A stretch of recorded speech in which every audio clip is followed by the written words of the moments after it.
Find a comfortable place to settle in, perhaps under a warm blanket or by a window where the light is dim. The world outside can be loud, but here, we let the shadows tell their stories at a slower pace. Whether you are closing your eyes for the night, focusing on your work, or simply passing the time, you are in good company. We will wander through the strange, the unexplained, and the quiet corners of the unknown together. You are listening to Ambient Whispers. If these stories brought you comfort, please leave a like. We invite you to comment and tell us where this whisper was heard tonight. Please subscribe and let these stories be the embers that light your soul.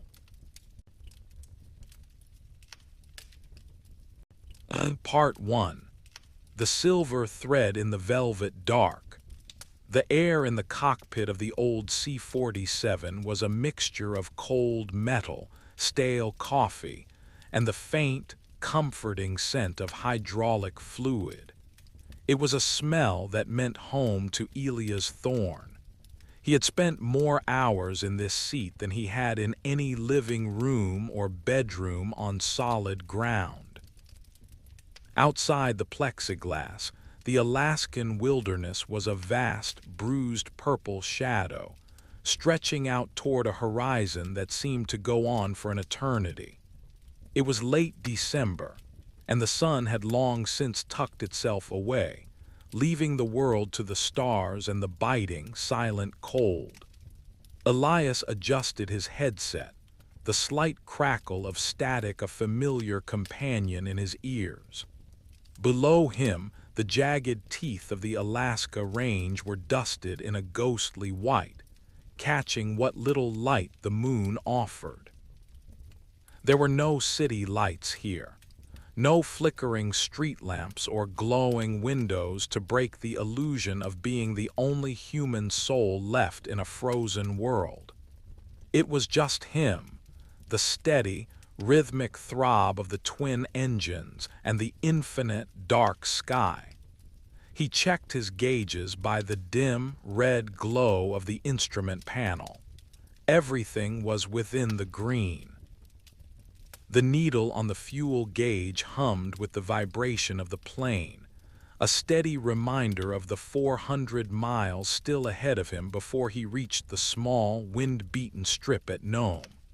He was hauling 3,000 pounds of engine parts and dried goods, a heavy load for a night that felt like it wanted to swallow everything whole. The silence of the flight was not a lonely one, but a heavy one. It felt thick, like a physical weight pressing against the glass. Elias liked it that way. He enjoyed the solitude of the night runs, the way the world narrowed down to the glow of his dials and the rhythmic pulse of the engines. It was a meditative space, a place where time seemed to stretch and thin until it was nothing more than a silver thread. Then he saw it. At first he thought it was a reflection on the glass, a stray spark from the instrument panel or a trick of the moonlight. It was a tiny pinprick of light, hovering just above the horizon to his left. It was steady, not flickering like the stars, and it had a strange, cool quality to it. It was a pale, metallic blue, like the color of ice deep inside a crevasse. Elias squinted, leaning forward in his seat. He rubbed his eyes with the back of his hand, thinking the fatigue of the 14-hour day was finally catching up to him. But when he looked again, the light was still there, and it was closer. It did not move like a plane. There were no navigation lights, no rhythmic blinking of red and green. It was just a solid, glowing point of silver blue. It seemed to be drifting, matching his speed with an effortless grace that made his own heavy, rattling aircraft feel like a relic of a bygone age. He watched it for 5 minutes, then 10. It stayed exactly 45 degrees off his port wing, a silent observer in the dark. The object began to change. As it drew nearer, the pinprick of light expanded, revealing a shape that defied his understanding of aerodynamics. It was a smooth, polished sphere, or perhaps a disk viewed from an angle. There were no wings, no visible engines, and no exhaust trails. It looked like a drop of liquid mercury suspended in the air.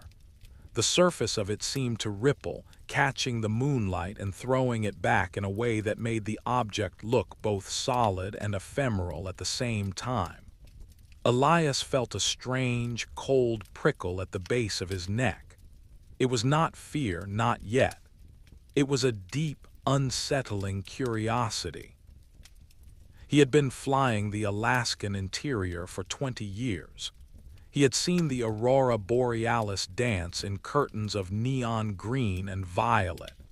He had seen weather balloons, military flares, and the way the sun could play tricks on the eyes during the long twilight. But he had never seen anything that moved with such deliberate, quiet intent. He reached for the radio, his fingers cold against the plastic. This far north, and at this altitude, he was in a dead zone for civilian radar. The mountain ranges acted like massive stone shields, blocking out the signals from the coastal towers. He was alone in the dark, save for the silent, silver guest riding alongside him. Fairbanks Center, this is cargo flight November 2468 Teco, do you read me? The only response was the dry, hollow hiss of static. He tried again, shifting the frequencies, searching for any sign of a human voice in the void. Fairbanks, this is November 8 Teco. I have an unidentified traffic at my 9 o'clock, requesting information on any known flight plans in the northern sector. Still nothing. The static seemed to pulse in time with the glowing object outside. Elias looked back out the window. The object had moved. It was now directly alongside him, perhaps only 200 yards away. He could see the texture of it now. It wasn't just smooth. It was patterned with faint, geometric lines that seemed to glow from within. They looked like the veins on a leaf or a complex circuit board etched in light. The object was massive. It dwarfed his C-47, yet it made no sound. In the thin, freezing air of the upper atmosphere, the roar of his own engines was a constant, deafening presence, but the silver sphere moved through the sky as if it were sliding through silk. There was no turbulence in its wake, no ripple in the air. It was simply there, a perfect, impossible jewel in the night. A strange sensation began to wash over Elias. It was a feeling of profound stillness. The vibration of the floorboards under his boots seemed to soften. The hum of the engines receded into the background, becoming a distant, unimportant noise. He felt a wave of calm, a heavy, sleepy warmth that started in his chest and spread to his limbs. It was the kind of feeling one gets when sitting by a warm fire after a long walk in the snow. His grip on the control yoke loosened. He found himself staring into the silver surface of the object, mesmerized by the way the light shifted and flowed. It was like looking into a deep, still pond at night. He felt a sudden, inexplicable urge to bank the plane, to move closer, to touch the shimmering skin of the craft. But the training of 2 decades kicked in. He shook his head, biting his lip to snap himself out of the haze. The metallic taste of blood cleared his mind. He looked back at his instruments. His altimeter was spinning. Not rapidly, but a slow, steady climb. He was at 12,000 feet, then 12,500. He had not touched the throttles. He had not pulled back on the yoke. The plane was being lifted. It was a gentle, almost imperceptible movement, as if the entire patch of sky he was flying through was being raised by an invisible hand. He looked at the silver object. It had not moved relative to him. It was still there, a silent, glowing twin to his aging cargo plane. The geometric lines on its surface were pulsing now, a slow, rhythmic beat of light that felt like a heartbeat. Elias felt a surge of adrenaline, a sharp contrast to the unnatural calm of moments before. He pushed the yoke forward, trying to bring the nose down, but the controls felt sluggish, like he was trying to steer through thick molasses. The plane didn't respond. It continued its slow, steady ascent into the thin, cold air. He reached for the emergency frequency, his heart hammering against his ribs like a trapped bird. This was not a weather balloon. This was not the northern lights.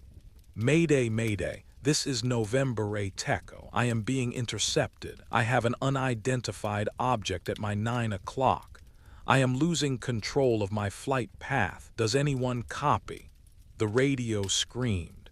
It wasn't a voice, but a high-pitched, melodic tone that vibrated in his very teeth. It was beautiful and terrifying all at once. It sounded like 1,000 crystal glasses being struck at once, a harmonic resonance that filled the cockpit and seemed to vibrate the very glass of his gauges. Then, just as suddenly as it had begun, the sound stopped. The static on the radio cleared and a faint, distant voice crackled through. November Teco, this is Elmendorf military radar. We hear you faint but clear. State your position and the nature of your emergency. Elias took a ragged breath, his eyes never leaving the silvers. Elmendorf, I am approximately 100 miles north of the Brooks Range. I have a large metallic object flying in formation with me. It is glowing blue and silver. I believe it is affecting my aircraft's lift. Do you have me on your screens? There was a long pause. The static hissed, a cold, empty sound. November Teco, we have you on long-range primary radar. You are the only squawk in the sector. I repeat, there is no other traffic within 300 miles of your position. We have a clear sky on all frequencies. Are you experiencing a malfunction? Elias looked at the object. It was so close now that he could see his own reflection in its polished surface, a tiny, distorted ghost of a plane mirrored in the side of a Titan. Elmendorf, Elias whispered, his voice trembling. I am looking right at it. It is huge. It is right next to me if you don't see it. Then what am I looking at? The object began to glow brighter. The pale blue light intensified, turning into a brilliant, blinding white that filled the cockpit, erasing the red glow of the instruments and the darkness of the night. Elias shielded his eyes, the heat of the light feeling like a physical weight against his skin. The plane shuddered. For the first time, he felt a vibration that didn't come from his engines. It was a deep, low-frequency hum that shook the very marrow of his bones. It was the sound of the universe moving. And then the light vanished. Elias blinked, his vision swimming with dark spots. He gasped for air, the coldness of the cockpit rushing back in. He looked out the window. The silver object was gone. The sky was empty, save for the indifferent stars and the silent, frozen peaks of the mountains far below. He looked at his altimeter. He was back at 12,000 feet. The plane felt normal again, the controls light and responsive under his hands. The twin engines continued their steady, rhythmic throb as if nothing had happened. November Teco, do you copy? We are scrambling a pair of F-22s from Galena to your last known. Report status. Elias sat back in his seat, his hands shaking so violently he had to tuck them under his thighs. He looked at the empty patch of sky where the impossible had just been. Elmendorf, he said, his voice a low, hollow rasp. Cancel the scramble. The object is gone. I am proceeding to Nome. Everything is normal. But as he looked down at his wrist, he noticed something. The hands of his mechanical watch, a rugged piece of engineering designed to withstand the harshest conditions, were spinning backward. They were moving rapidly, a blur of silver against the black face, ticking away time that no longer existed. He watched the watch for a long time, the only sound in the cockpit the steady, heartbeat thump of the engines. He was alone again in the dark, but the silence no longer felt heavy. It felt empty. The journey had only just begun. The silver thread had been pulled, and the fabric of his world was beginning to unravel, one stitch at a time. Part 2. The Echo of the Void. The descent into Nome was a blur of flickering gauges and a growing, hollow ache in Elia's chest. The silver object had vanished as quickly as a thought, but it had left a residue behind, a feeling of being watched by the very air inside the cockpit.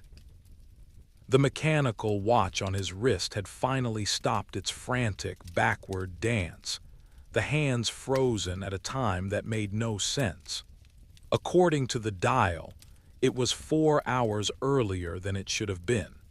Yet, when he looked at the digital clock on the instrument panel, the numbers glowed a steady, mocking green, showing that only 15 minutes had passed since the sighting. The runway at Nome appeared as a lonely string of amber lights amidst a sea of absolute black. As the tires touched the frozen asphalt, the jolt traveled up through the landing gear and into Elia's spine, a harsh reminder that he was back in the world of gravity and solid things. He taxied the C-47 to the edge of the apron, the engines coughing one last time before he cut the fuel mixture. The silence that followed was not the peaceful quiet he usually enjoyed. It was heavy, like the air before a massive storm. He sat in the dark for a long time, his hands still resting on the yoke. The metal was cold now, leaching the heat from his palms. He could hear the skin of the plane contracting in the sub-zero temperatures, a series of pings and groans that sounded like a metallic language he couldn't quite translate. A flashlight beam cut through the frost on the side window, startling him. It was Miller, the ground crew lead, wrapped in a heavy parka that made him look like a weary bear. Elias took a deep breath, wiped the cold sweat from his forehead, and cracked the door. The Alaskan air rushed in, sharp and smelling of salt and old snow. It felt clean, but it didn't wash away the metallic taste that had lingered on his tongue since the light vanished. "You are late, Elias," Miller called out, his voice muffled by his scarf. "We were starting to think the mountains finally got hungry and took a bite out of you. Radio said you had some kind of glitch near the Brooks Range." Elias climbed down the ladder, his legs feeling heavy and uncertain. "Something like that, Miller, just some interference. The weather up high is doing strange things tonight." He didn't mention the silver sphere. He didn't mention the way the light had felt like a physical touch. He watched as the crew began to unload the crates of engine parts, their movements rhythmic and familiar. To them, it was just another Tuesday night on the edge of the world. To Elias, the world felt like it had shifted a few inches to the left, and nothing was quite aligned anymore. He made his way to the small, wood-paneled office at the end of the hangar. Inside, a space heater hummed in the corner, and the smell of burnt toast hung in the air. He sat at the scarred wooden desk and pulled the flight log toward him. His hand hesitated. "How do you write down that the sky opened up and looked at you?" He wrote, 10:42 p.m. encountered unidentified atmospheric phenomenon. Loss of primary radio for approximately 6 minutes. Flight path deviated due to unknown turbulence. All systems recovered. It was a lie, or at least a very thin version of the truth. The door creaked open and a man in a dark blue uniform stepped in. He wasn't ground crew. He was younger, with a face that looked like it had been carved from a block of ice. On his shoulder was the patch of the United States Air Force. "Captain Thorne," the man said. It wasn't a question. "That is me," Elias replied, leaning back in his chair. "You are a long way from Elmendorf, Lieutenant." "Major Vance," the man corrected softly. "I happened to be at the radar station in Kotzebue when your transmission came through. We were interested in your report of an unidentified traffic." Elias felt a small, cold knot tighten in his stomach. "Your radar operators told me I was alone up there. They said there wasn't a soul within 300 miles. Major Vance walked over to the window, looking out at the C-47 sitting on the tarmac. "On the primary and secondary radar, that is true. You were a lone dot on a very large, empty screen, but we run other types of scans, Captain, experimental stuff. High-frequency sweeps that pick up things the standard equipment misses." Elias stood up, his interest piqued despite his exhaustion. "And did you see it?" Vance turned back to him. His eyes were unreadable. "We saw something. Not a craft exactly. It showed up as a whole. A void in the ambient background radiation of the atmosphere. It was as if a piece of the sky had simply stopped existing for 12 minutes. And you, Captain, were right in the middle of that void." Elias felt the room tilt slightly. It didn't feel like a void, it felt dense. It was metallic. It was glowing. It was right there, 40 feet from my wingtip. I could see the lines on it. "Describe the lines," Vance said, stepping closer. He pulled a small notebook from his pocket. Elias closed his eyes. He could see them perfectly, etched into his retinas. They weren't like wires or pipes. They were like gold thread buried in ice. They moved. They didn't stay still. They seemed to flow toward the center of the object like water down a drain, and the light, it wasn't coming from a bulb. The metal itself was the light. Vance nodded slowly, scribbling something down. "Did you feel anything? Any physical sensations? Heat, cold, a ringing in your ears?" "A sound," Elias said, his voice dropping to a whisper. "It sounded like glass, 1,000 pieces of crystal vibrating at once, and then I felt calm, too calm, like I was falling asleep in a warm bath." Vance stopped writing. He looked at Elias with a shadow of something that might have been pity.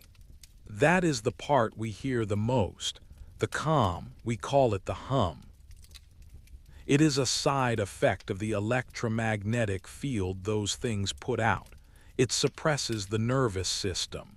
Most pilots don't even fight it. They just drift until it is over." "Until what is over?" Elias asked, his voice rising. "What was it doing to me? My altimeter was climbing, but I wasn't climbing. It was taking me somewhere, wasn't it?" Vance didn't answer right away. He walked to the space heater and held his hands over it, though the room was already uncomfortably warm. "We don't know what they are, Elias. We just know they have been here a long time. They like the north. The magnetic poles do something to their propulsion, we think. They follow the cargo lines because we are predictable. We are like ants walking along a trail, and they are the curious children leaning down to poke us with a stick. I am not an ant, Elias snapped. In the face of that technology, we all are, Vance said quietly. He reached into his pocket and pulled out a small digital recorder. I need you to tell me everything from the moment you saw the first spark to the moment the F-22s were called off. Every detail, no matter how small or how crazy it sounds. Elias spent the next 3 hours talking. He told Vance about the way the stars seemed to bend around the object. He told him about the backward-spinning watch. He told him about the geometric veins of light and the feeling that the object wasn't just a machine but something aware, something that was looking back at him. By the time he finished, the sun was beginning to tease the horizon with a faint, sickly yellow light. The hangar was quiet. The cargo had long since been moved. Vance tucked the recorder away. "Thank you, Captain. I would advise you not to talk about this with the local press or the other pilots. Not because of some grand conspiracy, but because people will think you have been breathing too much cabin exhaust. It is easier for everyone if this stays a technical glitch." "What about my watch?" Elias asked, holding up his wrist. "How do I explain 4 hours of missing time on a 15-month flight?" Vance paused at the door. "You don't explain it, you just live with it. And Captain, if you see it again, don't try to fly toward it.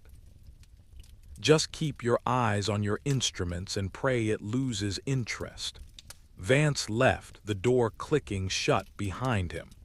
Elias was alone in the office. He looked at the flight log, the ink dry and permanent. He felt a sudden, overwhelming exhaustion, the kind that settles into the marrow of your bones and stays there. He walked out of the office and across the dark hangar. His C-47 stood there, a silent sentinel in the shadows. He walked up to the nose of the plane and ran his hand along the cold, riveted aluminum. He stopped. There, just below the cockpit window on the port side, was a mark. It wasn't a scratch or a dent. It was a series of fine, glowing lines etched into the metal. They were faint, almost invisible in the dim light, but they were there. Geometric, flowing, and pulsing with a very soft, very low-frequency blue light. It was the same pattern he had seen on the object. A cold shiver ran down his spine. It wasn't just a sighting. It had touched his plane. It had left a fingerprint. Elias leaned in closer, his breath fogging the metal. As the frost from his breath cleared, he realized the lines weren't just random shapes. They were changing. Slowly, almost imperceptibly, the etchings were rearranging themselves, crawling across the skin of his aircraft like a living vine of light. He backed away, his heart thudding in his ears. He looked around the empty hangar, half expecting to see Vance or the silver sphere itself hovering in the rafters. But there was only the silence and the smell of old oil. He realized then that he couldn't go home. He couldn't go to a hotel and sleep. The object hadn't just appeared in the sky, it had followed him down. It was in the metal of his plane. It was in the time missing from his life. He climbed back into the cockpit. He didn't turn on the lights. He just sat in the pilot's seat, looking out at the snowy runway. He felt a strange pull, a tug in the back of his mind that pointed north. Back toward the Brooks Range, back toward the void. The silver thread hadn't been cut, it was being pulled tighter. Part 3. The Living Metal. The hangar was a cavern of cold shadows, the kind of place where every drip of water and every creak of the roof sounds like a footstep. Elias did not leave the cockpit. He couldn't. He sat in the pilot's seat, his eyes fixed on the port side window where the faint blue geometric lines continued to crawl across the airframe. They weren't just on the outside anymore. As he watched, a thin, luminous thread of light began to bleed through the rivets, seeping into the interior of the cabin like glowing ink. It didn't look like electricity. It looked like biology. The way the light branched and curled reminded him of the frost patterns that grew on the windows of his childhood home in Anchorage, but these were deliberate and steady. They moved with a purpose, tracing the seams of the cockpit and winding around the base of the control yoke. Elias reached out a trembling finger. He expected a shock or perhaps a searing heat. Instead, as his skin brushed the glowing line, he felt a vibration so subtle it was almost a hum. It wasn't cold and it wasn't hot. It felt like a low-frequency pulse, a rhythmic throb that matched the slow, heavy beating of his own heart. For a moment, the cockpit didn't feel like a cockpit. It felt like the inside of a rib cage. The radio, which he had turned off, suddenly hissed to life. It wasn't the static of the open air. It was a rhythmic, modulated sound like a long-distance breath. Hoo, haya, hoo. Elias pulled his hand back, his breath hitching. Who is there? The radio didn't answer in words. Instead, the dials on the dashboard began to glow. Not with their usual dim red, but with that same piercing ice-blue light. The needles spun in circles, dancing to a music he couldn't hear. The fuel gauge, the altimeter, the vertical speed indicator, they were all moving in a synchronized, chaotic ballet. He realized then that the plane was no longer just a machine of wire and fuel. It had been infected by the silver sphere. It was being rewritten. Panic, sharp and cold, finally broke through the trance. Elias scrambled out of the seat and bolted toward the cargo door. He tumbled out onto the hangar floor, his boots sliding on the slick, frozen concrete. He didn't stop running until he reached the heavy steel doors of the hangar, bursting out into the biting morning air of Nome. The sun was a pale, weak disk on the horizon, offering no warmth.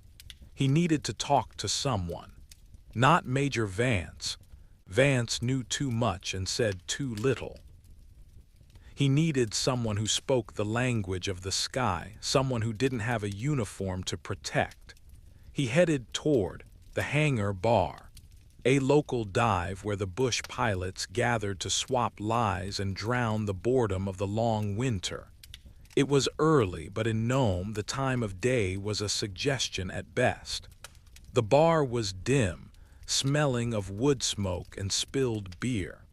In the far corner, tucked into a booth made of cracked vinyl, sat old Silas. Silas had been flying the interior since before the territory was a state. They said he had more flight hours than most people had minutes on the ground. Elias sat down across from him. Silas didn't look up from his coffee.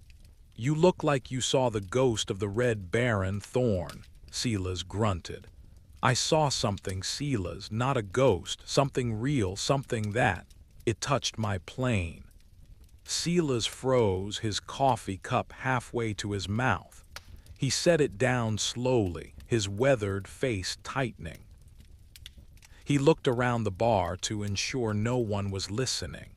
Did it have a light like a welding torch, a blue that makes your teeth ache? Elias felt a surge of relief so strong he nearly wept. Yes, and the lines, geometric patterns, it followed me for 100 miles near the Brooks Range. Silas leaned in, his voice a low, gravelly whisper. You are lucky you made it down. Most don't. Or if they do, they aren't the same. The metal. It remembers, doesn't it? What do you mean it remembers? Silas reached into his heavy wool coat and pulled out a small, tarnished silver compass. He set it on the table. The needle wasn't pointing north. It was spinning slowly, a languid, clockwise rotation that never stopped. I saw one in 1968, Silas said. Over the Yukon. It stayed with me for 3 minutes, just 3 minutes. My plane was a beaver back then. For the rest of the time I owned that bird, she never flew straight again. She'd hum when the sun went down, not an engine hum, a singing like the air itself was trying to turn into music. My plane is changing, Silas, Elias said, his voice trembling. The lines are growing, they are inside the cockpit now, and the radio, it was breathing. Silas's eyes widened. He grabbed Elias' wrist, his grip like a vice. You listen to me, Thorne. You don't go back to that hangar. You get a bus, you get a boat, you walk if you have to. But you stay away from that plane. Why? What happens? The metal grows, Silas whispered. It doesn't just stay on the surface, it replaces things. One bolt at a time, one wire at a time, it turns the machine into something else, something it can use. I knew a guy, Pete Miller, out of Fairbanks. He had a sighting just like yours. He refused to give up his plane, said he could feel what the plane felt, said he could hear the wind through the wings like it was his own skin. Silas took a shaky breath. One night he took off from a strip in the middle of nowhere. No flight plan, no cargo, he just flew north. The radar at Eielson picked him up. They said he hit 500 knots in a Cessna. That is impossible, Elias. The wings should have ripped off, but they didn't. He just kept going faster and faster until he simply vanished off the screen. No wreckage was ever found, no oil slick, nothing. Elias looked at his own hands. He could still feel the vibration of the glowing lines in his fingertips. It felt peaceful, Silas. When I touched the light, it didn't feel like a threat. That is how they get you, Silas snapped. They take away the fear so you won't fight back. It is a siren song, Thorne. It is a predator that makes you want to be eaten. Elias stood up, the room feeling suddenly too small. The smell of the bar, the warmth of the heater, it all felt fake. The only thing that felt real was the memory of that blue light. He left Silas sitting there and walked back toward the airfield. The wind was picking up, swirling the dry snow into miniature cyclones that danced across the road. He told himself he was going back to the hangar to get his bag. He told himself he was going to call a mechanic. But as he reached the airfield, he saw a black SUV parked near his hangar. 2 men in heavy coats were standing by the door. They weren't mechanics. They had the same stiff, cold posture as Major Vance. They were loading equipment into the hangar. Large, lead-lined crates and strange tripod-mounted sensors. They were cordoning off the area with yellow tape. Elias ducked behind a stack of shipping containers. He watched as they rolled a massive, silver-shrouded machine toward his plane. One of the men held a device up to the fuselage, a Geiger counter or something similar. Even from 50 yards away, Elias could hear the frantic, high-pitched clicking of the device. Then one of the men pulled back the shroud on their machine. It was a high-intensity ultraviolet light. They turned it on, aiming it at the side of his C-47. Elias gasped. Under the UV light, his plane didn't look like a plane anymore. The entire port side was covered in a glowing, pulsating web of light. It looked like a nervous system, a complex network of glowing veins that reached from the nose all the way to the tail. The geometric lines he had seen earlier were just the surface. Beneath the aluminum skin, something was growing. Something was weaving itself into the very bones of the aircraft, and then he saw it. In the center of the web, right where the pilot's seat was located, the light was the brightest. It formed a perfect, glowing silhouette of a human being. It was his own shape. The light had recorded him. It had mapped his body, his heartbeat, his very presence in the seat. One of the men in the coat stopped. He looked toward the shipping containers as if he could sense Elia's eyes on him. Elia stepped back, his heart racing. He turned and ran, not toward the town, but toward the dark, snowy perimeter of the airfield. He didn't know where he was going, but he knew one thing for certain. Major Vance hadn't been honest. This wasn't just a technical glitch or an atmospheric phenomenon. The silver sphere hadn't just touched his plane, it had claimed it. And according to the glowing silhouette in the cockpit, it had claimed him too. As he ran into the shadows of the Alaskan brush, the wind carried a sound to his ears. It wasn't the wind. It was the high-pitched, melodic chime of breaking glass echoing from the hangar behind him. It was a song, and it was calling him back. Part 4. The Song of the Iron Mountain. The Alaskan brush was a tangle of skeletal willow and birch, shivering under the weight of a fresh, powdery snow. Elias moved through the thickets like a ghost, his breath coming in ragged, white plumes. He was no longer running from the men in the black SUV. He was running from the sound in his own head. The melodic chime of breaking glass, the hum, as Vance had called it, was no longer coming from the hangar.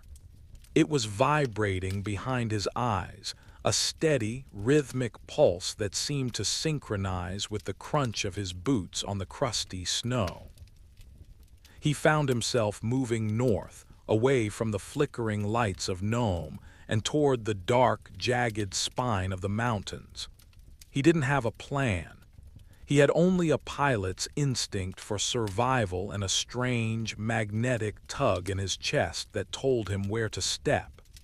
His senses were changing. The darkness of the winter woods was no longer absolute.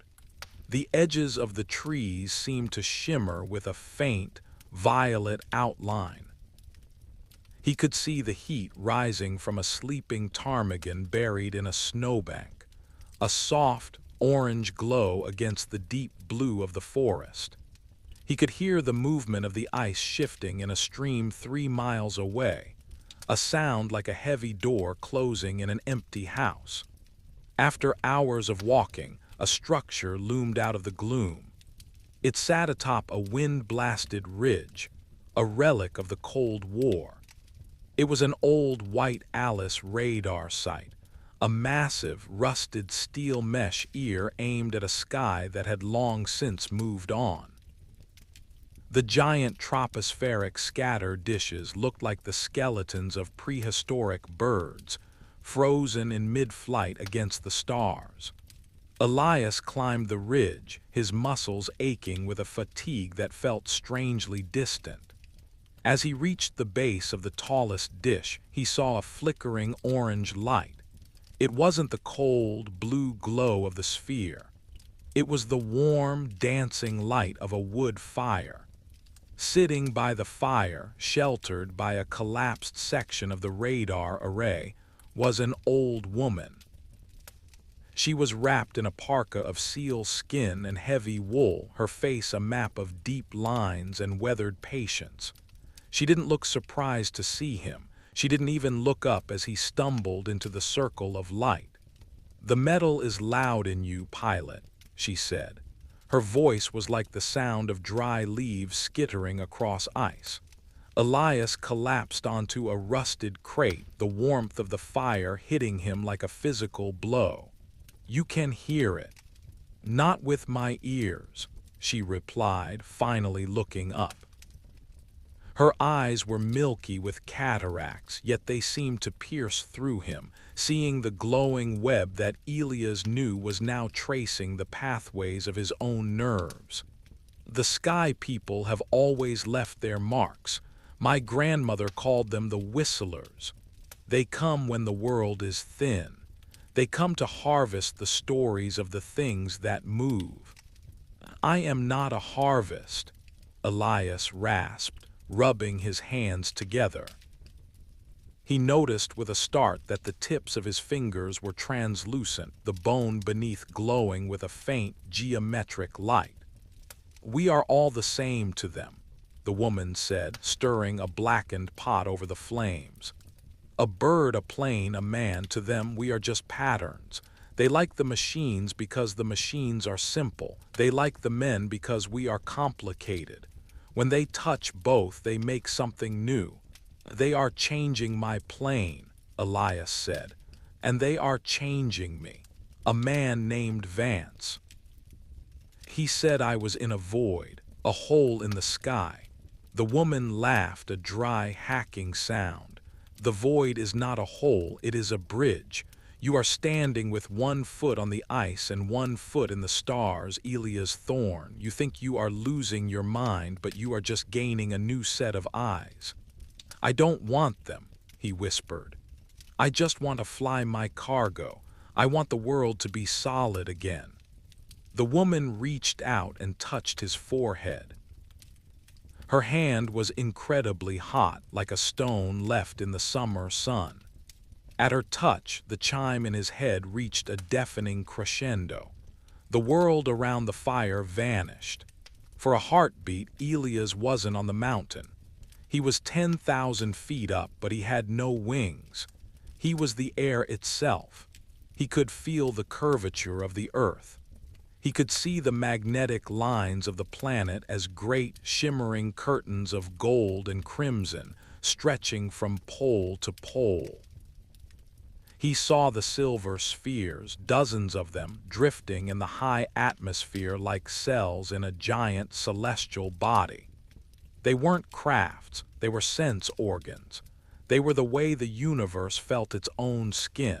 He saw his C-47. It was sitting in the hangar, but it was no longer made of aluminum and steel. It had become a translucent, living thing, its wings pulsing with a deep, rhythmic light. It was waiting for him. It was a cocoon, and the metamorphosis was nearly complete. Elias jerked back, gasping for air. The fire was back. The old woman was watching him, her expression unreadable. They are not from another world, Elias said, the realization hitting him with the weight of an avalanche. They are this world. They are the part of it we forgot how to see. They are the keepers of the silence, she agreed. But the men in the black coats, they want to turn the silence into a weapon. They want to trap the whistlers in boxes of lead and wire. If they do that, the song will turn into a scream. As if on cue, a low, mechanical throb began to echo through the valley below. It wasn't the natural pulse of the earth. It was the heavy, rhythmic beat of helicopter rotors. Searchlights began to sweep the base of the ridge, their harsh, white beams cutting through the purple dark. They followed the signal, the woman said, standing up with surprising agility. The light in your bones is a beacon to them. They have the sensors that can track the void. I have to go, Elias said, looking toward the dark peaks to the north. There is an old mine shaft 2 miles past the ridge, she said, pointing a gnarled finger. It goes deep, deeper than their machines can see. Go there, wait for the moon to set. The whistlers will come for their pattern. What happens to me if I go with them? Elias asked. The woman smiled, showing a few yellowed teeth. You won't be Elias Thorne anymore. But you will finally know how the wind feels when it doesn't have to fight the wings. Elias turned and ran into the darkness just as the first helicopter crested the ridge. The searchlight splashed across the rusted radar dish, turning the world into a stark landscape of black and white. As he scrambled over the jagged rocks, he looked back one last time. The old woman was gone. The fire had been extinguished, leaving nothing but a thin trail of smoke that drifted toward the stars. The hum in his head was changing. It was no longer a chime. It was a melody, a slow, haunting call that pulled him toward the mouth of the dark mine. He could feel his heartbeat slowing, matching the deep tectonic rhythm of the mountain. He wasn't afraid anymore. He was hungry. He was hungry for the sky. Part 5. The Iron Womb. The mouth of the mine was a jagged, toothy grin in the side of the mountain, framed by rotted timbers that groaned under the weight of decades of ice. Elias slipped inside just as the roar of the helicopters became a deafening physical weight. The harsh, artificial light of their searchlights swept the entrance, but the beams died only a few feet into the absolute black of the tunnel. As he moved deeper, the temperature changed. It should have been colder underground, but a strange, dry warmth began to radiate from the rock walls. The hum in his head stabilized into a low, resonant drone, like the sound of a massive beehive. He didn't need a flashlight. The skin of his hands was now glowing with a steady, soft luminescence, casting a pale blue light on the damp stone. The geometric patterns, the veins of light, had spread up his arms and were now visible beneath the fabric of his flight jacket. They pulsed in time with his breathing. The tunnel sloped sharply downward. This was an old copper mine, abandoned during the middle of the last century when the veins had supposedly run dry. But as Elias walked, he noticed that the walls weren't just rock. Embedded deep within the stone were shards of a material that looked like smoked glass. He stopped to touch one. It wasn't glass. It was cold, colder than the ice outside, and it vibrated. As his glowing finger brushed the surface, the shard flared to life. A series of symbols appeared on the stone, jagged, angular lines that mirrored the patterns on his own skin and the skin of his plane. These weren't recent. The rock had grown around them over thousands of years. The whistlers hadn't just arrived with the age of flight. They had been anchored here in the roots of the world since the beginning. They are the map, Elias whispered, his voice echoing in the narrow space. He continued downward, the air growing thick with the scent of ozone and ancient dust. After what felt like hours, the tunnel opened into a massive, cathedral-like cavern. The ceiling was lost in shadow, but the floor was a sight that made Elias' heart stop. In the center of the cavern sat an object. It was a disc, nearly 60 feet across, partially embedded in a wall of solid quartz. It looked exactly like the material of the sphere he had seen in the sky, but it was dull, its surface scarred and pitted. This was a fallen titan, a piece of the sky that had crashed long before humans had the words for UFO or radar. Surrounding the craft were signs of a more recent human presence. Rusted metal scaffolding, heavy-duty electrical cables that had long since frayed, and wooden crates stamped with the insignia of the Department of Defense from the year 1947. The military hadn't just been tracking these things, they had been digging them up. Elias walked toward the craft. As he drew closer, the blue light in his veins began to race. The dull surface of the fallen disc began to mirror his glow. A low musical chime, the sound of the crystal glasses, erupted from the walls of the cavern, shaking the very floor beneath his boots. He saw a small, makeshift desk near the scaffolding. On it sat a leather-bound journal, its pages yellowed and brittle. He picked it up, the glow from his hand illuminating the frantic handwriting of a man named Dr. Aris Thorne. Elias gasped. Thorne. He turned the pages, his eyes darting across the entries. September 12, 1948. The resonance is increasing. We have attempted to drill into the hull, but the metal simply absorbs the energy. It isn't just a craft, it is a recording device. It is holding a frequency that matches the northern magnetic pole. My son Elias was born this morning. I fear the proximity to the site has changed things. There is a hum in the nursery that only I can hear. The book fell from Elias' shaking hands. His father hadn't been a simple bush pilot who disappeared in a storm. He had been a researcher, a man who had brought the infection home before Elias had even taken his first breath. The sighting in the sky wasn't a random encounter, it was a homecoming. The silver sphere had been looking for the frequency it had planted in him 40 years ago. A sharp metallic clack echoed through the cavern. "I wondered if you would find your way here, Captain," a voice said. Elias spun around. Standing in the mouth of the tunnel was Major Vance. He was alone, but he held a strange, rifle-like device that glowed with a sickly yellow light.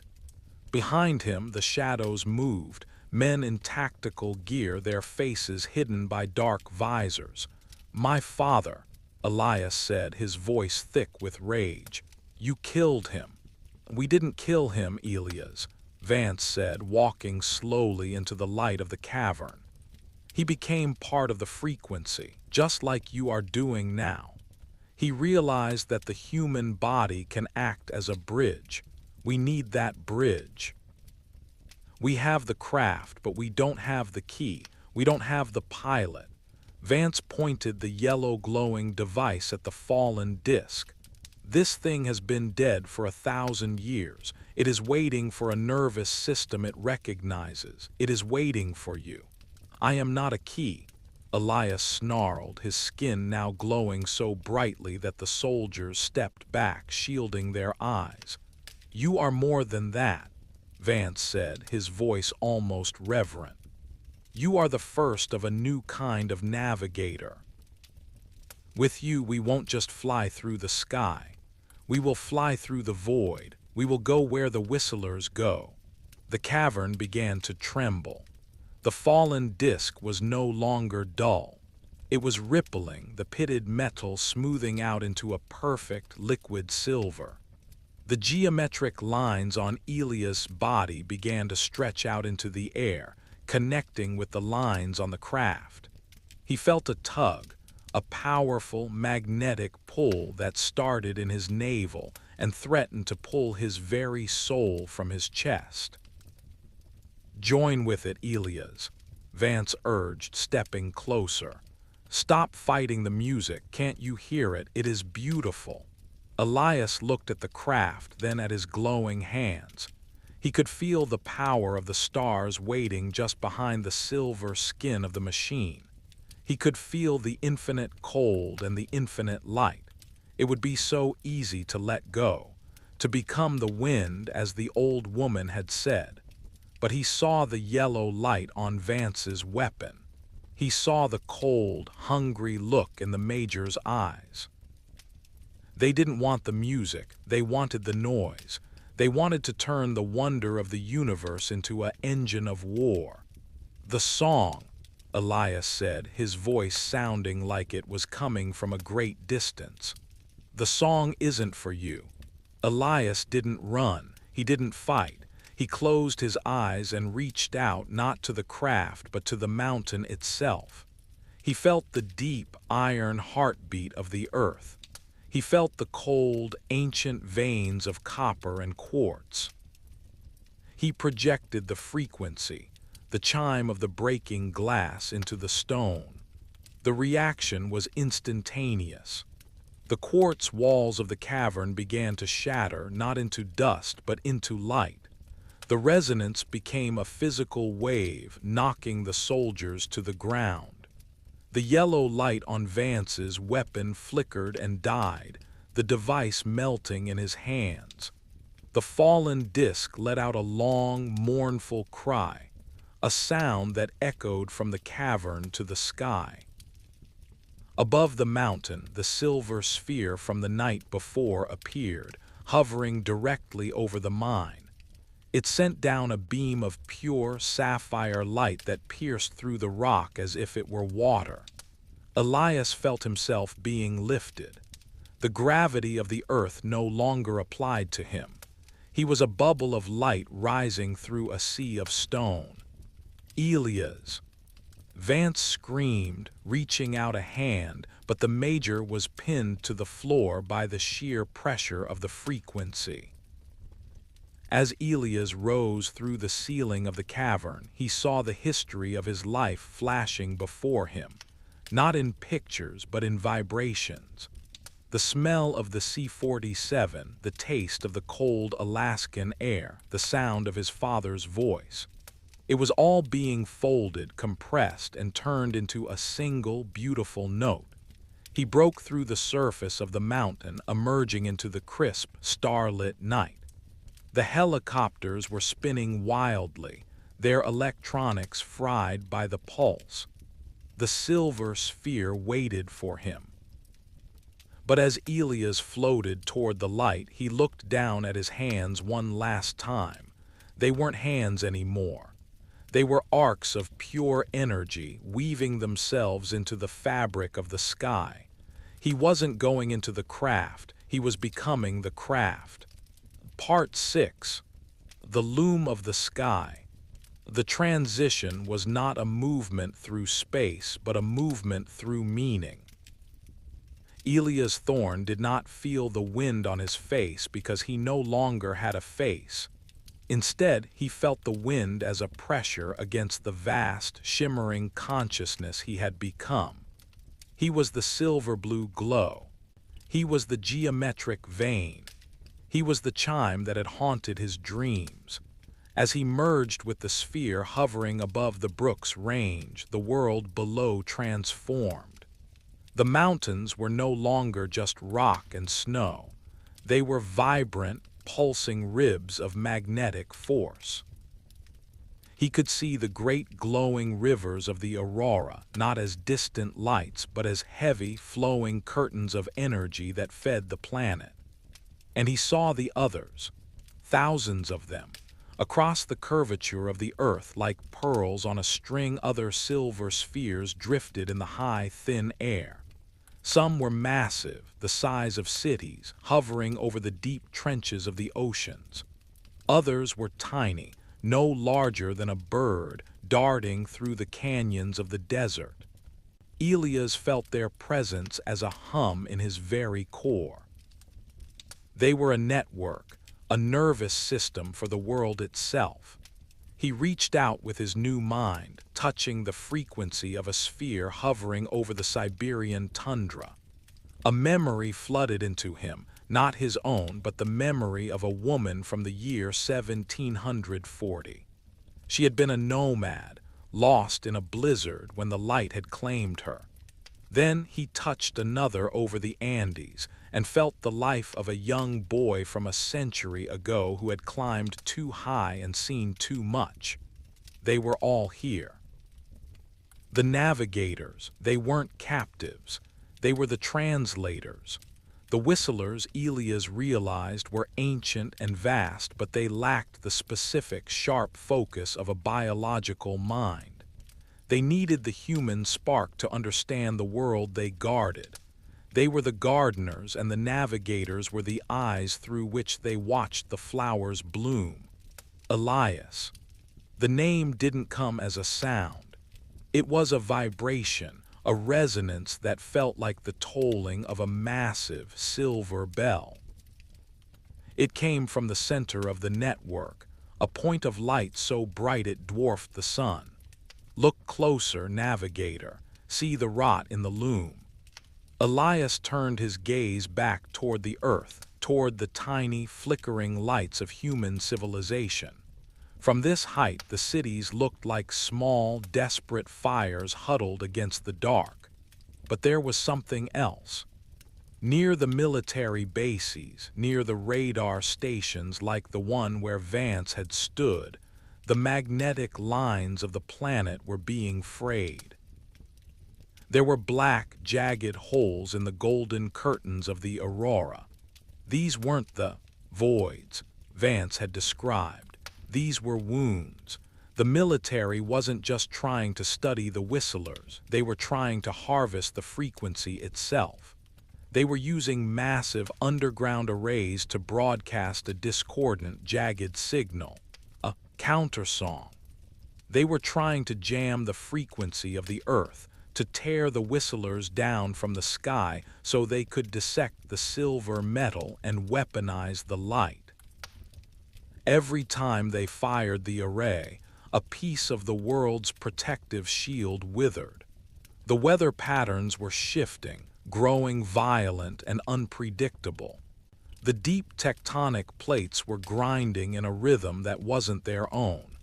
Elias felt a cold, sharp pang of what used to be fear. If the military succeeded in capturing even one more navigator, if they managed to replicate the key his father had helped create, the balance would tip.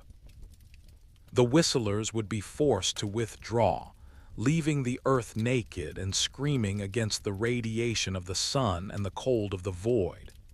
"They are building a cage for the wind," the collective voice of the navigators whispered, "and they are using your father's ghost to forge the bars." Elias looked down at the mine where he had just been. He could see Vance and his men, tiny as dust motes, frantically loading equipment.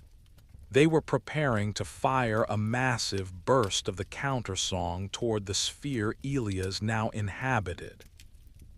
He could feel the buildup of energy in the ground, a sour yellow vibration that tasted like copper and old blood. He had to stop them, not with force, for the whistlers did not know how to destroy, but with the truth. He began to descend.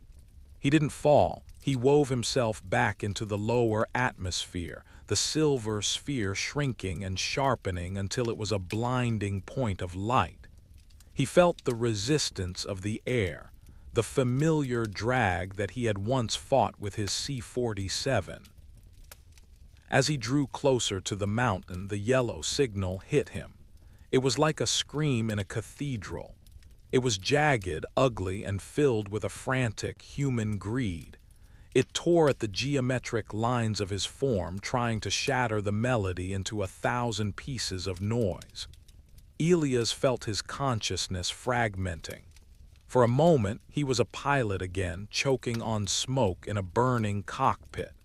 Then he was a child, crying in a nursery that smelled of ozone. He pushed back. He didn't use the silver light. He used the memory of the Alaskan wilderness.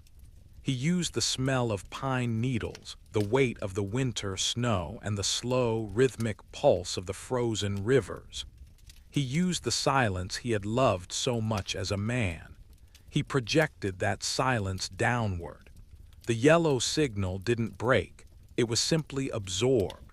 Like a pebble thrown into a deep, still pond, the discord of the military's array was swallowed by the immense, quiet weight of the Earth's own memory. In the cavern below, the electronics began to moan. The screens on the military monitors turned into static, then into a soft, glowing blue. The weapons in the soldiers' hands didn't explode. They simply turned to a fine white powder that smelled of mountain air. Major Vance looked up, his face pale in the sapphire glow that began to seep through the ceiling. He saw the geometry of the sky descending upon him. He saw the face of Elia's thorn not in flesh but in the arrangement of the stars. "It is too much," Vance whispered, falling to his knees as the hum filled his mind. We weren't ready for the weight of it. Elias hovered just above the floor of the cavern. He was a pillar of light, a bridge between the deep stone and the high stars. He looked at the fallen disk, the one his father had died trying to understand. With a gentle pulse of resonance, he reached out. The fallen craft didn't rise, it didn't fly, it dissolved. The silver metal turned into liquid, then into light, then into nothing. It returned to the frequency. It was no longer a thing to be studied or a weapon to be used. It was a story that had finally been told. Elias turned to Vance. He didn't speak in words, but the Major heard him clearly. The sky is not a resource. It is a conversation. If you keep trying to scream, you will never hear the answer. The light began to fade. The sapphire glow receded, pulling back into the mountain and up toward the stars. The silver sphere in the sky vanished, leaving only the quiet, indifferent moon. Elias felt the pull of the network again. The other navigators were calling him back to the loom. There were more wounds to heal, more stories to translate. His time as a man of the earth was over. But as he rose, he left one final thing behind. On the floor of the cavern, right where the fallen disk had sat for 1,000 years, a single small flower began to grow. It was a forget-me-not, the flower of Alaska, but its petals were a pale, metallic blue. It glowed with a soft, steady light, a tiny, living reminder that the sky had touched the ground and found it beautiful. Vance reached out a trembling hand to touch the petal. As his finger brushed the light, the sour, yellow vibration in his mind finally went quiet. For the first time in his life, he understood the silence. Elias Thorne was gone. But in the high, cold reaches of the Brooks Range, the pilots still talk about a silver thread in the velvet dark. They talk about a plane that flies without engines and a chime that sounds like breaking glass. They say that if you are very quiet and if you fly high enough, you can hear the navigator singing. And the song is always about coming home. Part 7. The Inheritance of Silence. The wind over the north slope does not merely blow. It searches. It probes the cracks in the cabin walls and the seams of a flight suit, looking for any weakness in the warmth. For Maya Thorne, the wind had always felt like a voice, a distant and wordless relative she had spent her 24 years trying to understand. She sat now in the cockpit of a small bush plane, a nimble Piper Super Cub, watching the shadows of the clouds race across the tundra. Maya did not remember her father. To her, Elia's Thorne was a collection of grainy photographs and a series of hushed conversations that stopped whenever she entered a room. He was the man who had vanished into a technical glitch over the Brooks Range, a pilot whose name was whispered with a mixture of respect and pity in the hangars of Anchorage.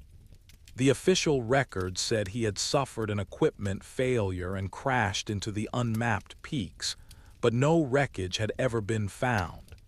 She had followed in his footsteps, not out of a desire for adventure, but out of a need for clarity. She flew the same routes, felt the same vibrations in the yoke, and looked at the same indifferent stars. She was looking for a ghost, and today, the search had led her to the coordinates of an old, decommissioned mining site north of Nome. The airfield at the base of the mountain was deserted. The black SUVs and the men in tactical gear were long gone, leaving behind only the scarred earth and the skeletal remains of the white Alice radar dishes. As Maya landed her plane on the rough gravel strip, the silence of the place hit her like a physical weight. It was a thick, expectant silence, the kind that exists in the heart of a cathedral after the music has stopped. She climbed out of the cockpit, her boots crunching on the frozen ground. In her pocket, she carried a small, tarnished silver compass that had belonged to an old pilot named Silas. He had given it to her before he passed, claiming that it would only point the way for a thorn. The needle was not pointing north. It was spinning in a slow, languid circle, a steady clockwise rotation that seemed to hum against her thigh. Maya followed the pull of the needle toward the mouth of the abandoned mine. The timbers were rotted, and the darkness inside was absolute, but she felt no fear. There was a warmth radiating from the stone, a dry, ozone-scented heat that felt strangely familiar. It felt like the smell of her father's old flight jacket. As she stepped into the tunnel, she noticed a faint, blue glow etched into the walls. It wasn't a light from a lamp. It was a series of geometric lines, thin as spider silk, pulsing with a rhythmic light that matched her own heartbeat. She traced the lines with her fingers, and a soft, melodic chime echoed through the passage, the sound of crystal glasses being struck in a distant room. "I am here," she whispered, her voice a small spark in the vast dark. She reached the central cavern, the place where the earth had once held a fallen star. The floor was covered in a fine white powder, the remains of machines and weapons that had been erased by a frequency they couldn't understand. And there, in the center of the void, was the flower. The blue forget-me-not glowed with a steady sapphire light. It was the only living thing in the cold heart of the mountain, its metallic petals shimmering with an inner fire. Maya knelt beside it, the spinning needle of her compass finally snapping to a halt, pointing directly at the blossom. As she reached out to touch the petal, a shadow moved in the corner of the cavern. "It is beautiful, isn't it?" Maya spun around, her hand instinctively reaching for the heavy flashlight at her belt. Standing in the gloom was a man who looked like he had been hollowed out by the wind. He wore an old military parka, the insignia stripped from the shoulders. His eyes were wide and milky, and his hands shook with a persistent tremor. "Who are you?" Maya asked, her heart hammering against her ribs. "A man who stopped screaming," the stranger said. He stepped into the light of the flower, revealing the weathered face of a man who had seen the end of one world and the beginning of another. "My name is Vance. I used to think I was in charge of the mystery. Now I am just its gardener." Vance sat down on a rusted crate, his gaze fixed on the glowing flower. "You have his eyes. Elia's had that same way of looking through the sky instead of at it." "You knew him," Maya said, stepping closer. "You were there when he left." "I was there when he became the music," Vance replied softly. "We tried to cage him, Maya. We tried to turn the wonder of the universe into a series of equations and weapons. We fired a jagged noise at him, trying to break his spirit, but your father, he didn't fight us. He just showed us the silence." Vance reached into his pocket and pulled out a small digital recorder. It was cracked and scorched, the plastic melted in places. "This is the only thing that survived the pulse. It is a recording of the final moments. The military tried to bury it, but I couldn't let them. I have spent 20 years waiting for a thorn to come back for it." He handed the recorder to her. As Maya's fingers touched the device, the blue lines on the cavern walls flared with a sudden, brilliant intensity. The flower seemed to pulse in a rapid, joyful rhythm. Maya pressed the play button. At first, there was only the dry, hollow hiss of static. Then a sound began to emerge. It wasn't a voice, but a harmonic resonance, 1,000 crystal voices singing in a language of pure light. Within the melody, she heard a familiar rhythm. It was the steady, heartbeat thump of a C-47 engine, and then a voice, faint, distant, and filled with a peace that surpassed understanding. Maya. The girl gasped, the recorder nearly slipping from her hands. It was him. It was her father, his voice stripped of age and weariness, sounding as clear as a bell in the morning air. The sky is not empty, little bird. It is a loom, and we are the threads. Do not look for me in the ground. Look for me in the way the light bends before the storm. Look for me in the silence between the stars. I am the navigator now, and the song is finally clear. The recording ended, but the voice lingered in the cavern, vibrating in the marrow of Maya's bones. She looked up at the ceiling, seeing through the layers of solid rock to the infinite reaches of the atmosphere. She could feel the network now, the thousands of silver spheres drifting in the high, thin air, guarding the world from the noise of its own greed. "He is still out there," she whispered. "He is everywhere," Vance said, standing up. "The military gave up on this site. They said the radiation was too high, but they were just afraid of the quiet. They couldn't stand the way the mountain looked back at them." Vance walked toward the tunnel entrance, his steps slow and deliberate. "I stay here to make sure the flower doesn't go out, but I think my watch is over now. You brought the frequency back with you, Maya. You are the bridge." "What do I do?" she asked, looking at the glowing blue forget-me-not. "You fly," Vance said, a small, sad smile touching his lips. "You fly and you listen. And when the men in the black coats come back with their new machines and their louder screams, you show them the silence, just like he did." Vance disappeared into the shadows of the tunnel, leaving Maya alone in the heart of the mountain.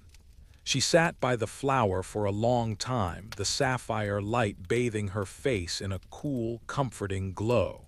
She didn't feel lonely. For the first time in her life, she felt entirely seen.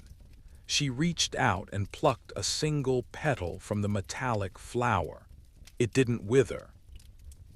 It stayed bright and warm in her palm, a tiny, glowing compass of its own.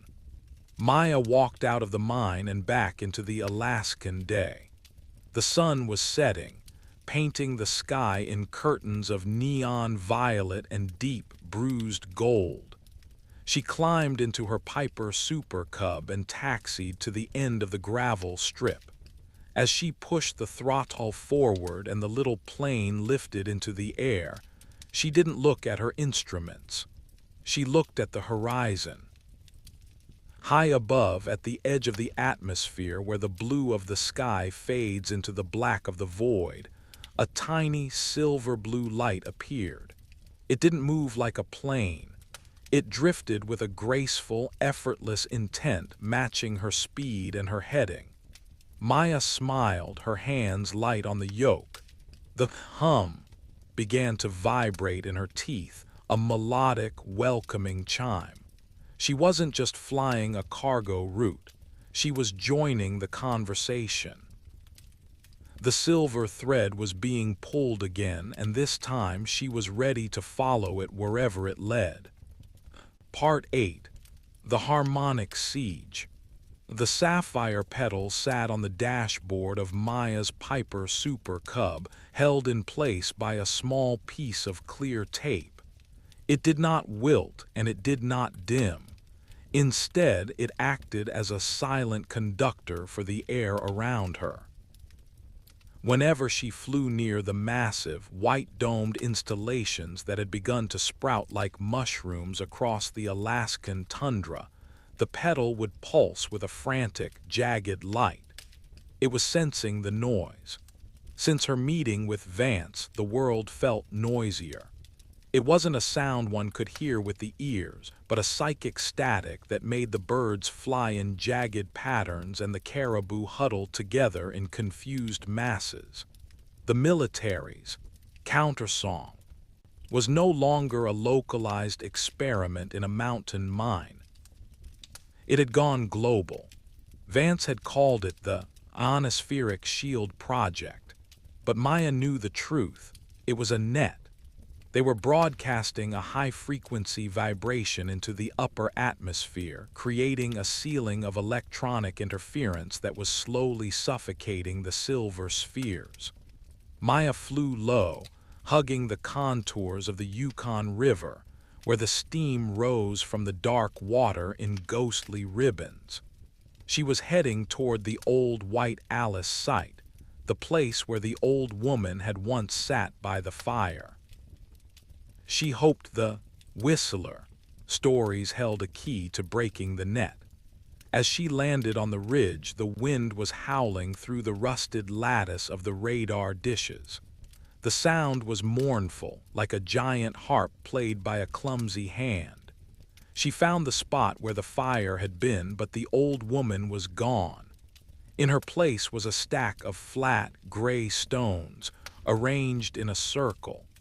In the center of the circle lay a single, weathered piece of birch bark with a drawing on it. It was a map of the sky, but the stars were connected by lines of glowing blue ink, the same ink that lived under her skin. The lines converged on a single point in the high Arctic, a place called Station 7.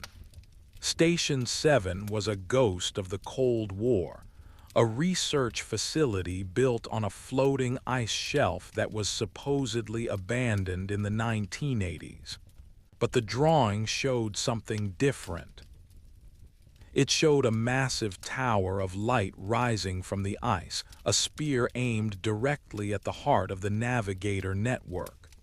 "The source," Maya whispered. She climbed back into her plane, the cold air biting at her cheeks. She knew she couldn't fly there alone. The Piper was a sturdy bird, but it wasn't built for the high-altitude, sub-zero winds of the deep Arctic. She needed a different kind of lift. She closed her eyes and touched the glowing petal on the dashboard. "Father," she breathed. "I need to see the way." The cabin of the plane began to hum.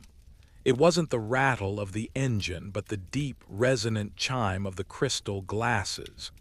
The blue geometric lines began to creep across the plexiglass of the windshield, mapping the air currents in front of her.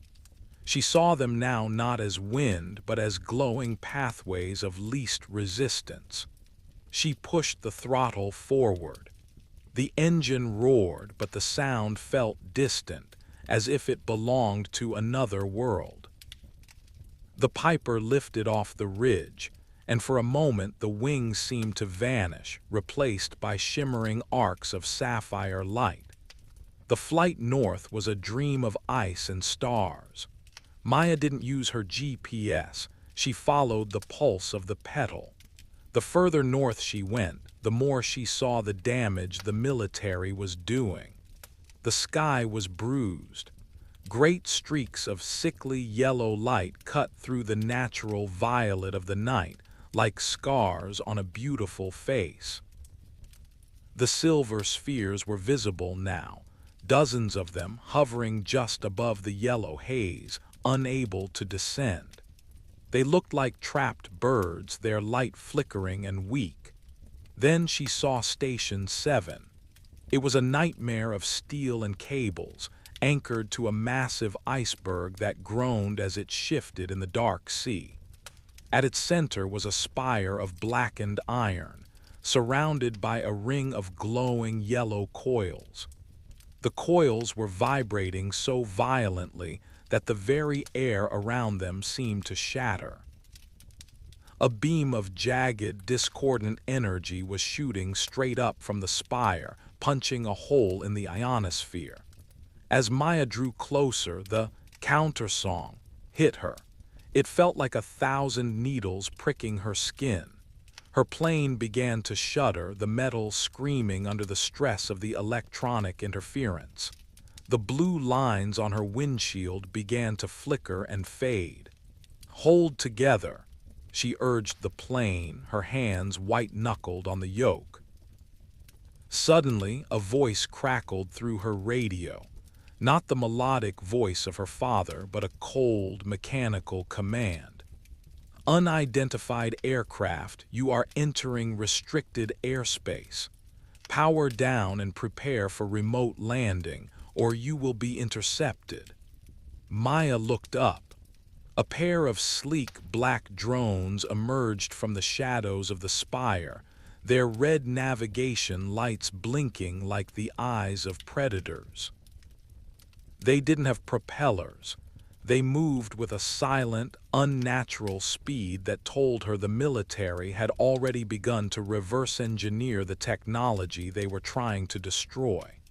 She didn't power down. She dove. She pushed the Piper into a steep spiral, weaving through the jagged ice floes that surrounded the station. The drones followed, their movements precise and terrifying. They fired bursts of high-intensity UV light at her, the same light she had seen in the hangar years ago. Where the light hit her plane, the aluminum blackened and curled. Maya reached for the pedal. She didn't just touch it, she pressed her thumb into its glowing center until she felt the frequency surge into her own blood. "The silence," she whispered.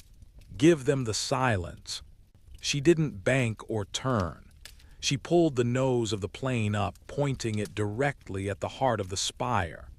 She opened her mouth and let out a sound, not a scream, but a single, sustained note that she had heard in the cavern. The Piper transformed. The little bush plane was no longer a machine of fabric and fuel. It became a needle of pure sapphire light. The yellow countersong didn't hit her, it flowed around her like water around a stone. The drones, unable to track a target that was made of the same light they were trying to study, collided with each other in a shower of sparks. Maya accelerated. She wasn't flying, she was vibrating through the air. She passed through the ring of yellow coils, and for a heartbeat she saw the men inside the station. They were huddled over consoles, their faces illuminated by the sickly glow of their screens. In the center of the room she saw a glass chamber. Inside the chamber was a piece of the silver sphere, a fragment of the living metal being tortured by electrical currents to produce the yellow noise.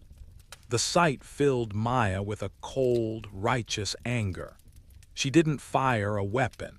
She simply released the frequency. The pulse that left her plane was a wave of absolute crushing quiet. It swept through Station 7, silencing the hum of the generators, the rattle of the coils, and the frantic clicking of the computers. The blackened iron spire didn't explode. It simply lost its form, the molecules untethering as the discordant energy was neutralized. The iceberg shuddered, a massive crack splitting the ice beneath the station. The structures began to tilt, sliding slowly into the dark, freezing water of the Arctic Ocean. The yellow beam in the sky vanished. The effect was instantaneous. Above her, the silver spheres let out a collective harmonic chime that shook the stars. The net was gone. The bruised sky began to heal, the curtains of the aurora rushing back in to fill the wounds with neon green and violet light.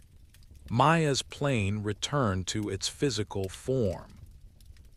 She was gliding now, the engine dead, the only sound the whistle of the wind through the struts. She looked down at the sinking station, seeing the lights flicker out one by one. She saw the glass chamber shatter and the fragment of silver metal within it dissolve into a cloud of glowing blue dust that rose up to join the spheres. She landed the Piper on a flat stretch of sea ice, the skis hissing as they came to a stop. She sat in the cockpit, her breath fogging the glass. The sapphire pedal on the dashboard had finally turned to ash, its work done. High above, a single silver sphere descended. It didn't stop at the edge of the atmosphere. It floated down until it was hovering only a few feet above the ice, right in front of her plane. The door of the Piper creaked open and Maya stepped out into the biting cold. She wasn't afraid. She walked toward the sphere, the geometric lines on her skin glowing with a steady, peaceful light. The sphere didn't speak. It rippled, its surface becoming as clear as a mirror. Maya saw herself reflected in the metal, but she also saw her father standing just behind her shoulder. He wasn't a ghost. He was part of the light. "You have done well, navigator," the resonance whispered, "but the silence is a fragile thing. The men will build more towers. They will find new ways to scream." "I know," Maya said, her voice steady in the vast quiet. "But I will be listening." The sphere moved closer, a thin thread of silver light reaching out to touch Maya's forehead. She felt a final, overwhelming surge of knowledge, a map of every sphere, every navigator, and every wound on the planet.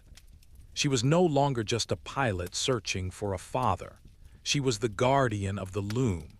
The sphere rose, disappearing into the stars in a flash of sapphire light. Maya stood alone on the ice, the aurora dancing above her head. She looked toward the south, toward the world of men and their noisy machines. She knew her journey wasn't over. It was just beginning. She walked back to her plane, her steps light. She didn't need the engine to get home. She had the wind, the stars, and the silence. Part 9. The Gathering of the Silver Choir. The return from the high Arctic was not a journey measured in miles, but in frequencies. Maya did not fly her Piper back to the gravel strips of Nome. Instead, she found herself guided by the silent map. Etched into her mind, landing on a remote volcanic plateau in the Aleutian Islands. Here, the earth was thin, the steam of the thermal vents rising to meet a sky that felt heavy with expectation. Since the fall of Station 7, the atmosphere had changed. The air felt charged, as if a great bell had been struck and the world was still vibrating from the blow. Across the globe, the other navigators, those who had been claimed by the light over centuries, were stirring. Maya could feel them in the back of her mind like a choir warming up in the wings of a theater. She sat on the wing of her plane, watching the North Pacific churn against the black basalt cliffs. In her hand, she held a small, smooth stone she had picked up at the radar site. It was vibrating, not with the jagged noise of the military, but with a deep tectonic groan. "They are coming," she whispered to the wind. The Great Gathering was not a meeting of ships, but a synchronization of the planet's heartbeat. The whistlers were no longer content to drift as silent observers. The damage done by the countersong had been a warning. The loom of the sky was fraying, and if it were to be mended, the navigators needed to anchor the frequency to the ground in a way that could never be erased again. As the sun dipped below the horizon, the first of them arrived. It appeared as a faint, silver smudge against the twilight. Then another, and another. From every corner of the compass, the spheres descended. They did not stay in the high atmosphere this time. They dropped low, hovering just above the crashing waves, their sapphire light turning the dark water into a sea of glowing jewels. There were hundreds of them. They formed a vast, concentric circle around the island, a crown of light that mirrored the geometric patterns Maya carried in her own skin. A figure emerged from the mist of a nearby thermal vent. It was the old woman from the radar station, her sealskin parka damp with spray. Behind her walked others, a man in the tattered remains of a 19th century sailor's coat, a girl in a silk robe from a dynasty long forgotten, and a pilot in a flight suit that looked remarkably like the one Maya's father had worn. They were the grounded, the navigators who had chosen to keep their physical forms to act as the anchors for the light. The circle is almost complete, Maya Thorne, the old woman said, her voice harmonizing with the chime of the spheres. The whistlers have seen the greed of the men who scream. They have seen the wounds in the air. Now they will weave the earth back into the silence. What does that mean for the world? Maya asked, her voice trembling. Will the noise stop? The noise will always be there, the man in the sailor's coat said, his eyes reflecting the silver light of the spheres. But it will no longer have the power to tear the sky. We are building the great resonance, a frequency so deep and so pure that no machine can jam it. It will be the heartbeat of the new world. Maya looked up at the spheres. They were beginning to move, spinning in a complex, interlocking dance. As they moved, the air began to sing. It wasn't the high-pitched chime she was used to. It was a low, rolling melody that sounded like the earth itself was breathing. Suddenly, Maya's mind was flooded with images. She saw the great cities of the world. She saw the power grids, the satellite arrays, and the massive, hidden laboratories where men like Vance were still trying to capture the wind. She saw the yellow static of their machines. But then she saw the counter-movement. In every city, in every village, there were people stopping what they were doing. They were looking at the sky. They weren't afraid. They were listening. They were the sleepers, the people who had the frequency in them but didn't know it yet. The gathering is not just for us, the old woman said. It is for everyone who remembers the silence. We are the conductors, Maya. You are the lead. The spheres began to pulse in unison. A beam of sapphire light shot up from the center of the circle, piercing the clouds and reaching into the heart of the galaxy. At the same time, Maya felt a corresponding pull from the ground beneath her boots. The geometric lines on her skin flared with such intensity that she became a pillar of light. She felt her consciousness expanding, stretching across the oceans, touching the minds of the sleepers. She was the bridge between the silver choir and the heavy earth. Listen, she whispered, and the word carried across the globe on the wings of the frequency. In London, a scientist at a terminal watched as his data turned into a poem of light. In Tokyo, a child woke up from a dream of silver birds and smiled. In the deep basement of a military bunker in Virginia, the counter-song. Generators simply ceased to function, the heavy iron components turning into soft, harmless quartz. The great resonance was taking hold. It wasn't a revolution of fire, it was a revolution of peace. The cozy spooky truth of the universe, that we are never alone and that the dark is filled with friends, was being written into the very atoms of the atmosphere. But as the melody reached its peak, Maya felt a shadow. At the edge of the circle, a single sphere was different. It wasn't silver blue. It was a dull, bruised purple. It didn't pulse with the rhythm of the others, it flickered with a desperate, dying energy. Maya focused her mind on the purple sphere.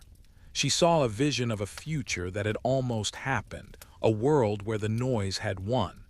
She saw a scorched earth, a sky of lead, and the whistlers fleeing into the void, leaving behind a silent, dead rock.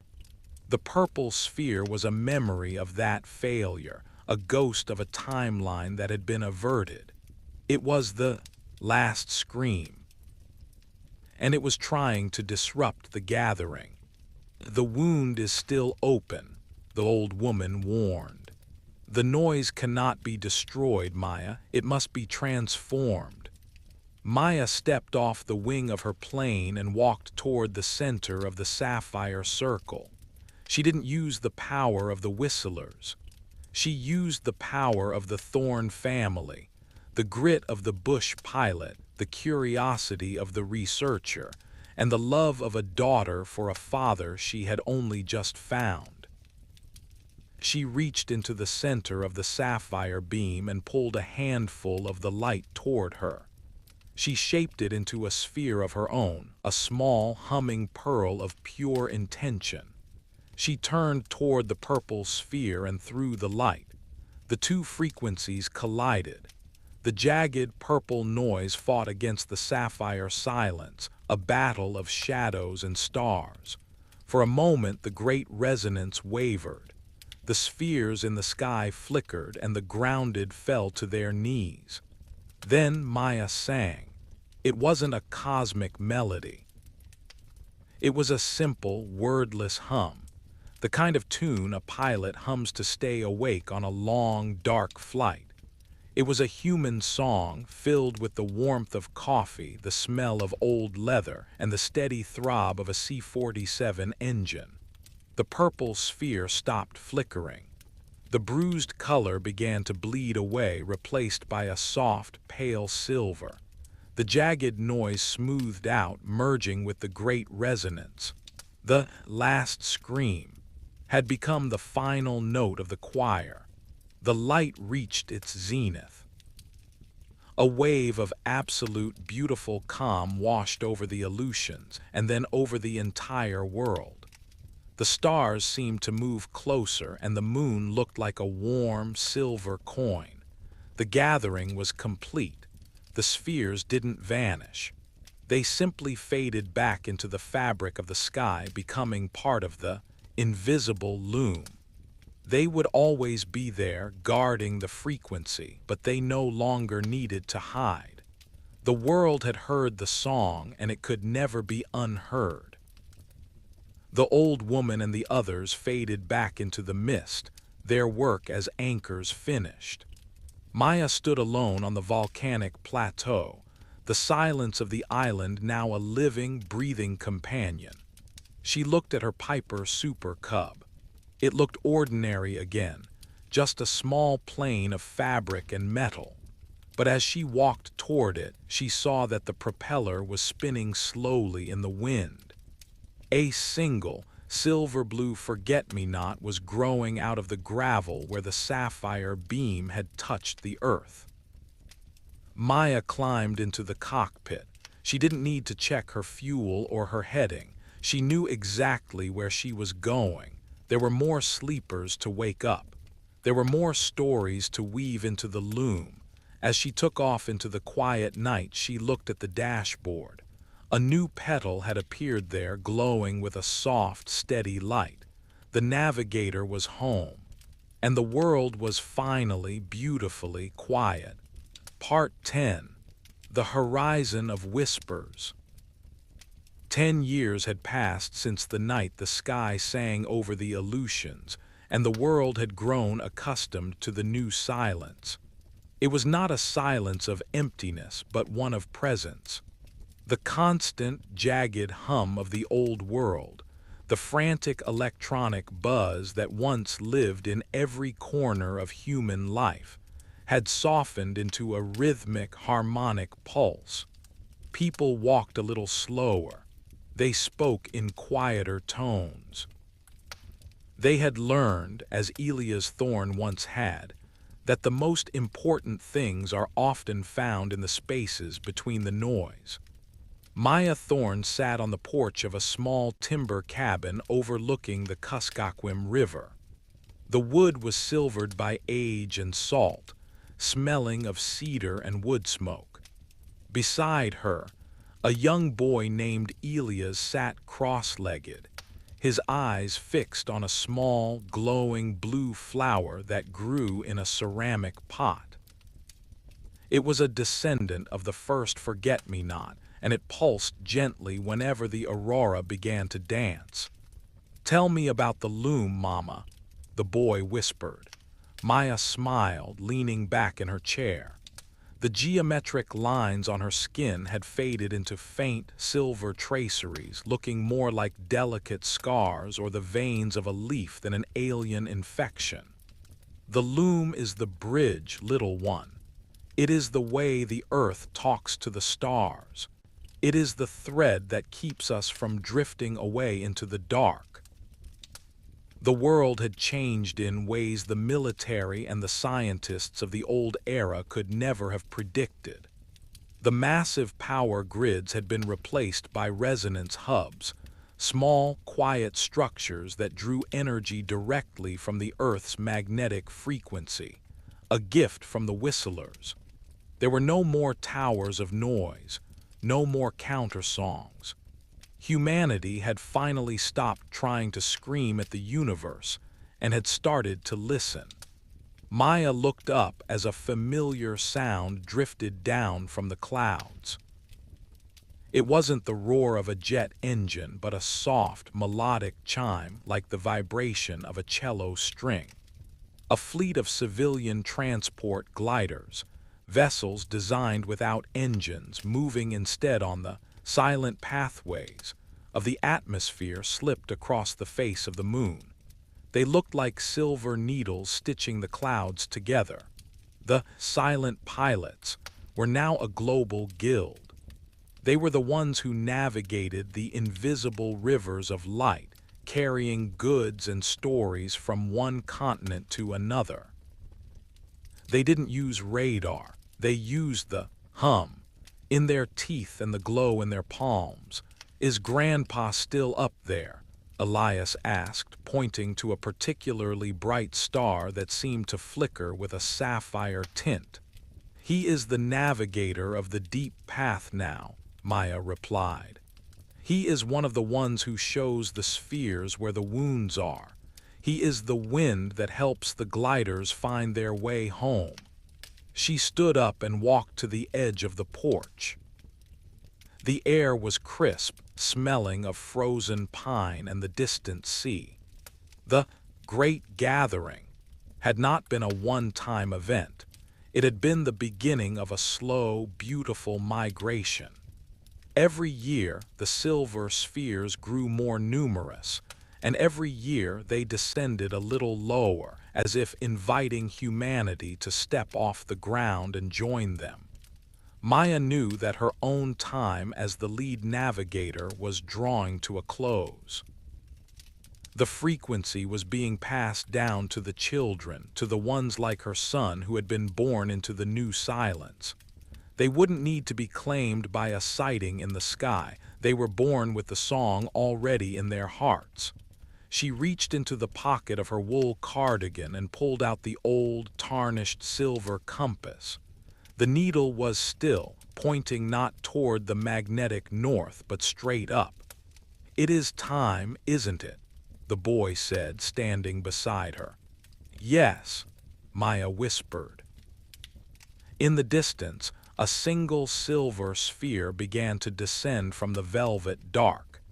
It moved with a slow, meandering grace, drifting over the river like a low-hanging moon. It didn't bring fear. It brought a sense of profound, sleepy peace. The dogs in the village didn't bark. They simply tucked their noses under their tails and dreamed of the hunt. The sphere came to rest a few feet from the porch. Its surface was a perfect mirror reflecting the cabin, the river, and the two generations of thorns standing together. Maya felt a familiar tug in her chest, a warm magnetic pull that felt like a hand reaching out to hers. She looked at her son. He wasn't crying. He looked at the sphere with a quiet, solemn curiosity. "You will watch the flower," Maya said. "I will watch the flower," the boy promised. "And I will listen for the chime." Maya stepped off the porch and onto the frost-covered grass. As she approached the silver light, the boundaries of her physical form began to soften. She felt the weight of the years, the fatigue of the long flights, and the heaviness of the earth falling away. She was becoming a melody. She was becoming a story. She turned back one last time. She saw the little cabin, the glowing blue forget-me-not, and the boy who would one day lead the next choir. She saw the world she had helped heal, a world of quiet hearths and silver skies. Home is not a place, she thought, the resonance filling her mind. Home is the frequency we share. She stepped into the sapphire light. There was no flash, no sound of an engine, and no sudden movement. There was only a gentle, lingering chime, like a final note played on a crystal glass, and then she was gone. The sphere rose slowly, fading into the violet curtains of the aurora until it was just another star in the vast, velvet tapestry of the Alaskan night. On the porch, the boy sat back down. He picked up the silver compass and watched as the needle began to spin in a slow, clockwise circle. He closed his eyes and hummed a simple, wordless tune, the song of a pilot, the song of a gardener, the song of the silence. The wind over the north slope blew softly, stirring the petals of the blue flower. The world was quiet. The world was safe. And high above, the navigators continued their long, silver watch, weaving the stars into a loom of infinite peace. Part 1. The Threshold of Silence. The city of Seattle had become a cacophony of gray noise and electric static that Elias could no longer tune out. For months, the hum of the light rail, the distant roar of the interstate, and the relentless glow of digital screens had felt like a low-grade fever burning in his mind. He needed the silence of the old growth. He needed the smell of damp earth and the heavy, unblinking darkness of the Gifford-Pinchot National Forest. As he drove his weathered truck away from the concrete sprawl, the transition was gradual, yet profound. The towering glass towers gave way to suburban stretches, which eventually dissolved into the emerald cathedral of the Pacific Northwest. By the time he reached the trailhead, the only sound was the rhythmic clicking of his cooling engine and the soft, insistent sigh of the wind through the Douglas firs. He strapped on his pack, the weight of it a grounding comfort against his spine. He wasn't looking for a challenge. He wasn't there to conquer a peak or prove his endurance. He simply wanted to disappear for 3 days into the emerald shadows where the only clock was the movement of the sun across the canopy. The trail was narrow, carpeted in a thick layer of pine needles and moss that swallowed the sound of his boots. The air was cool and tasted of ancient sap and cold rain. He hiked for 4 hours, moving deeper into a valley where the light filtered down in dusty, golden shafts. Here, the world felt prehistoric. The ferns were as tall as his waist, and the trees were so thick that 3 men could not have joined hands around their trunks. He found a small clearing near a stream that chattered over smooth, gray stones. It was a perfect sanctuary. He set up his tent with practiced, slow movements, relishing the physical task of anchoring the stakes and tightening the rainfly. There was no cell service here, no notifications, no urgent emails, just the steady, rhythmic pulse of the forest. As evening approached, the golden light turned to a bruised violet. The shadows grew long and distorted, stretching across the clearing like reaching fingers. Elias built a small, modest fire. He watched the flames dance, their amber glow casting a flickering circle of safety against the encroaching dark. He ate his simple meal in silence, listening to the forest settle into its nocturnal rhythm. The transition from day to night in the deep woods is a physical thing.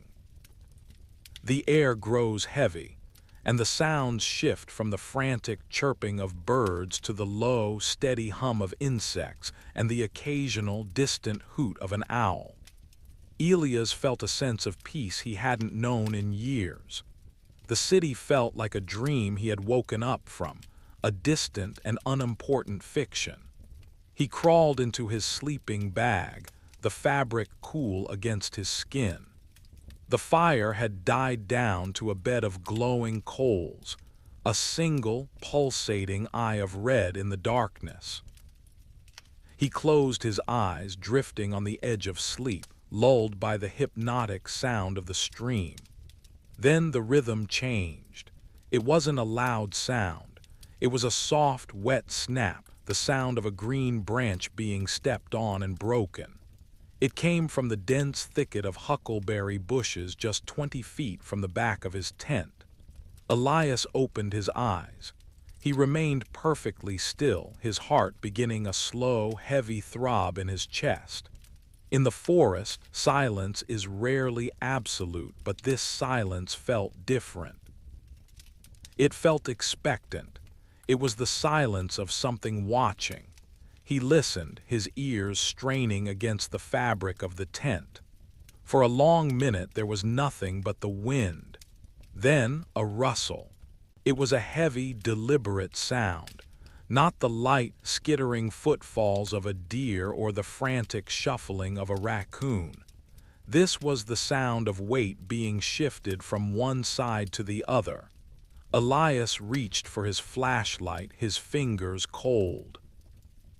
He felt a primal, instinctual fear, the kind that bypasses the modern brain and speaks directly to the marrow. He told himself it was a bear, a black bear curious about the scent of his gear. But the movement didn't sound like a bear. It was too rhythmic. He sat up slowly, his joints protesting with soft creaks that seemed deafening in the stillness. He unzipped the tent flap just enough to peer out. The moon was a sliver of silver behind a thin veil of clouds, providing just enough light to turn the forest into a landscape of charcoal and ash. The coals of his fire were still glowing, casting a faint, crimson wash over the clearing. He scanned the edge of the woods. At first, he saw only the shifting shapes of the trees.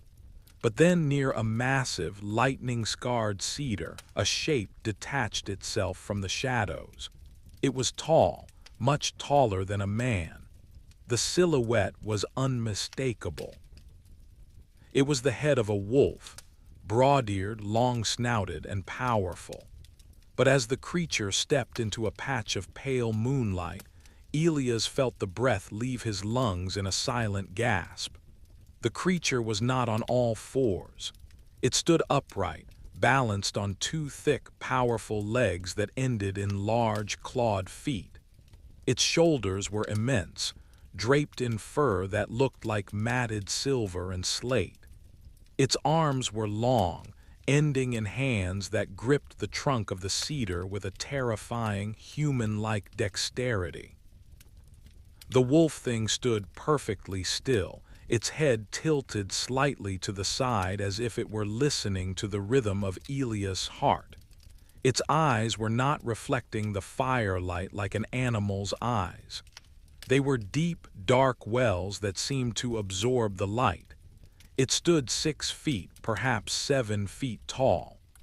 The sheer physicality of it was overwhelming, a predator of old myths made flesh and bone. It didn't growl. It didn't snarl. It simply stood there, a silent sentinel in the dark, watching the man in the small, thin tent. Elias gripped his flashlight, but he didn't turn it on.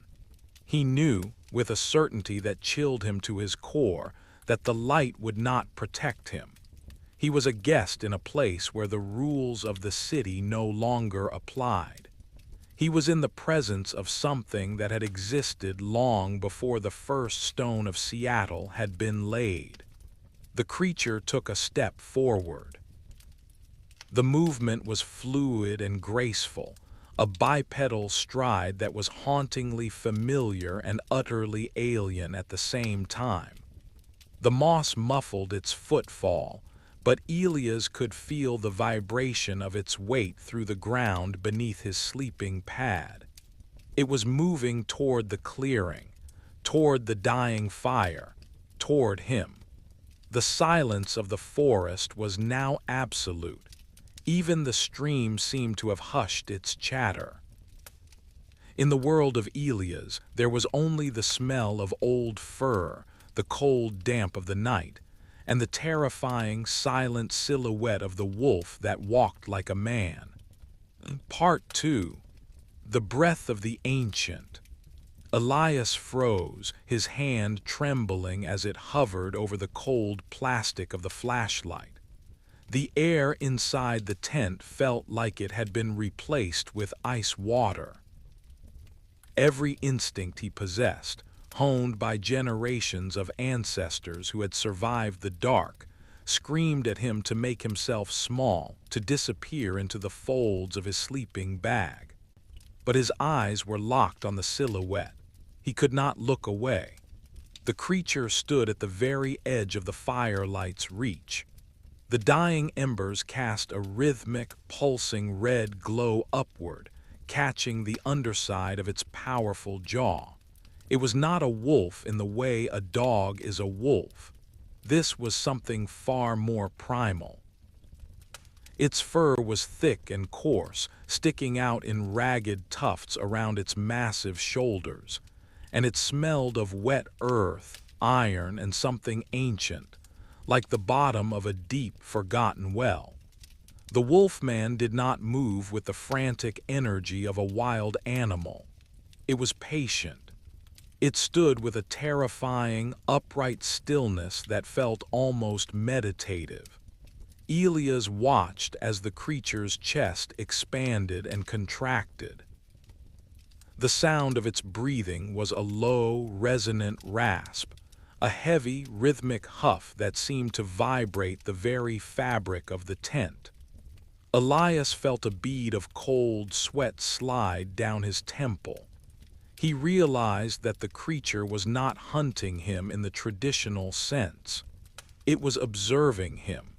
It looked at the tent, then at the small pile of gathered firewood, and finally at the remains of his dinner. Its head moved with a slow, mechanical precision, tilting from side to side as it processed the sight of the human intruder. The creature took another step. Its foot came down on a patch of dry leaves, but the sound was not a sharp crunch. It was a heavy, muffled thud. The sheer mass of the thing was becoming clearer as it drew closer to the faint light.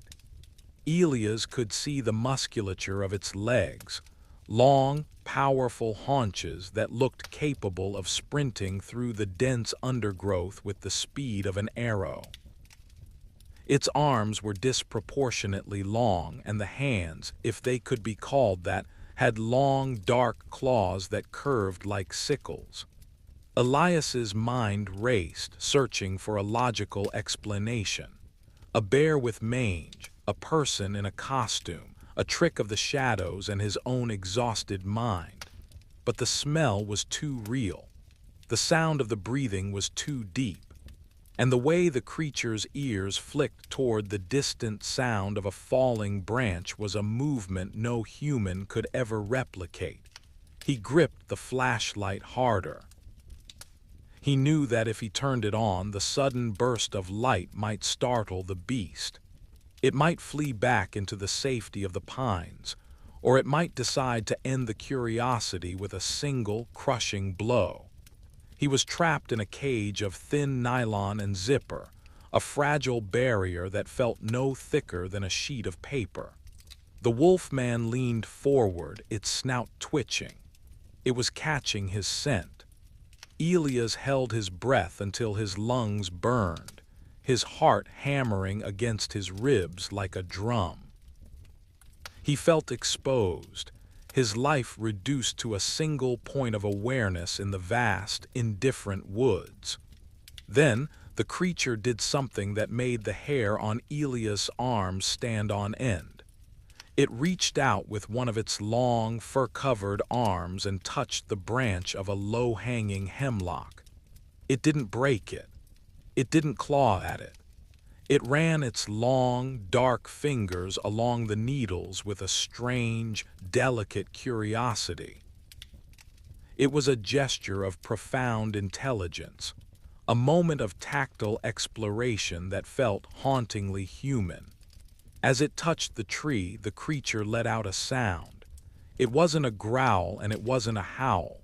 It was a low, melodic whine, a sound of mourning or perhaps recognition. It was a vibration that seemed to settle in the pit of Elias' stomach, a frequency that spoke of long winters, deep snows, and the lonely passage of centuries. Elias felt a sudden, inexplicable surge of empathy. The fear remained, sharp and biting, but it was joined by a sense of awe. He was witnessing something that did not belong in the world of spreadsheets, traffic jams, and neon lights.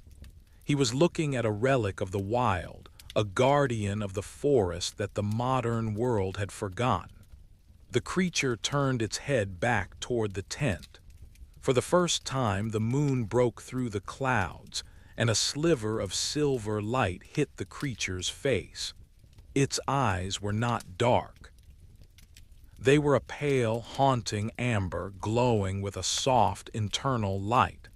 There was an intelligence there, a deep, weary wisdom that made Elias feel small and temporary.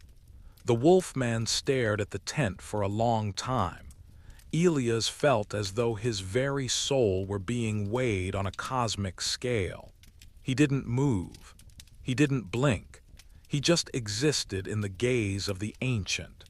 Slowly, the creature began to back away. It didn't turn its back on him. It retreated into the shadows with the same fluid, bipedal grace it had used to arrive. It moved with the silence of a dream, its massive frame dissolving into the charcoal gray of the tree trunks until only the glowing amber of its eyes remained. Then, with a final, heavy huff of breath, the eyes vanished. Elias sat in the dark for what felt like hours. He didn't move from his seated position, his hand still frozen on the flashlight. The silence of the forest rushed back in, but it was no longer the peaceful silence of earlier. It was a silence that carried the weight of a secret. The stream continued its chatter, and the wind continued its sigh, but the clearing felt different. The air was still thick with the scent of the creature, a musky, earthy perfume that lingered like a ghost. Elias realized that he would never truly be alone in the woods again. He had seen the silhouette, and the silhouette had seen him. As the first faint light of dawn began to bleed through the canopy, turning the shadows into soft, misty blues, Elias finally let out a long, shuddering breath. He reached for the zipper of his tent, his fingers still numb with cold. He needed to see the ground. He needed to know if the tracks were real. He stepped out into the damp morning air, his boots sinking into the moss. He walked toward the lightning-scarred cedar where the creature had first appeared. The ground was disturbed.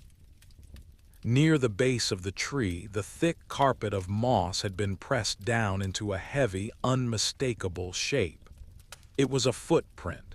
It was nearly 14 inches long, with the clear impression of a heel and 5 long, tapered toes. It was the footprint of something that walked on 2 legs, but the depth of the impression suggested a weight far beyond that of any man.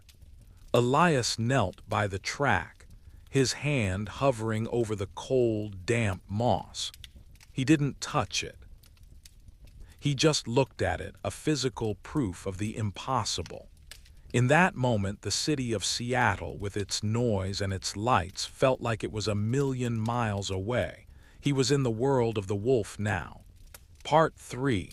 The Token of the Thicket. The morning sun did not bring the usual comfort of clarity. Instead, the pale light filtering through the hemlock branches seemed to highlight the strangeness of the clearing. Elias stood over the massive footprint, his breath hitching in the cold air. The moss was slowly beginning to spring back, a silent erasure of the creature's presence, but the image was burned into his mind. He was no longer a camper in a public forest. He was a trespasser in a kingdom that did not belong to him. He moved with a frantic, quiet energy. He didn't want to linger. The peace he had sought in the Gifford Pinchot had been replaced by a sharp, electric awareness of every rustle and every snap of a twig. He collapsed his tent, the nylon fabric crinkling like thunder in the stillness. He stuffed his sleeping bag into its sack with trembling hands, his eyes constantly darting toward the thicket of huckleberry where the wolfman had vanished. As he reached for his cooking kit near the remains of the fire, he stopped. There, sitting perfectly centered on the flat gray stone he had used as a makeshift table, was an object that had not been there when he went to sleep. It was a bundle of 3 small bird bones, clean, white, and fragile, wrapped tightly with a single, long strand of coarse, silver-gray fur. Elias stared at it. His stomach did a slow, cold roll. This was not the accidental debris of an animal. This was a deliberate act. It was an arrangement, a gift, or perhaps a warning. He leaned in closer, the scent of the creature, that musky, iron-rich smell clinging to the silver fur. He didn't touch it. The idea of placing his fingers on something that had been handled by those long, clawed hands made his skin crawl. He stood up and backed away, his pack half-fastened.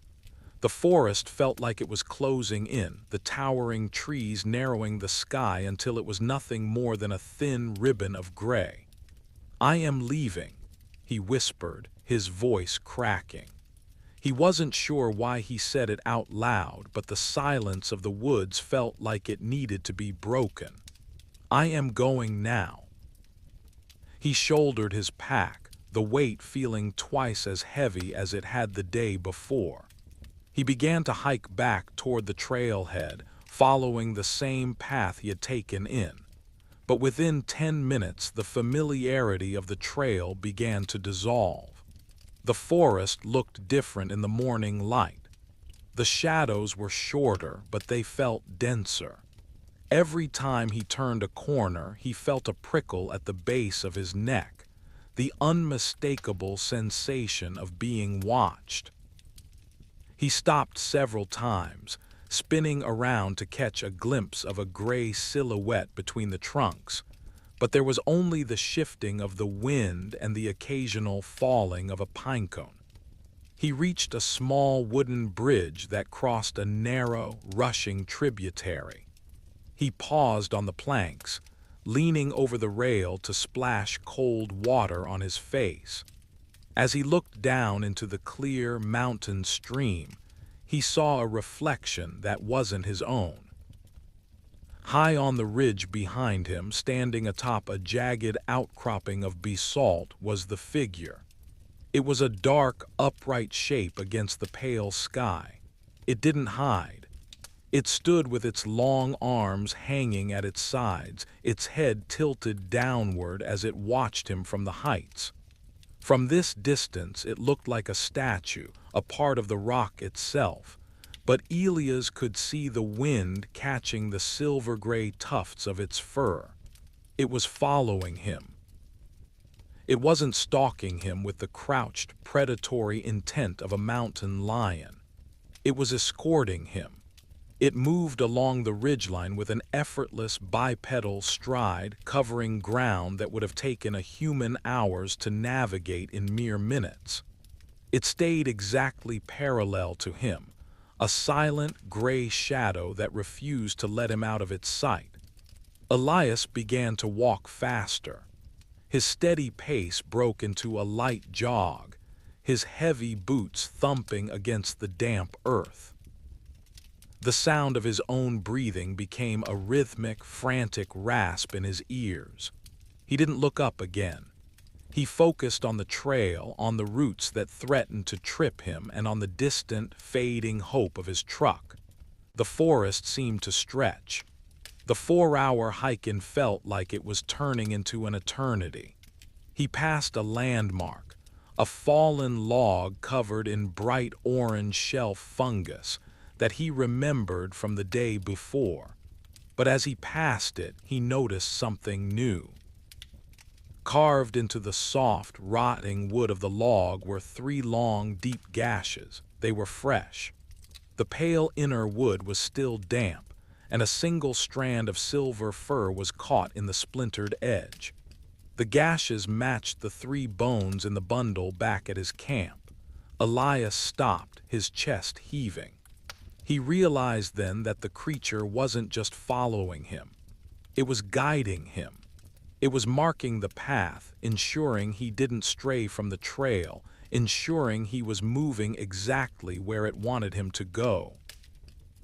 A low, vibrating hum began to echo through the valley. It wasn't a mechanical sound. It was a vocalization, a deep, resonant thrum that seemed to come from the very earth itself. It was the same sound he had heard in the clearing, but now it was louder, more insistent. It felt like a low-frequency pulse that vibrated in his teeth. He looked up at the ridge. The creature was gone. In its place was a heavy, unnatural fog that began to roll down the slope, swallowing the trees in a thick, white shroud. The temperature dropped 10 degrees in a matter of seconds. The birds went silent. The wind died. The world became a muffled gray void.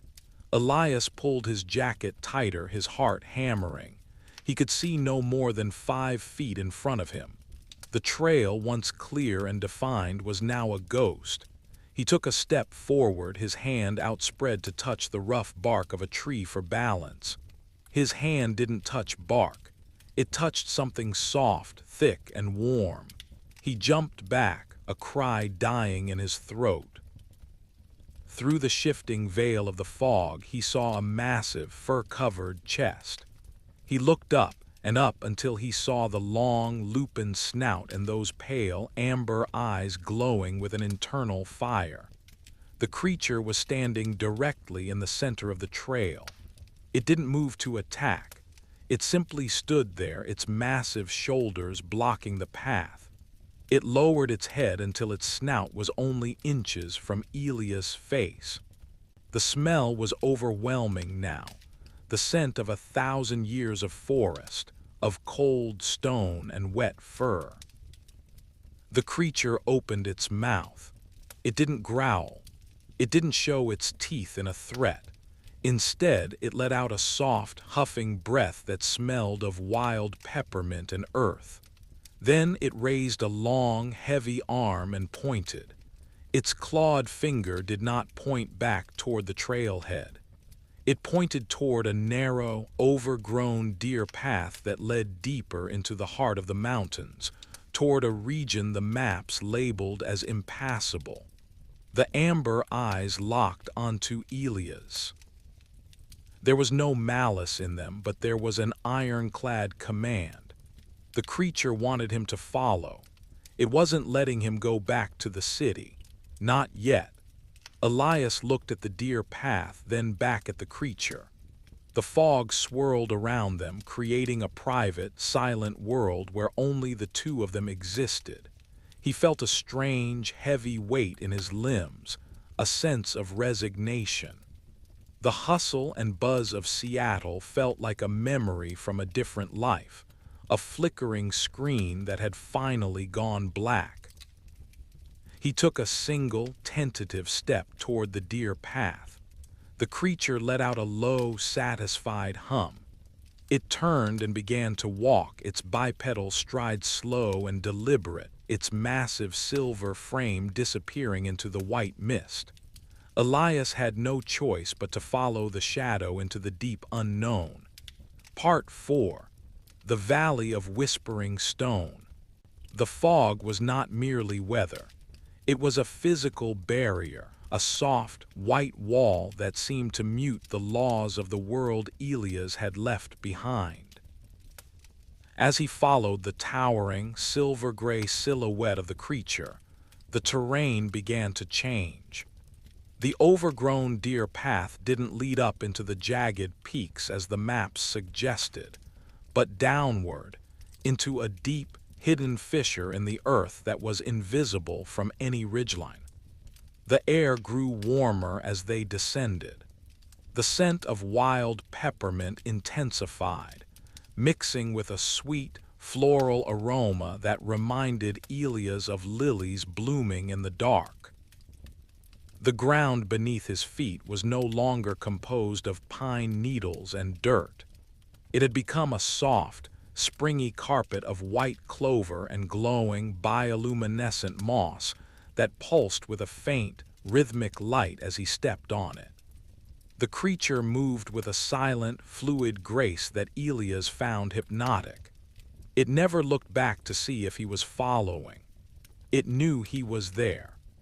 The vibration of its heavy, bipedal footfalls served as a steady, reassuring heartbeat in the muffled silence of the mist. Every few hundred yards, the wolfman would reach out and touch a stone or a tree, leaving behind a faint, glowing mark, a geometric symbol that shimmered with the same amber light as its eyes. Finally, the fog began to lift, peeling away like a heavy curtain to reveal a valley that defied every rule of the Pacific Northwest. It was a vast, bowl-shaped amphitheater of emerald and gold. In the center lay a perfectly circular lake, its water so still and black it looked like a sheet of polished obsidian. Surrounding the lake were 12 massive pillars of basalt, naturally formed but arranged with a precision that suggested a deliberate hand. These were not mere rocks. They were etched from base to peak with the same symbols the creature had been marking on the trail. Elias stood at the edge of the valley, his pack forgotten on his shoulders. He felt a profound sense of displacement. The hustle and buzz of Seattle, the roar of the interstates, and the flickering blue light of his phone felt like artifacts from a dream he had woken up from centuries ago. "Where are we?" he whispered. The creature stopped at the base of the tallest pillar. It turned its head, its long snout twitching as it looked at Elias. It didn't speak, but a thought bloomed in Elias' mind, not as words, but as a series of images. He saw the city as a gray, spreading rot. He saw the trees being felled, the rivers being dammed, and the silence being drowned in a sea of static. The creature let out a low, mournful huff and sat down on its haunches. In this position, it looked less like a monster and more like a weary king. It gestured with a long, clawed hand toward the obsidian lake. Elias walked toward the water, his boots making no sound on the clover. As he reached the edge, he saw movement in the shadows of the pillars. Other shapes began to detach themselves from the trees. There were dozens of them. Some were smaller, with fur the color of autumn leaves or charcoal. Others were even larger than his guide, their coats matted with moss and lichen as if they had been part of the forest for 1,000 years.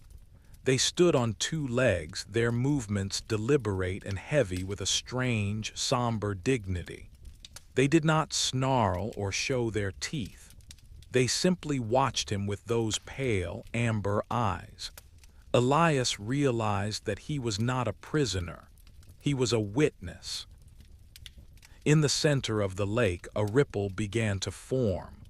A soft blue light rose from the depths, illuminating the water from within. As the light reached the surface, the obsidian water began to reflect something that wasn't there. In the reflection, Elias didn't see the valley or the pillars. He saw the city of Seattle, but it was different. The buildings were draped in vines. The streets were cracked and overflowing with wild flowers. The steel and glass were being reclaimed by the earth, turning back into the dust from which they came. It was a vision of a world after the noise had stopped. The creature, his guide, stood up and walked to the water's edge. It leaned down and dipped a clawed finger into the lake, breaking the reflection of the city. The ripples spread outward, touching the shore at Elias' feet. A sensation of overwhelming calm washed over him. The anxiety that had defined his life, the constant, low-grade thrum of modern existence, simply evaporated. He felt his heartbeat slow to match the pulse of the glowing moss. He realized why the creature had left the bundle of bones and fur at his camp. It wasn't a warning. It was an invitation to let the old self die. The creature reached out and touched Elias' forehead. Its finger was surprisingly warm, smelling of peppermint and ancient stone. The noise is a cage. A voice vibrated in his mind, though the creature's mouth did not move. The silence is the key.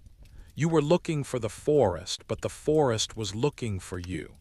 Elias looked at his own hands. They looked pale and fragile compared to the massive, fur-covered limbs of the beings around him.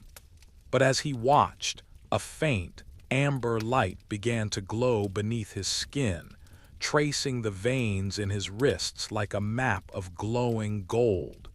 The transition had begun. He looked back toward the path they had taken, toward the fog-shrouded entrance to the valley. He knew that if he walked back through that mist, he wouldn't find his truck. He wouldn't find the trailhead.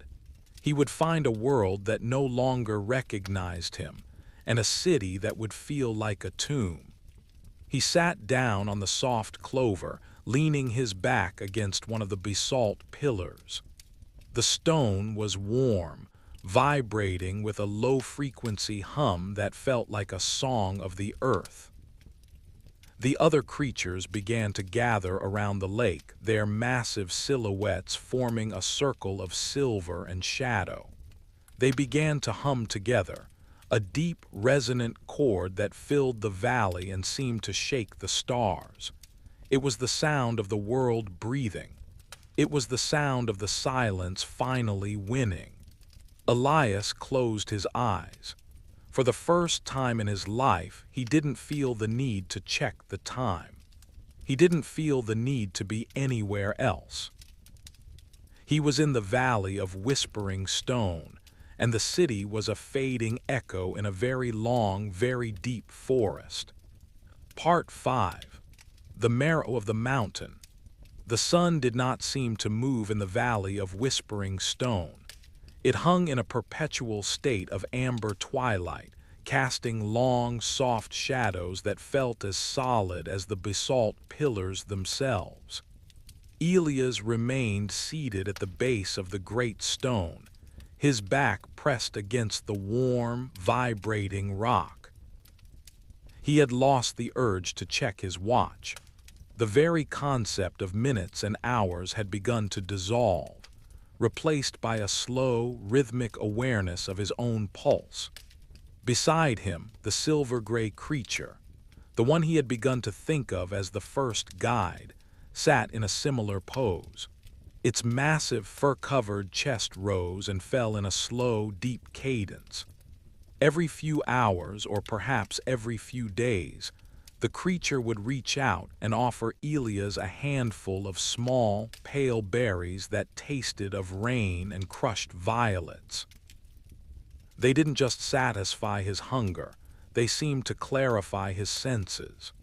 The change began in his feet. It wasn't a painful sensation, but a heavy, insistent thrum that started in his heels and moved upward. He looked down and saw that his hiking boots, once the pride of his city gear, had begun to crack and peel away. Beneath them, his skin was no longer pale. It had thickened, turning a deep, bark-like gray, and a fine, soft down of silver fur was beginning to sprout along the edges of his feet. He didn't feel panic. The berries and the hum of the stone acted like a sedative for his fear, leaving behind only a profound, quiet curiosity. He watched as his toes lengthened, the nails darkening and hardening into blunt, powerful claws. He was losing the shape of a man, but he was gaining the weight of the mountain. The body is a costume. The voice vibrated in his mind, resonant and deep. The first guide had not moved, but its amber eyes were fixed on the obsidian lake. The city gave you a skin that was thin and loud. We are giving you a skin that can hear the stones. Elias reached out to touch his leg, but his hand had changed too.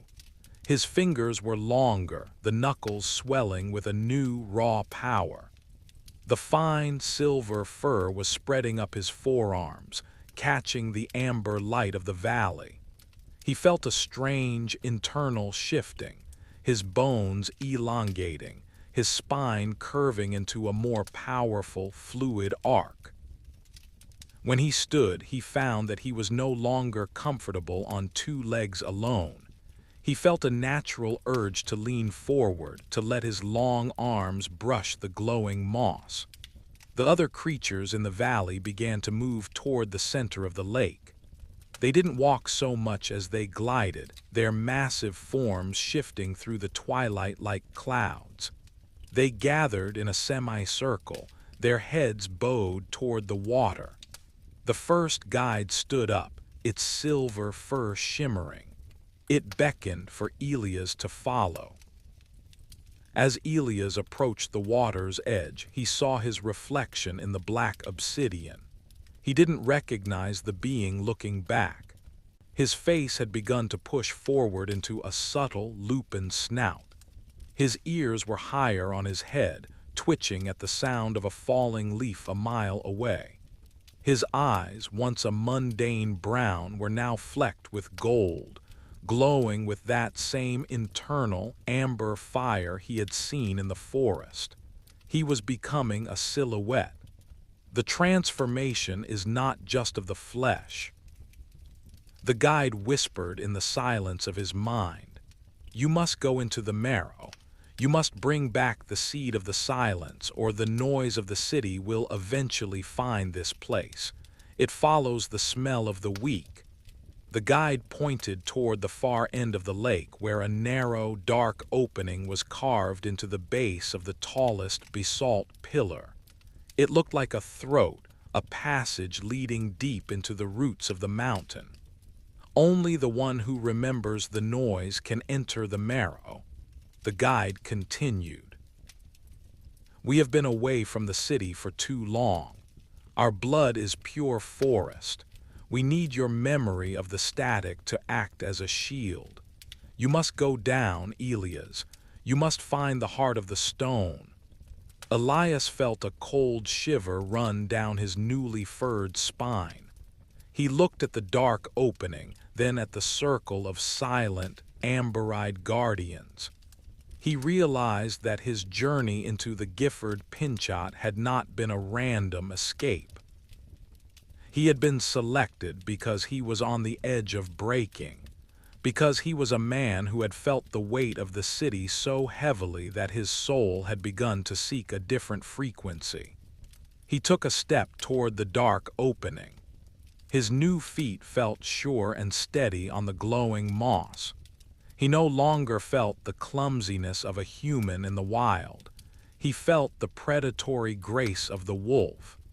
As he reached the threshold of the stone throat, the temperature dropped. The sweet scent of peppermint was replaced by the smell of ancient iron and cold, wet minerals. He looked back at the first guide. The creature raised a long, clawed hand in a gesture of benediction. Do not fight the dark, Elias. Become the dark. The noise cannot live where there is no light to reflect it. Elias turned and entered the mountain. The passage was narrow and slick with moisture.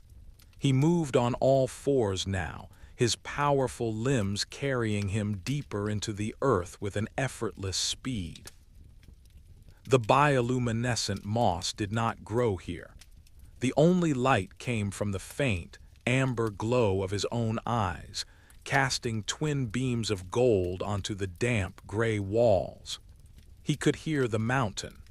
It wasn't a single sound, but a symphony of geological movement. He heard the slow grinding of the tectonic plates.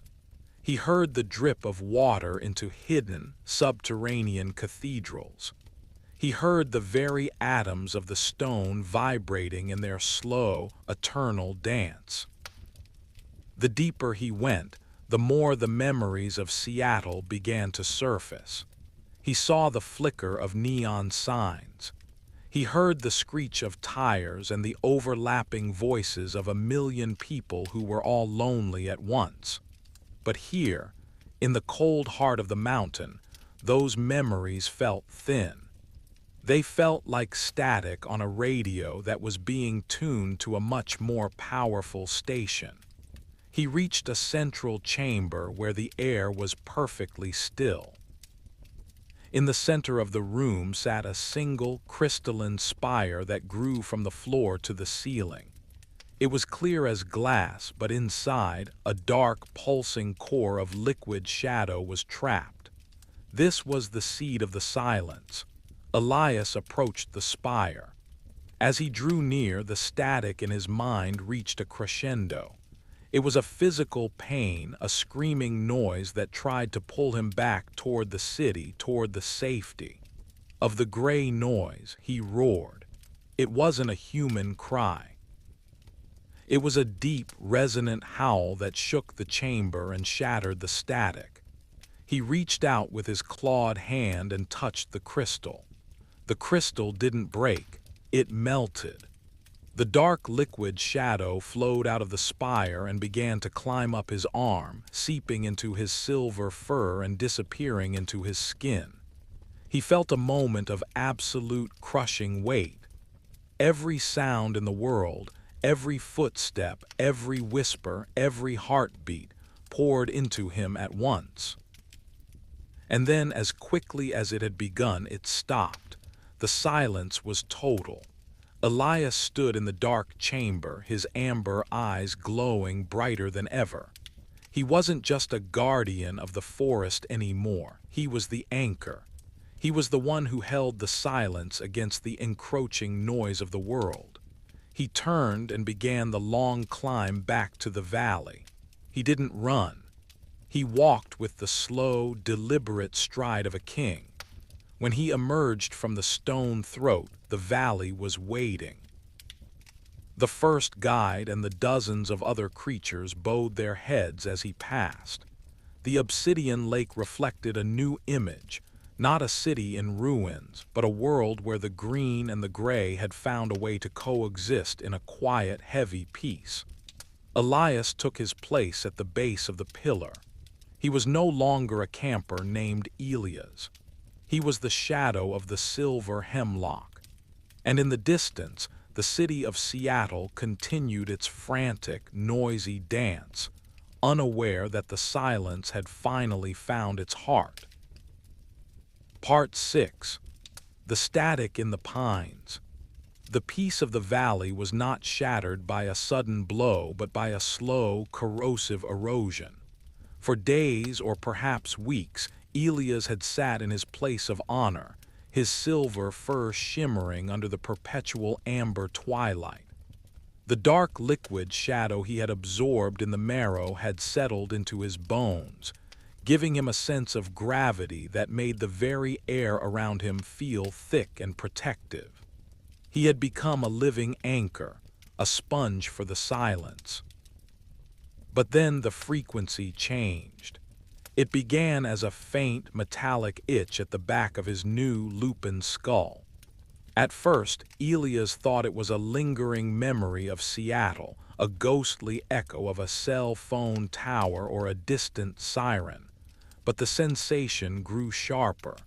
It was a rhythmic, pulsing throb, a high-frequency signal that didn't belong to the language of the stones or the breath of the trees.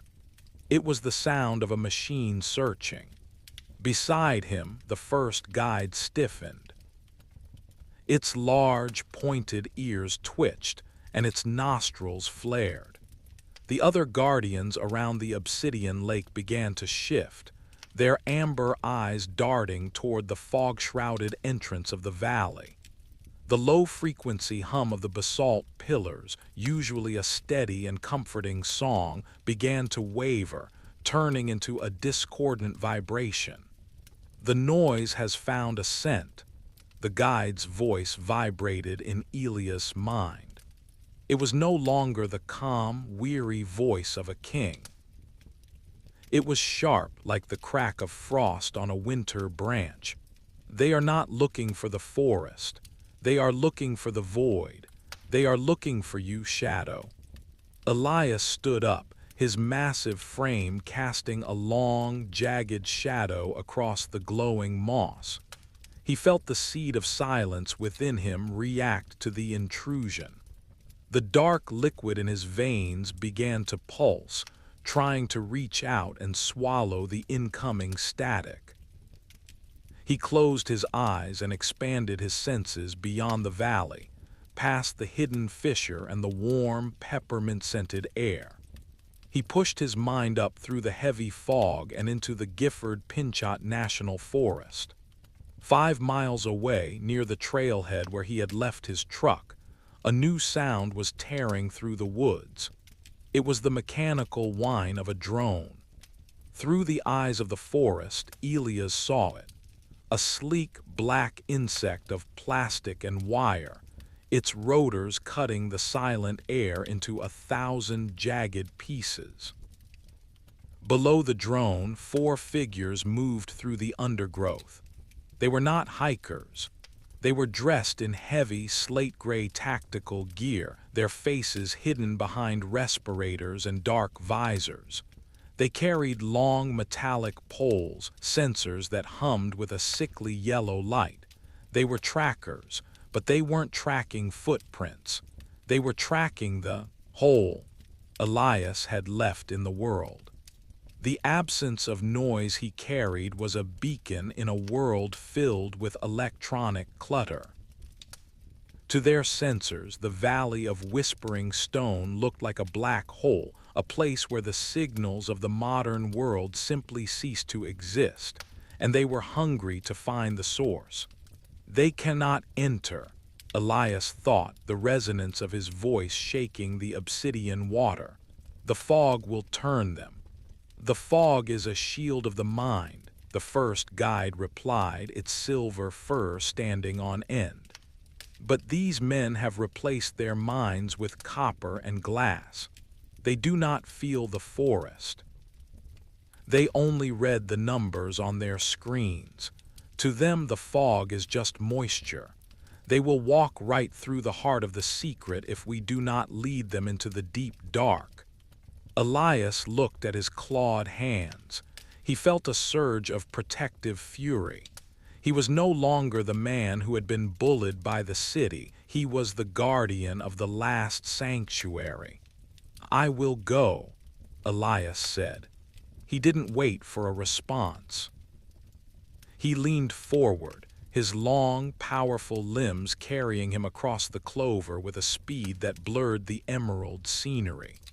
He moved toward the entrance of the valley, the bioluminescent moss flaring to a brilliant, angry violet as he passed. As he entered the fog, the warmth of the valley vanished. The air turned cold and damp, smelling of old pine and wet rot. He didn't slow down. He moved through the mist like a silver ghost, his amber eyes cutting through the white shroud. He reached the ridge overlooking the narrow deer path. The four men were closer now, only 2 miles from the hidden fissure. The drone hovered above them, its camera lens swiveling with a mechanical click-clack that made Elias' teeth ache. The men stopped. One of them held up a handheld device. "The signal is dropping to 0, a muffled voice said through a respirator. "We are right on top of the dead zone. Keep the sensors at maximum gain. If there is a localized frequency dampener, we need the coordinates for the heavy lift." Elias felt the noise of their presence as a physical stain on the woods. It was a greasy yellow vibration that seemed to wilt the ferns as they passed. He didn't want to kill them. The silence he carried was not a weapon of violence, but one of displacement. He took a deep breath, drawing the liquid shadow from his marrow into his lungs. He let out a low, vibrating hum. It wasn't a roar. It was a wave of absolute, crushing quiet. The sound of the wind stopped. The sound of the men's heavy boots stopped. Even the whine of the drone seemed to be swallowed by an invisible mouth. The men froze. They looked around, their dark visors reflecting only the gray mist. "Comms are down," one of them shouted, though his voice sounded thin and tiny as if he were speaking from the bottom of a well. "The drone is. It is just hovering. I have lost the uplink." Elias moved. He didn't run at them, he ran around them. He circled the group with the fluid grace of the silver hemlock, his massive feet making no sound on the damp earth. Every time he passed a tree, he reached out and touched it, leaving behind a glowing amber symbol. He was weaving a maze. The men began to turn in circles, their sensors spinning wildly. The yellow light on their poles flickered and turned a deep, bruised purple.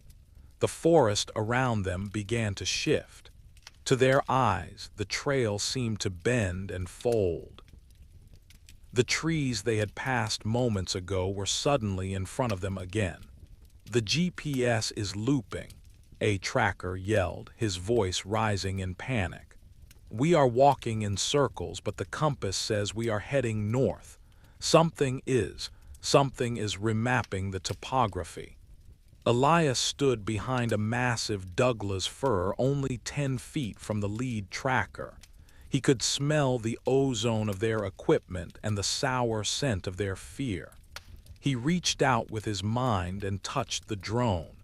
He didn't break it. He simply gave it a new silence. The drone's rotors slowed to a crawl. It didn't fall. It drifted downward like a dead leaf, landing softly in a bed of ferns. The red and green lights on its hull blinked once and then went dark, the plastic turning a dull, matte gray as if it had been sitting in the woods for 50 years. The trackers scrambled toward the fallen drone. As they did, the fog thickened, turning from white to a deep charcoal gray. The shadows of the trees stretched, becoming long, clawed fingers that seemed to reach for the men's boots. Elias let out a single, sharp huff of breath. A wall of wind hit the trackers, smelling of wild peppermint and ancient iron. It wasn't a wind that pushed the body, it was a wind that pushed the soul. The men stumbled back, their sensors clattering against the rocks. "Get out!" The leader screamed, his bravado shattered by the weight of the silence. "Abort! Abort the sweep! We are losing the perimeter." They turned and fled, running blindly back toward the trailhead. They didn't see Elias as he watched them go. They only felt the terrifying, heavy presence of something that was too quiet to be real. Elias stood on the ridge until the sound of their frantic crashing through the brush faded into nothing. He looked down at the fallen drone. He reached out with a clawed finger and touched the plastic. Under his touch, a small, green shoot of moss began to grow out of the camera lens. The forest was already reclaiming it. He turned back toward the valley, his silver fur rippling in the mist. He had won this skirmish, but he knew the noise would return. The city did not like gaps in its map. It did not like places where it couldn't hear itself think. As he re-entered the valley of whispering stone, the amber light felt warmer than before, but there was a new weight in his heart. He realized that his role was not just to sit and reflect. He was the barrier. He was the one who had to stand in the gray mist so that the green could remain pure. He took his place by the basalt pillar, his amber eyes fixed on the entrance. He would wait. The city could send its machines and its men in slate-gray gear, but they would find only the fog, the peppermint, and the wolf that walked like a man. The silence was no longer just a gift. It was a siege. Part 7. The Leaden Shadow. The victory over the trackers had been swift, but it had come at a cost that Elias had not anticipated. As he sat once more at the base of his basalt pillar, the perpetual amber twilight of the valley felt thin and fragile. The silver fur along his forearms, once as bright as a mountain stream, had begun to turn a dull, leaden gray. It wasn't just a change in color, it was a change in weight. The areas where he had brushed against the tracker's equipment felt cold and oily, as if a layer of invisible soot had settled into his very marrow. The seed of silence within him was agitated. The dark liquid shadow in his veins was no longer a calm, steady tide. It was roiling, reacting to the stain of the modern world. Every time he closed his eyes, he didn't see the obsidian lake or the glowing moss. He saw the flicker of the drone's red lights. He heard the electronic whine of the sensors. The noise he had driven away from the valley had found a way to hitch a ride back inside him. Beside him, the first guide stood up. Its movement was not the fluid grace of before, but a stiff, cautious gesture. It did not approach Elias. It stood 5 feet away, its nostrils flared as it caught the scent of the static clinging to his fur. "The noise is a poison, Shadow." The guide's voice vibrated, heavy with a somber resonance. "It does not need to enter the valley with boots and machines. It can enter as a memory. It can enter as a residue of the fear you felt when you faced them. You have brought the gray into the green." Elias looked at his hands. The silver fur was indeed matting together, turning a greasy charcoal color. He felt a wave of shame. He had been the protector, yet he had become the conduit for the very rot he sought to exclude. He looked toward the obsidian lake, and his heart sank. A thin, oily film was beginning to spread across the surface of the black water, right where his reflection fell. The perfect stillness of the lake was being broken by tiny, erratic ripples that mirrored the frantic pulse of a machine. "How do I cleanse it?" Elias asked, the thought echoing like a cracked bell. The first guide pointed upward, toward the jagged peaks that formed the northern rim of the valley. "There is a place where the mountain weeps, the tears of the first silence. It is a spring that does not come from the rain but from the melting of the stars. If you do not wash the gray away before the next moon rises, the static will become your skin, and you will forget the language of the stones." Elias stood, his limbs feeling like they were made of cast iron. The weight of the stain was making it difficult to breathe. He felt a desperate urge to run, to shake off the invisible soot, but every movement felt sluggish. He began the climb, leaving the warmth of the valley floor and moving into the thin, biting air of the high ridges.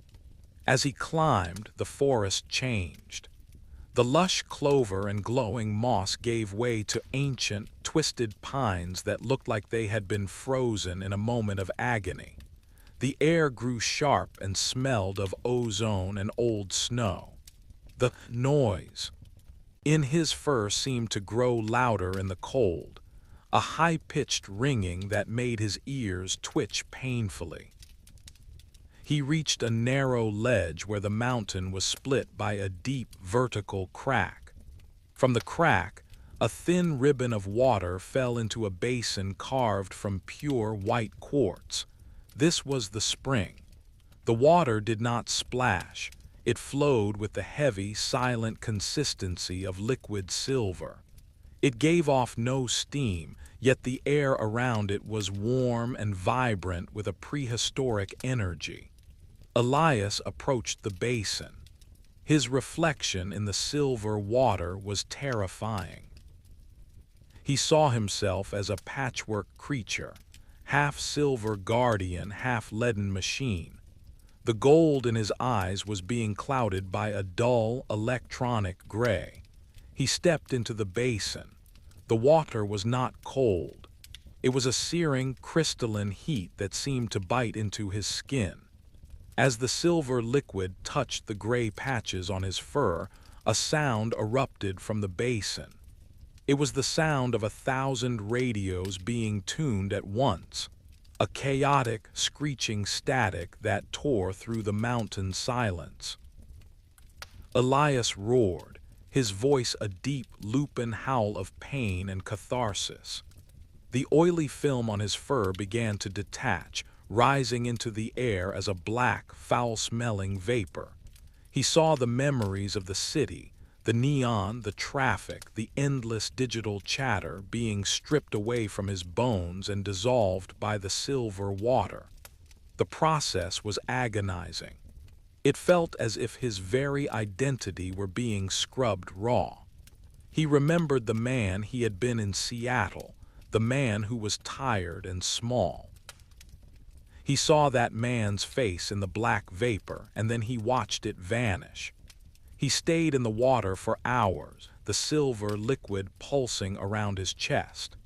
Slowly, the screeching static began to fade, replaced by the deep, resonant hum of the mountain.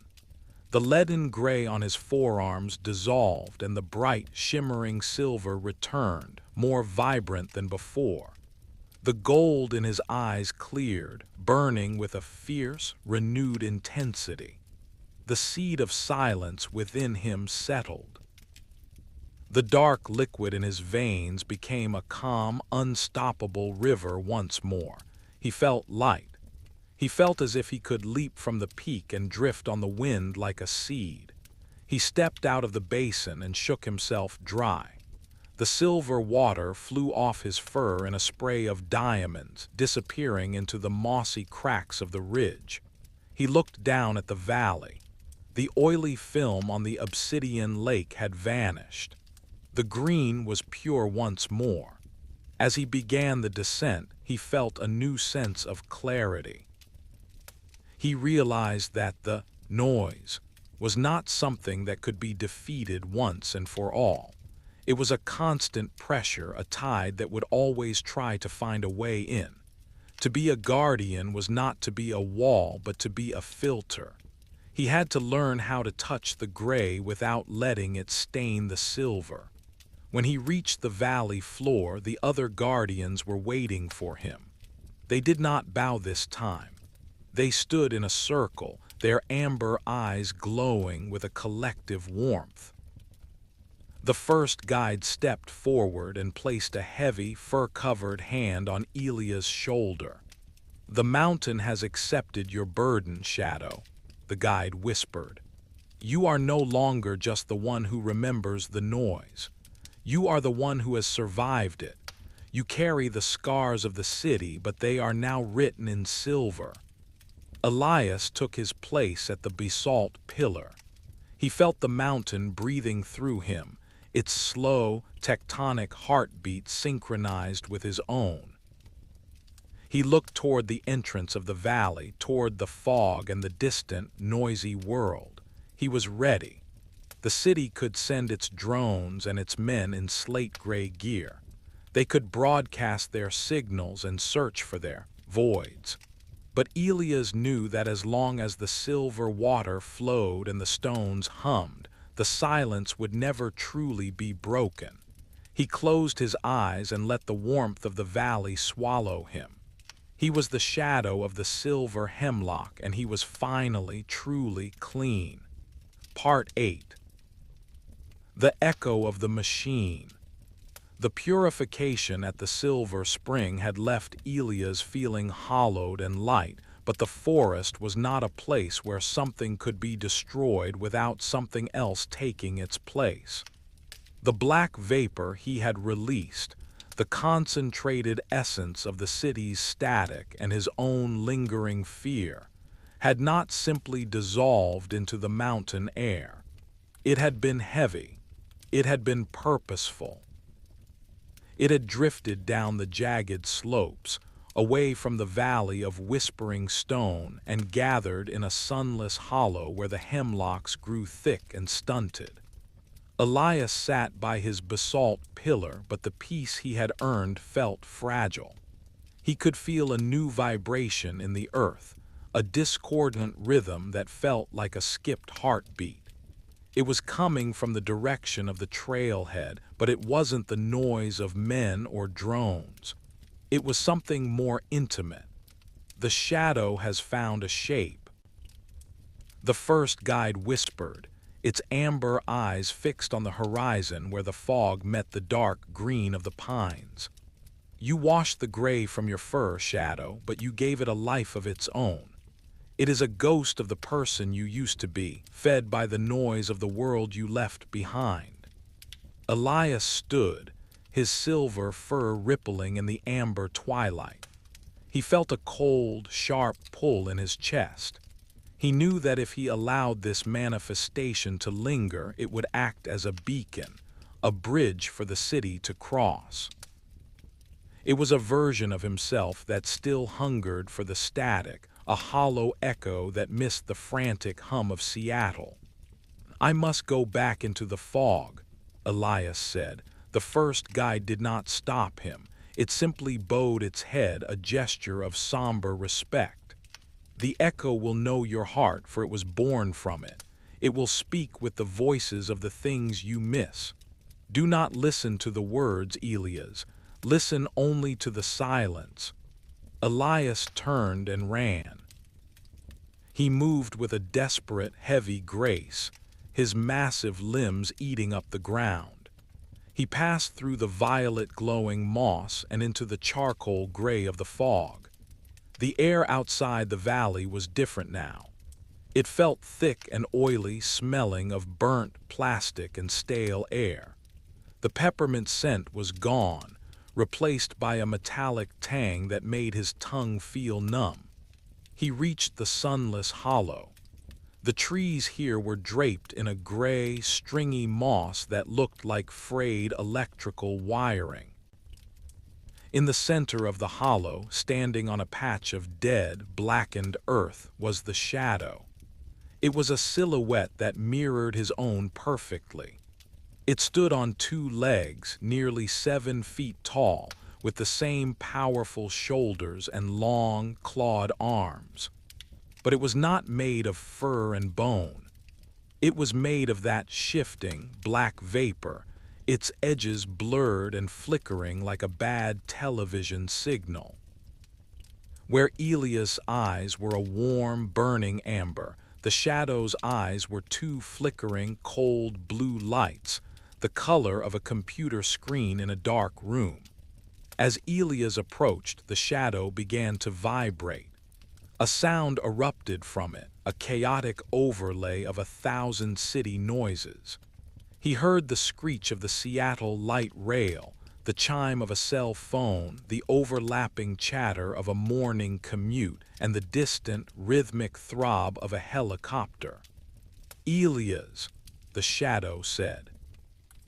The voice was his own, but it sounded distorted, as if it were being played through a broken speaker. "Why are you hiding in the dark? The city is still waiting. The lights are still on. We can go back. We can be seen again." Elias growled, a deep, resonant sound that shook the gray moss from the trees. "You are nothing but a ghost of the noise. You have no heart."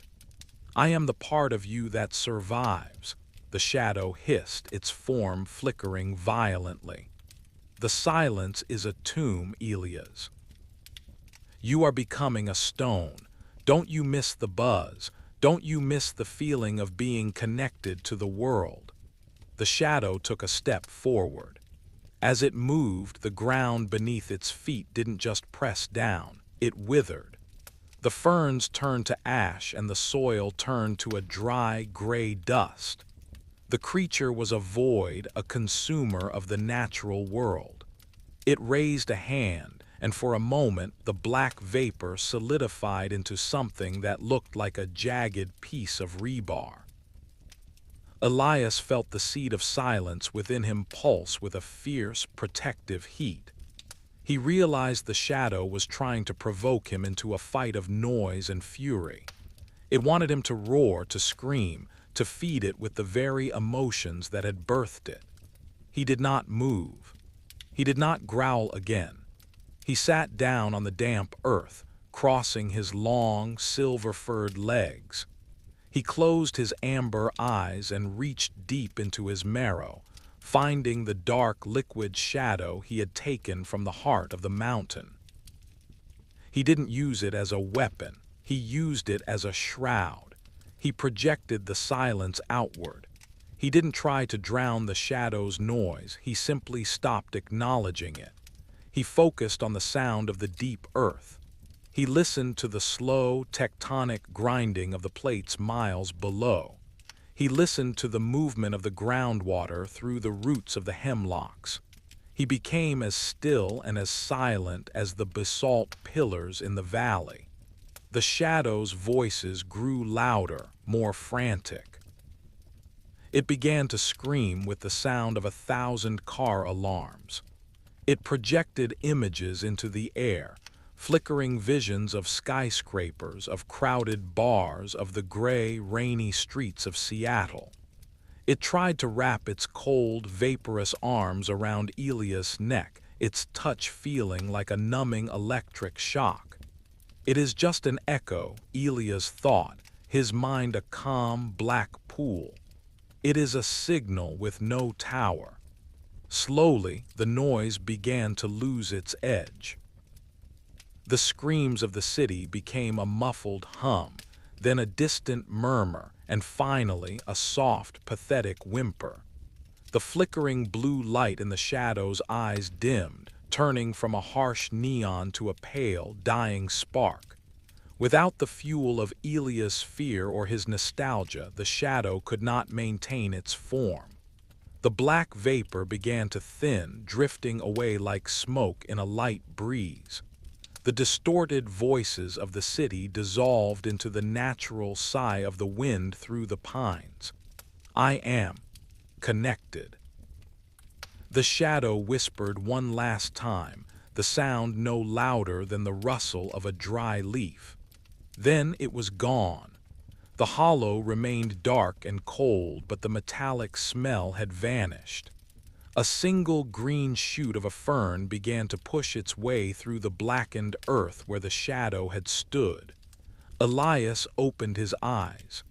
The gold in them was steady and clear. He stood up, feeling a sense of finality that he hadn't felt after the spring. He hadn't just washed away the gray. He had faced the part of himself that wanted to be gray, and he had let it go.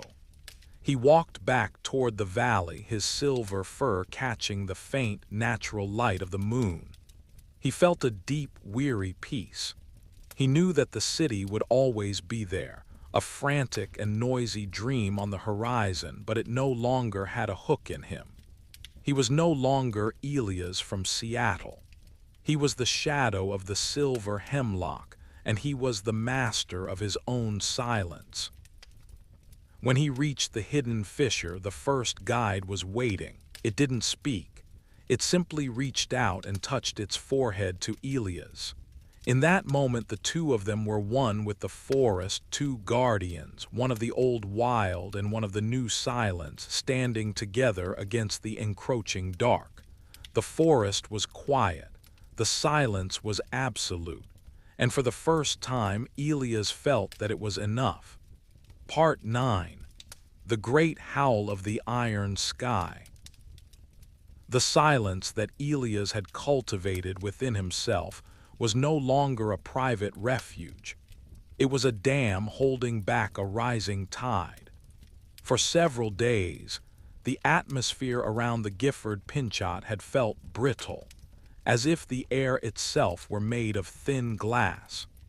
The birds had vanished completely, and even the insects had ceased their rhythmic chirping. The forest was waiting for the final word in a conversation that had been going on since the first stone was laid in the city. The city of Seattle had not forgotten the void in the woods. To the planners and the engineers, the silence of the valley was an anomaly, a glitch in the grid that needed to be smoothed over. They had arrived at the forest's edge not with trackers and drones this time, but with a massive, mobile array of steel towers and satellite dishes. They called it the Harmonic Correction Project. From his place by the basalt pillar, Elias felt the machine activate.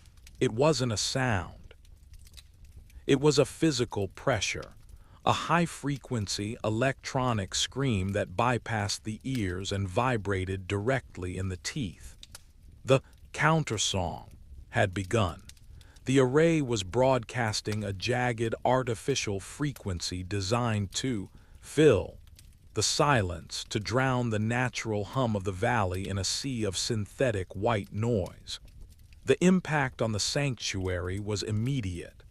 The glowing, bioluminescent moss flickered and turned a sickly, pale yellow.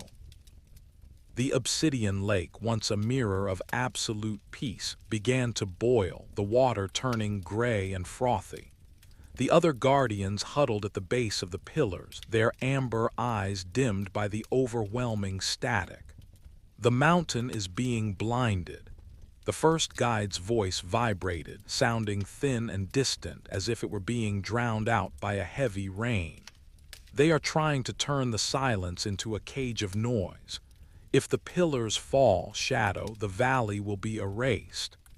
Elias stood, his silver fur bristling. The seed of silence within him was reacting violently to the electronic scream. The dark liquid shadow in his veins was no longer a calm river. It was a storm of ink thrashing against his ribs. He felt the pain of the forest, the trees shivering, the stones cracking under the invisible weight of the machine. He realized then that he couldn't just sit and reflect. The noise was not a ghost anymore, it was an invasion. I will give them the song of the marrow, Elias thought. He did not run toward the entrance of the valley. Instead, he walked to the very center of the obsidian lake. The water was waist-deep, churning with the artificial frequency. He stood there, his massive, silver-furred chest expanding as he drew in a breath that seemed to pull the very air from the valley. He reached deep into his marrow, connecting with the liquid shadow he had absorbed in the heart of the mountain. He connected with the slow, tectonic heartbeat of the earth. He connected with the thousands of years of silence that had lived in the Gifford Pinchot before the first man had ever walked its trails. Then Elias tilted his head back and let out a howl. It was not the sound of a wolf. It was the sound of a mountain breaking. It was a deep, resonant, and impossibly loud vibration that carried the weight of 1 billion tons of stone. It was the Great Howl, a frequency of pure, unadulterated silence that was projected outward with the force of a tidal wave. As the howl left his throat, the obsidian lake went perfectly still. The gray froth disappeared, replaced by a deep crystalline black. The sapphire lines on the basalt pillars flared with a brilliant, blinding intensity, acting as amplifiers for his voice. The wave of silence hit the military array at the forest's edge. 5 miles away, the steel towers began to vibrate.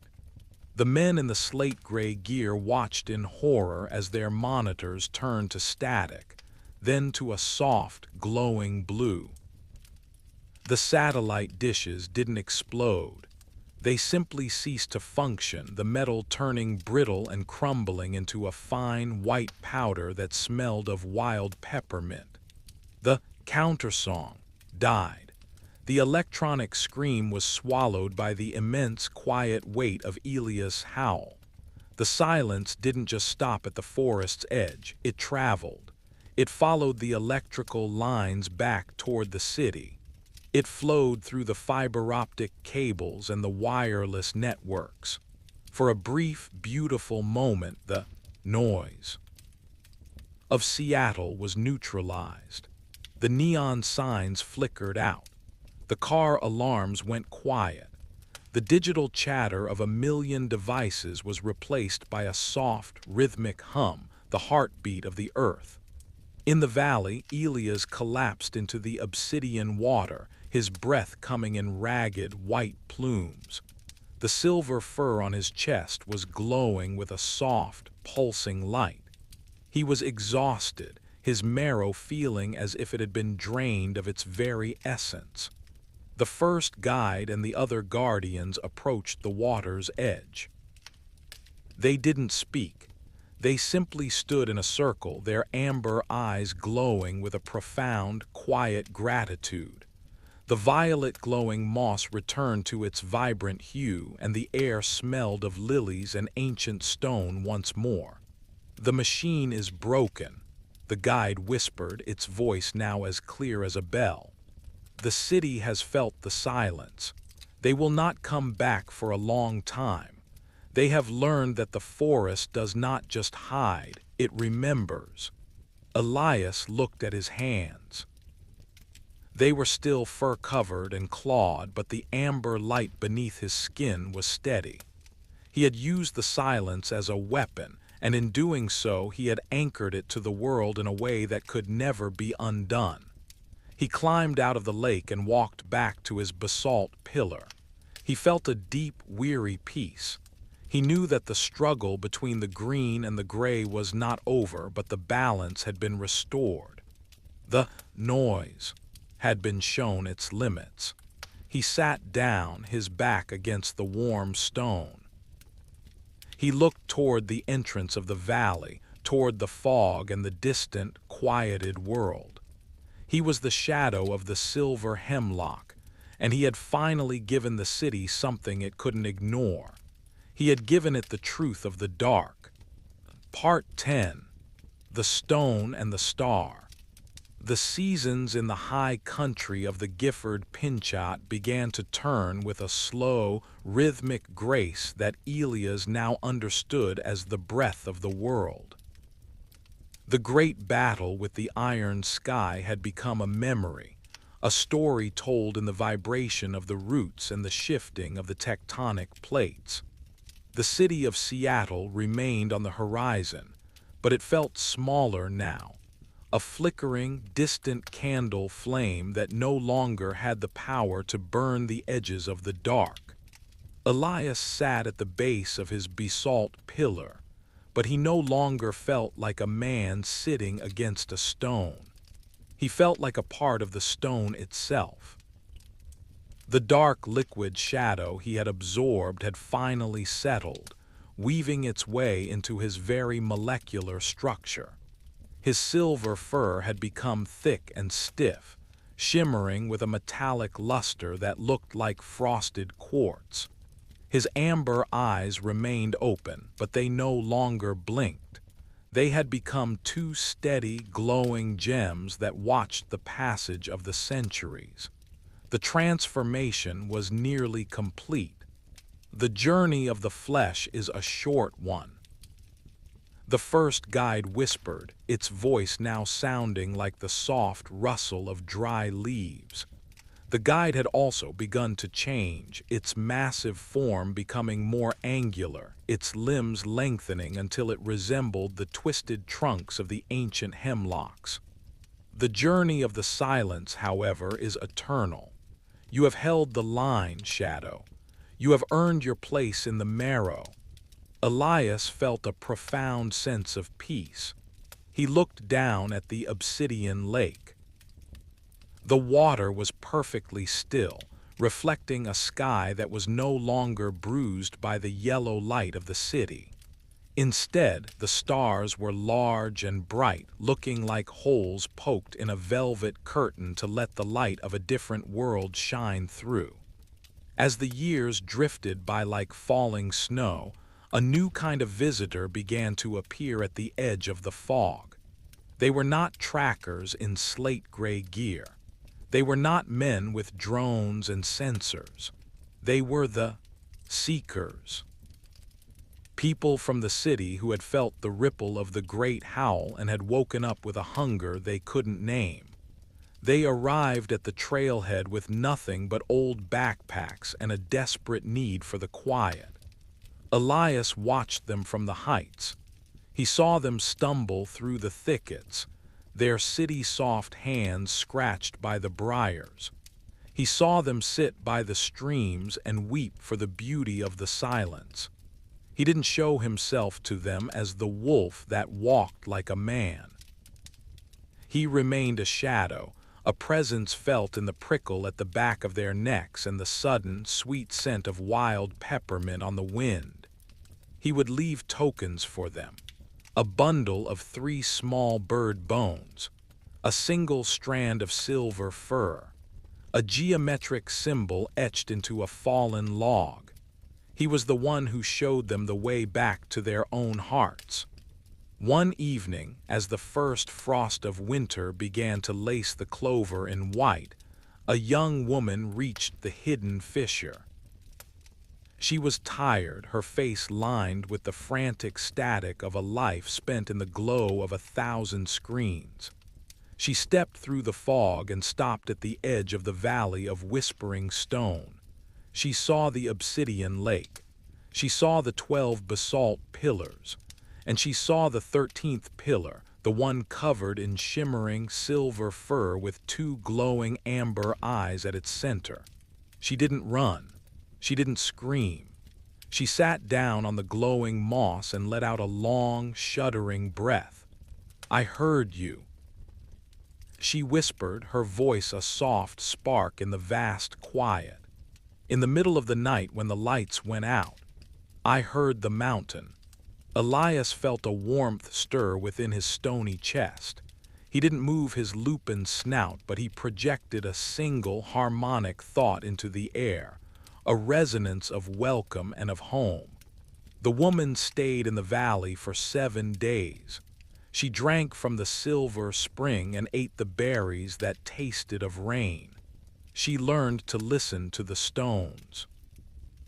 And when she finally left, walking back through the fog toward the world of men, she carried a small, glowing ember of the silence within her marrow. She would be a filter. She would be a witness. The work was continuing. Finally, the night came when the stars seemed to align with the tips of the basalt pillars. The first guide turned to Elia's, its form now almost entirely composed of gnarled wood and moss. "It is time to become the anchor, Elia's," the guide said. "The city will always be noisy and the world will always be loud. But as long as the stone remembers the wolf, the silence will have a home." Elias closed his eyes. He felt his heart take its final, slow beat. He felt his silver fur turn to solid basalt, the individual hairs becoming veins of quartz. He felt his feet grow deep into the earth, connecting with the roots of the world. He was no longer the shadow of the silver hemlock. He was the 13th pillar. The transformation was silent. There was no flash of light, no roar of thunder. There was only a deepening of the peace. The valley was now perfectly symmetrical, a crown of 13 stones surrounding a lake of black glass. The amber light of his eyes didn't go out. It moved into the stone, glowing softly from within the basalt, a steady and eternal sentinel. The Gifford-Pinchot National Forest remained a place of mystery. Pilots flying over the region would often report a dead zone, where their instruments would go quiet and their minds would suddenly fill with a sense of profound calm.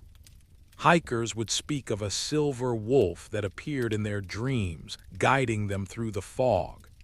And in the city of Seattle, on the quietest nights when the traffic was still and the neon was dim, people would stop on the street corners.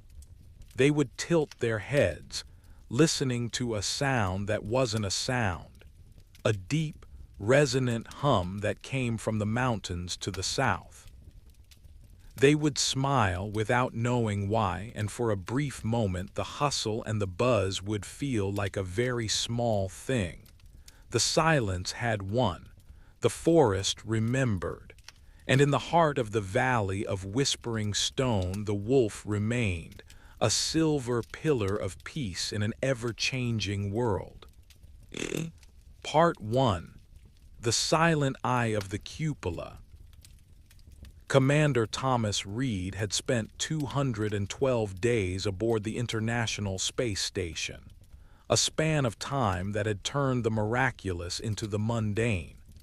The station was a city of hums, the constant, mechanical thrum of the life support systems, the rhythmic clicking of the carbon dioxide scrubbers, and the faint, high-pitched whine of the communication arrays. To Thomas, these sounds were the heartbeat of a metal beast that kept him alive in a place where life was never intended to take root. It was during the quiet hours of the third watch, when the rest of the crew was tethered into their sleeping bags in the Harmony module, that Thomas found himself in the cupola. The 7-windowed observatory was his sanctuary. It was the only place where the claustrophobia of the pressurized modules dissolved into the infinite. Below him, the earth was a marble of bruised sapphire and swirling milk, a vibrant, glowing jewel set against the absolute, velvet black of the vacuum. He watched the lightning storms flicker over the Amazon basin, silent bursts of violet energy that looked like firing synapses in a global brain. He was drifting over the Terminator line, where day transitions into night, and the sun's glare was replaced by the glittering spiderwebs of human cities. It was peaceful. It was the kind of silence that made one feel both profoundly significant and entirely forgotten. Thomas adjusted his position, his socks gripping the handrails as he floated in the microgravity. He was scheduled to perform a routine check of the external thermal blankets, a task that required him to monitor the telemetry on his tablet while maintaining a visual watch. He glanced toward the horizon of the Earth, where the thin, fragile blue line of the atmosphere met the void. That was when he saw it.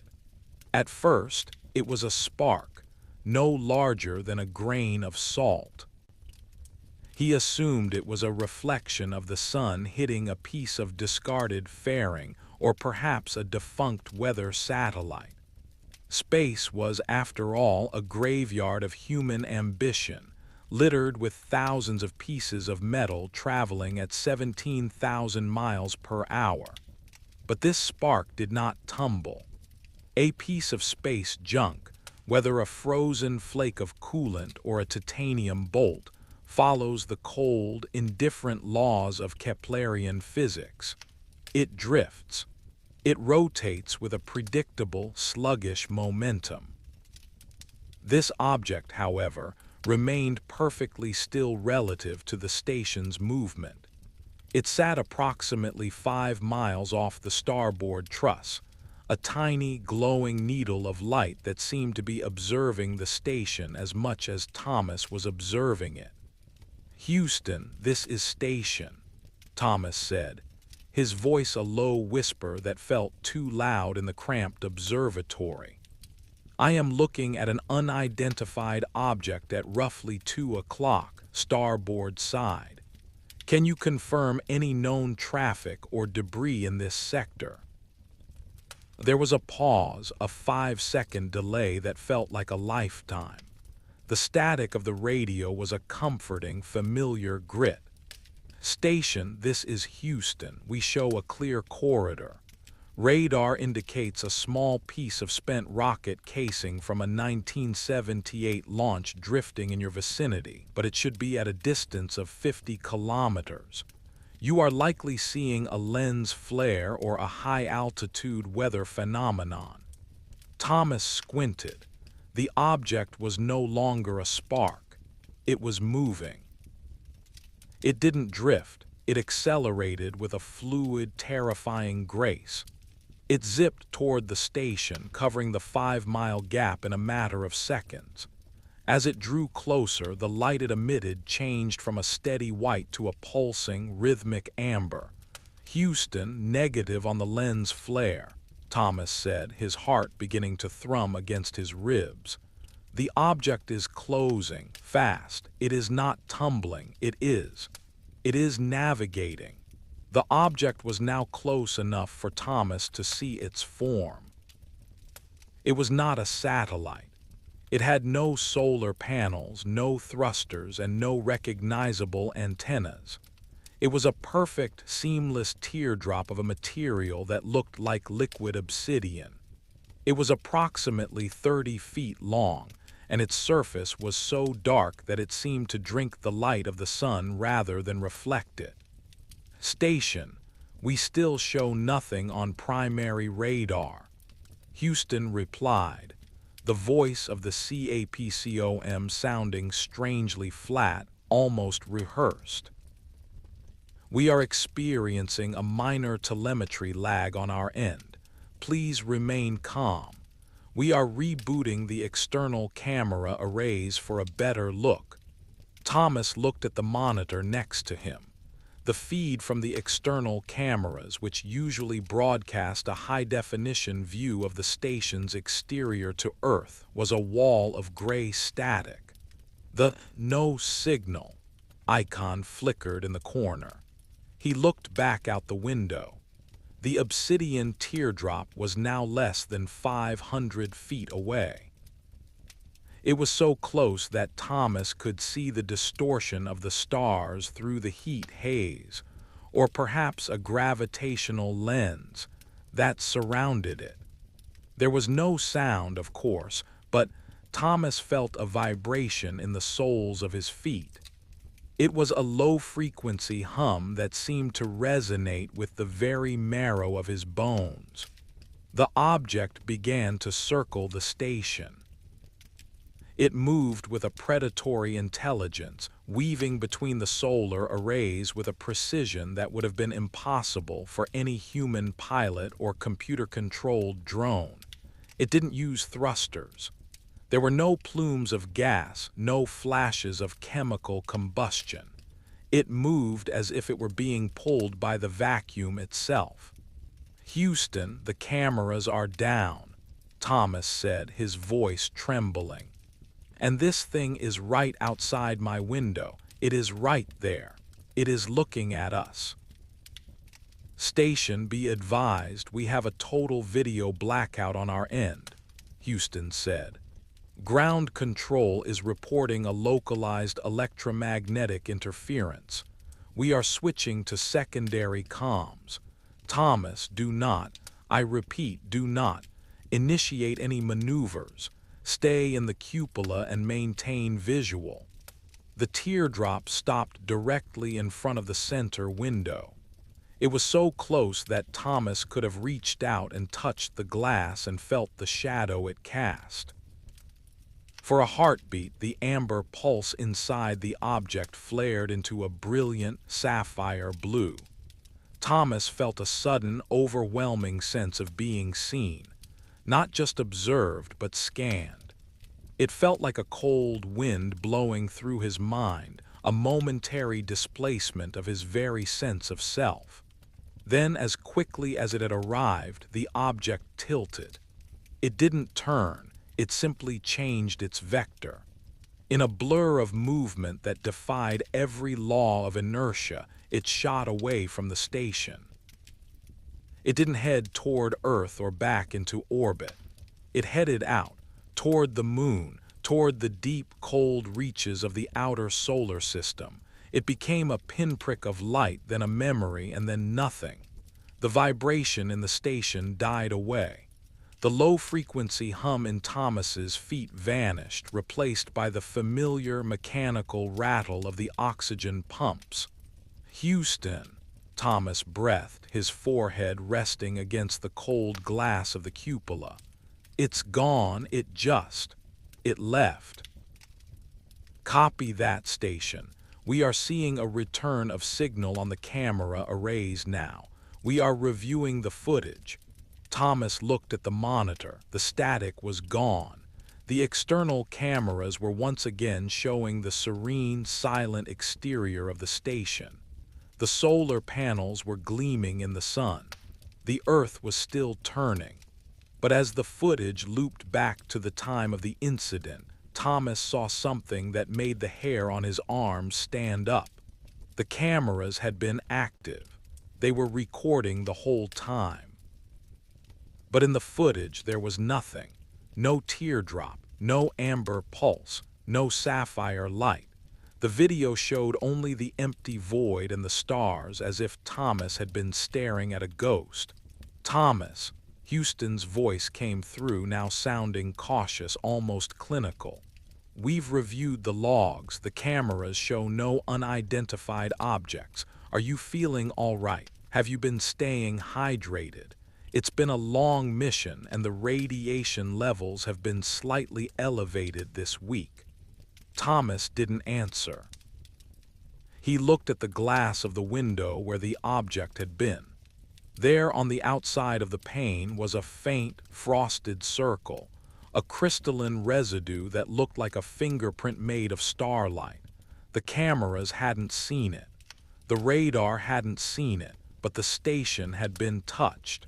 And as he looked out into the deep space where the object had vanished, Thomas knew that the mission had just changed. He wasn't a scientist anymore. He was a witness to something that didn't want to be recorded. Part 2. The Ghost in the Machine. The hours following the encounter were a blur of standard procedures and forced normalcy that felt like a thin mask over a growing hollow in Thomas's chest. He had been ordered to return to his quarters and rest, a request that felt more like a polite detention.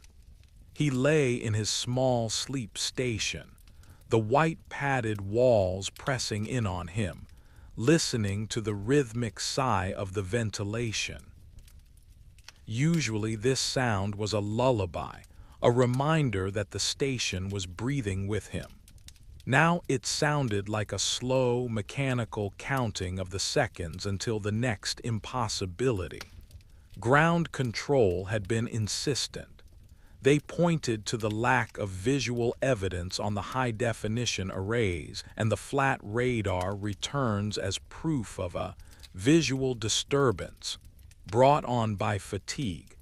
They spoke of the overview effect, the psychological shift astronauts experience when looking at the Earth, suggesting it had manifested as a hallucination. But Thomas could still feel the vibration in the soles of his feet. He could still see the sapphire light burned into his retinas. He waited until the station's night cycle was at its deepest, the time when the overhead lights were dimmed to a soft, submarine red. He moved through the modules with the practiced silence of a ghost, pushing himself from handrail to handrail with minimal effort. He was heading for the Zarya module, the oldest part of the station, where the Russian systems integrated with the newer American ones. It was a place of crowded cables, old-style toggle switches, and data ports that ground control rarely monitored in real time. Thomas reached a maintenance panel tucked behind a series of water recovery bags. He opened his personal tablet and hardwired it into the station's core diagnostic bus. He wasn't looking for the video feeds. He knew those had been scrubbed or bypassed. He was looking for the things the station couldn't help but record. The minute power surges, the thermal fluctuations, and the micro-vibrations of the hull. As he scrolled through the raw telemetry from the time of the incident, his breath caught. The cameras had indeed been blind. But the station's structural integrity sensors had gone haywire. Every strain gauge on the starboard truss had recorded a massive, localized gravitational pull. For 64 seconds, the metal frame of the station had groaned under a force that shouldn't have been there. More curiously, the station's internal clocks, the ultra-precise atomic chronometers, had drifted by 3 milliseconds during the encounter.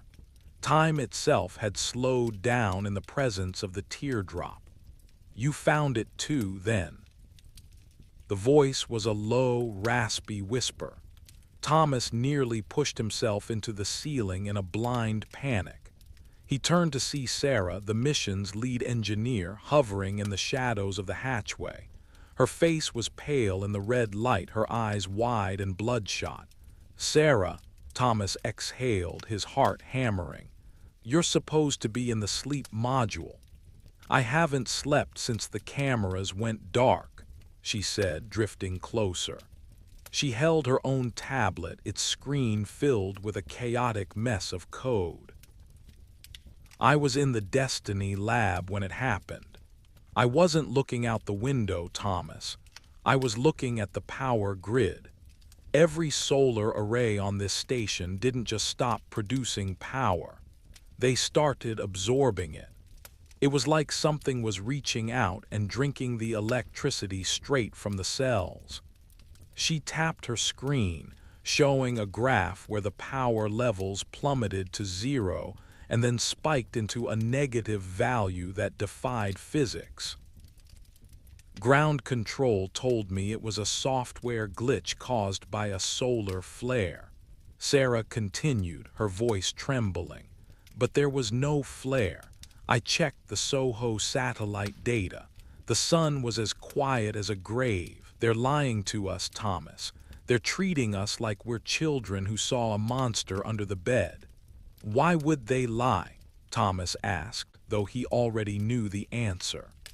If a craft of that magnitude is operating in our orbit, it's a matter of global security.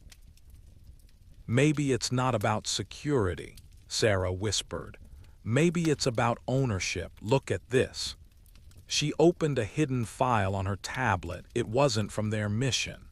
It was a legacy log buried in a partition of the Zarya computer that had been archived 10 years ago. It was a video file, grainy and corrupted. Thomas watched as the screen flickered to life. It showed the old Mir space station, years before it had been deorbited. In the corner of the frame, a familiar obsidian teardrop was hovering near the Russian craft. A voice spoke over the video, speaking in a low, terrified Russian. "It is here again. It does not speak. It only watches. We have been told to ignore it. We have been told that to report it is to be replaced. But how can we work when the silence is so loud?" The video cut to black. "This has happened before," Thomas said, the weight of the realization pressing down on him. "For decades, maybe longer. Base agencies. They aren't just ignoring it, they're cooperating with the silence." As he spoke, the station's intercom crackled to life. It wasn't the voice of ground control. It was a high-pitched, warbling tone that sounded like 1,000 birds singing at once, but slowed down until it was a rhythmic, mournful pulse. The red lights of the Zarya module began to flicker. Thomas looked at the diagnostic screen on his tablet. The "no signal" icon appeared, but it wasn't just for the cameras. It was for everything. The life support, the navigation, the communication. One by one, the systems were being silenced. The vibration returned to the soles of Thomas's feet. It was stronger now, a deep, resonant thrum that made the titanium walls of the station vibrate. "It's back," Sarah whispered, clutching her tablet to her chest. Thomas looked toward the small, round porthole of the Zarya module. The Earth was gone. In its place was a wall of absolute liquid black. The obsidian teardrop wasn't circling them anymore. It had latched onto the station. It was part of them now. And then the internal air pressure alarm began to chime, a soft, melodic sound that indicated the station was no longer sealed. But they weren't losing air. The air was changing. It smelled of wild peppermint and ozone, a scent that didn't belong in the recycled metallic atmosphere of the ISS. Thomas looked at Sarah. Her hair was standing on end, dancing in the static-charged air. She wasn't looking at him. She was looking behind him, her mouth open in a silent scream. Thomas turned around. The hatchway to the next module was no longer a metal door. It was a swirling vortex of sapphire light, and standing in the center of the light was a silhouette that looked like a man, but its limbs were too long and its skin was made of the same liquid obsidian as the craft. It didn't move. It didn't speak. It simply stood there, a shadow in the heart of the machine. Part 3. The vocabulary of the void. The presence in the hatchway was not a solid thing, but rather a tear in the fabric of reality that Thomas's mind struggled to categorize. It stood approximately 7 feet tall, its form shimmering like oil on water. The sapphire light emanating from behind it didn't cast shadows. Instead, it seemed to illuminate the very molecular structure of the air, turning the peppermint-scented oxygen into a swirling mist of glowing dust. Sarah had collapsed into a weightless huddle, her hands covering her face, but Thomas found himself unable to move or even feel the cold bite of fear. There was a profound, heavy stillness in the module.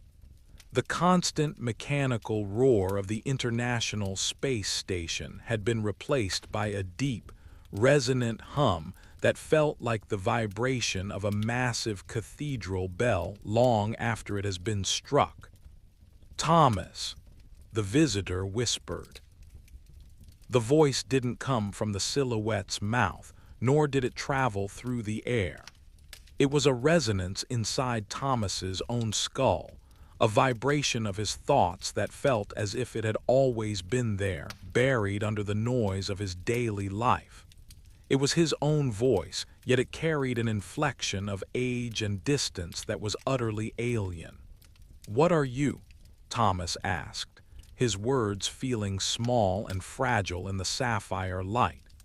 The obsidian figure tilted its head, a gesture that was hauntingly human. As it moved, the liquid surface of its skin rippled, reflecting distorted images of the Earth, the stars, and the internal wiring of the Zarya module. "We are the architects of the silence," the resonance replied. "We are the gardeners of the vacuum. You have spent your lives looking at the stars as distant fires, but you have forgotten to listen to the spaces between them. We have come because the noise of your world has become too loud. It is beginning to fray the edges of the dark." On the tablet still tethered to the diagnostic port, a series of urgent messages began to scroll across the screen in bright, aggressive red text. Ground Control was attempting a Level 4 remote override. Emergency shutdown initiated. Remote command override active. Venting atmosphere in 5 minutes to prevent system contamination. "They're going to kill us," Sarah whimpered, looking up at the screen. "They're going to dump the air to stop the signal. They think you're an infection." Thomas looked at the visitor. "They are afraid. We don't understand what you are. Why hide from the cameras? Why erase the record?" "The record is a cage," the visitor responded. "To be seen by your machines is to be measured, and to be measured is to be limited. We exist in the potential, not the observation. Your ground control seeks to contain the mystery because a mystery cannot be owned. But you, Thomas, you looked with your eyes, not your lenses. You felt the vibration in your marrow." The station groaned. A series of explosive bolts fired in the distance, the sound of the docking adapters being forcibly sealed by the remote computer. The lights in the Zarya module died completely, leaving only the sapphire glow of the visitor. The air grew thin and the temperature began to drop. The thin, metallic skin of the station was being prepared for a hard vacuum.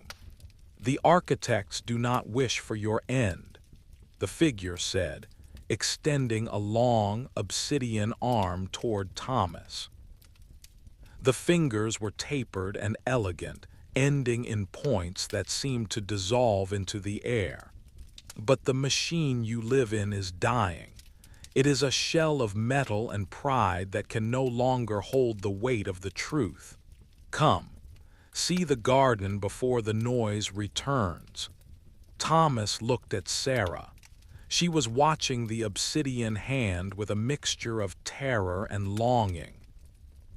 Behind the visitor, the sapphire vortex was expanding, revealing a vista that was not space, but a geometric landscape of light and shadow, a place where the stars were connected by silver threads, forming a vast, shimmering loom. The internal air pressure alarm changed its tone to a frantic, high-pitched scream. The computer was beginning the venting sequence.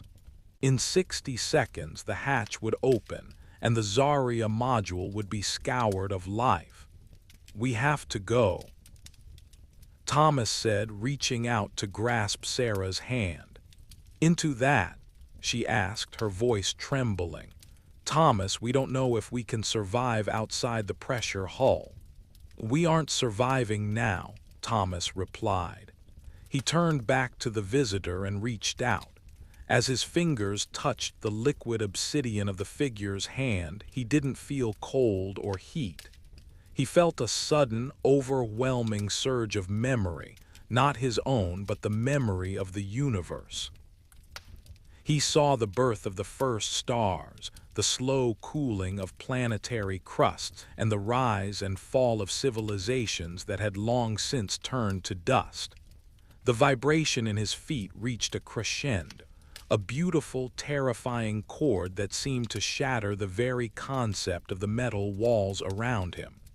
"Do not look back, Thomas," the resonance urged. "The city of metal is falling." At that exact moment, the remote override triggered the emergency venting valve. The air in the Zarya module began to rush toward the exit with a violent, deafening roar.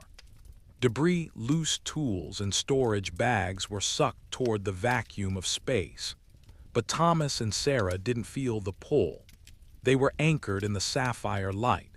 They stepped forward, crossing the threshold of the hatchway.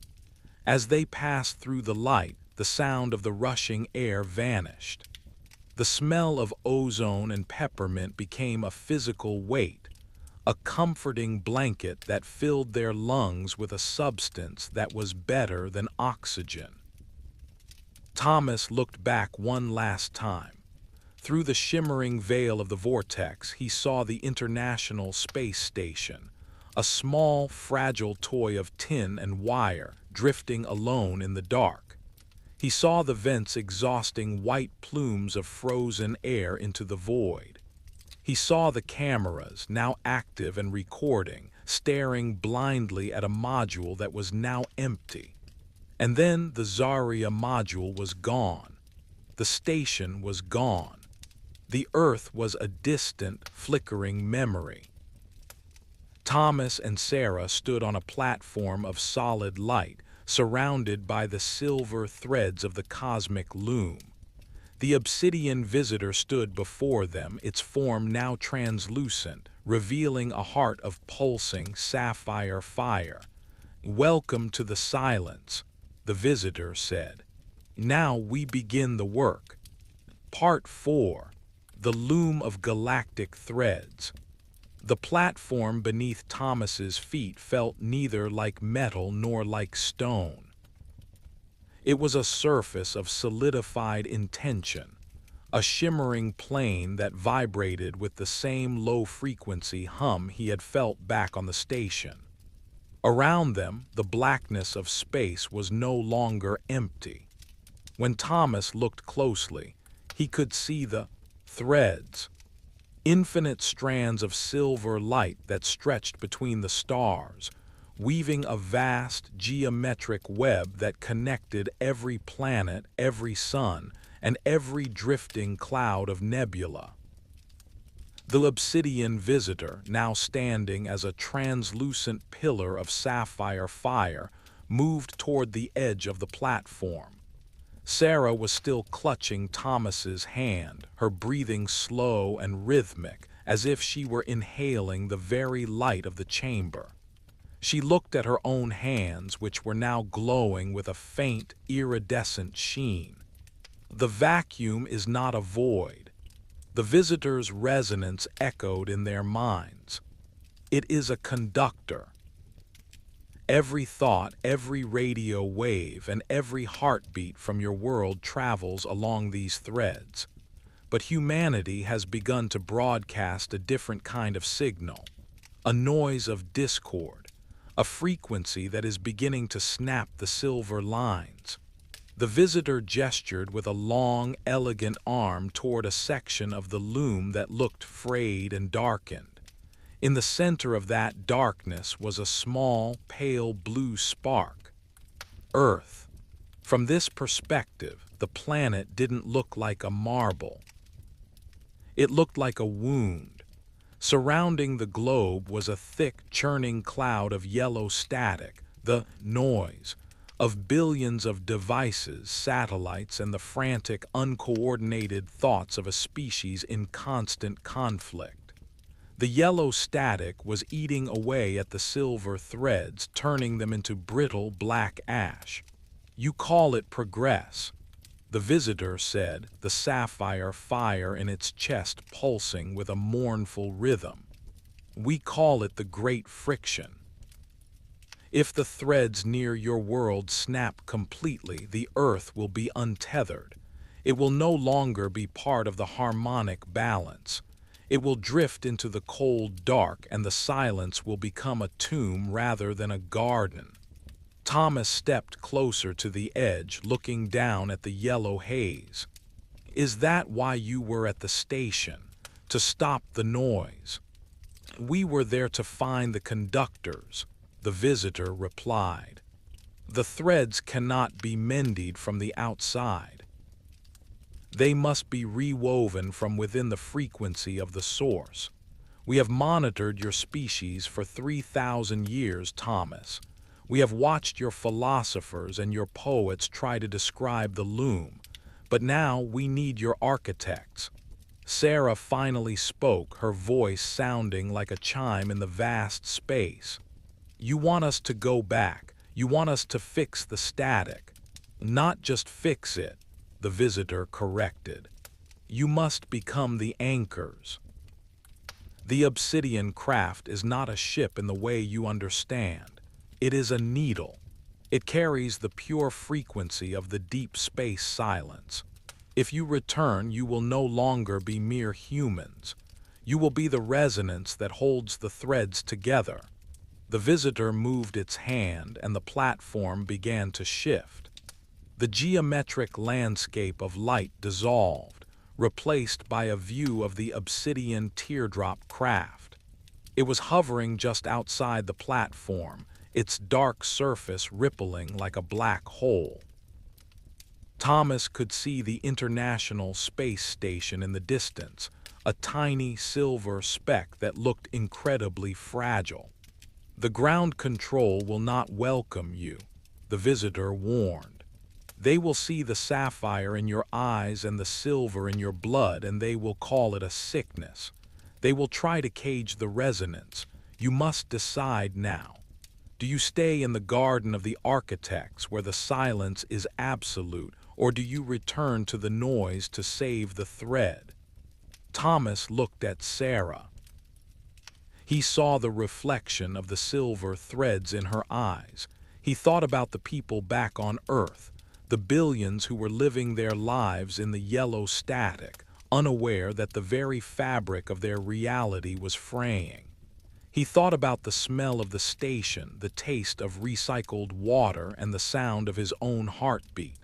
"If we stay," Thomas asked, "what happens to the Earth?" "The thread will snap within 50 of your years," the visitor said. "The blue spark will go out. Garden will continue, but it will be -1 flower." Thomas felt a heavy, cold weight in his chest. He wasn't a hero of myth. He was a man who liked the hum of his station and the view from his window, but he knew he couldn't stay in the garden while the world died. "We go back," Thomas said, his voice steady. Sarah nodded, her grip on his hand tightening. "We go back." The obsidian visitor bowed its head. The sapphire fire within it flared with a brilliant, blinding intensity. The platform began to dissolve into a cloud of glowing dust, and Thomas felt himself being pulled toward the obsidian teardrop. The transition was not a movement through space, but a shift in frequency. He felt his body becoming light, then heavy, then infinite. He felt the silver threads of the loom weaving themselves into his nervous system, turning his very nerves into conductors for the cosmic silence. When his vision cleared, he was inside the obsidian craft. The interior was not made of metal or plastic. It was a hollowed-out shadow, the walls pulsing with a soft, rhythmic blue light. There were no buttons, no screens, and no chairs. He and Sarah were floating in a chamber of liquid dark that felt as supportive as a warm bath. "The needle is set," the resonance echoed one last time. "The path to the station is open. Remember, Thomas. The noise will try to drown you, but the silence is the stronger chord." The craft tilted.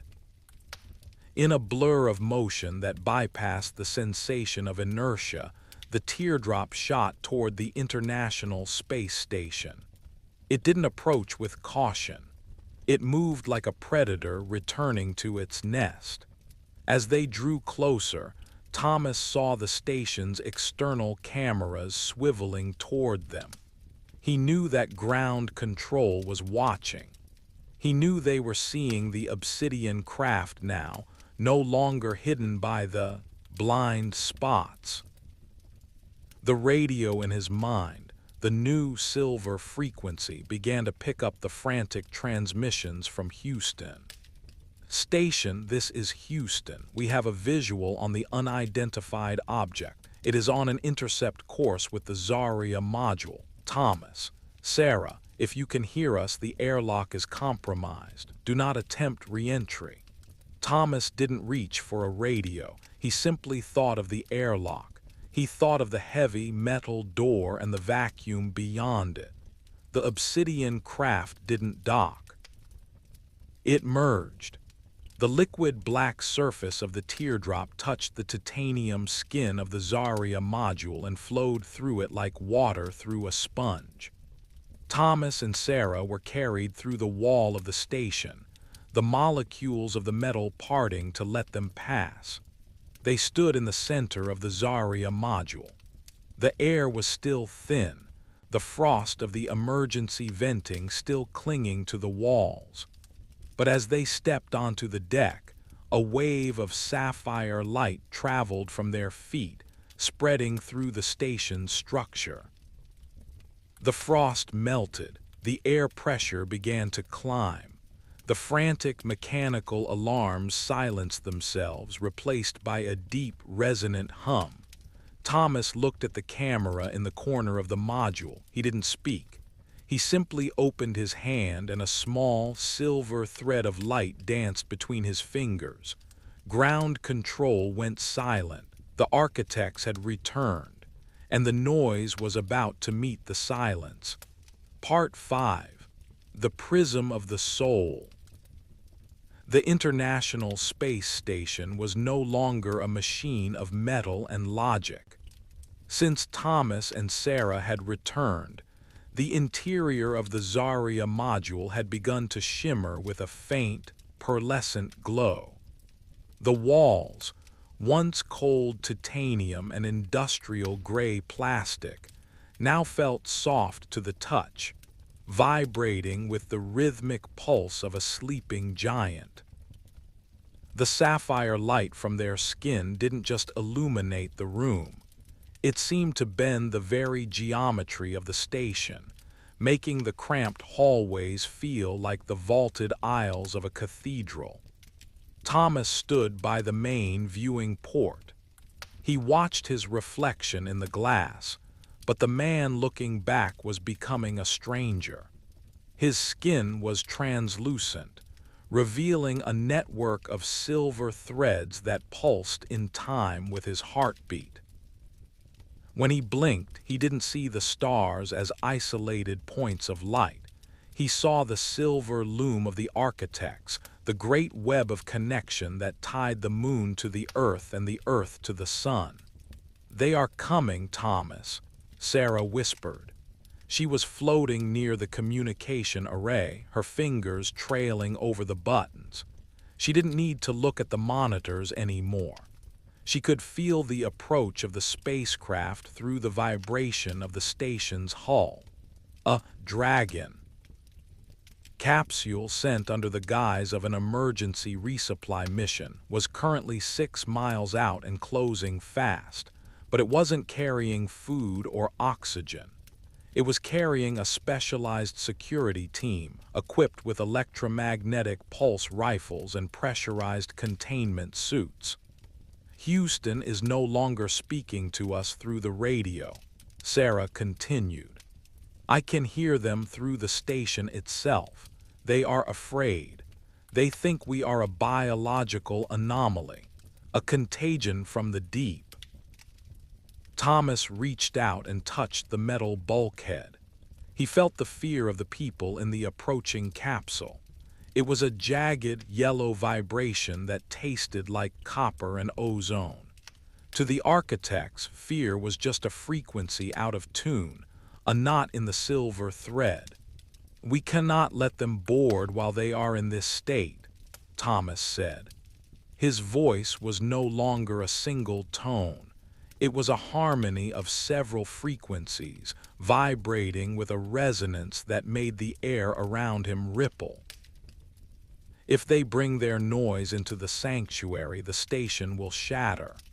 The station's intercom crackled to life, but the voice was distorted, sounding like it was being squeezed through a narrow pipe. "Station, this is Commander Vance of the rescue mission. We are on final approach for docking at the Harmony port. Be advised, we have orders to initiate a total environmental seal of the Russian segment.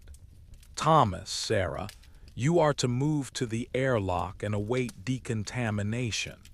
Do not resist." Thomas looked at Sarah. She smiled, a sad, beautiful expression. She raised her hand and the silver threads beneath her skin flared with a brilliant sapphire light. "They think they are coming to save us," she said, "but they are only bringing more of the static." As the Dragon capsule made contact with the docking port, the entire station groaned. The mechanical thud of the latches engaging felt like a physical blow to Thomas's chest. He felt the noise of the security team, their heavy boots, their frantic heartbeats, and the hum of their electronic gear, bleeding into the station's new silence. It felt like a stain of ink spreading across a silk sheet. The hatch to the Harmony module began to cycle. Thomas and Sarah didn't move. They waited in the center of the Zarya module, their bodies glowing with an intensity that turned the air into a shimmering prism of light. 3 figures entered the module. They looked like monsters from an old science fiction film, clad in heavy white pressurized suits with dark, opaque visors. They moved with a stiff, militaristic precision, their pulse rifles leveled at Thomas's chest. "Stay back," the lead figure shouted, his voice muffled by the suit's internal comms. "Do not approach. We are here to secure the station." Thomas took a slow, deliberate step forward. He didn't feel the weight of the rifles. He felt only the sorrow of the men inside the suits. They were so disconnected from the loom, so isolated in their own fear that they looked like flickering ghosts to him. "You are looking for a sickness," Thomas said, his voice echoing through the module like a choir. "But you have only found the silence." The lead guard pulled the trigger of his pulse rifle. A burst of blue, electromagnetic energy shot toward Thomas.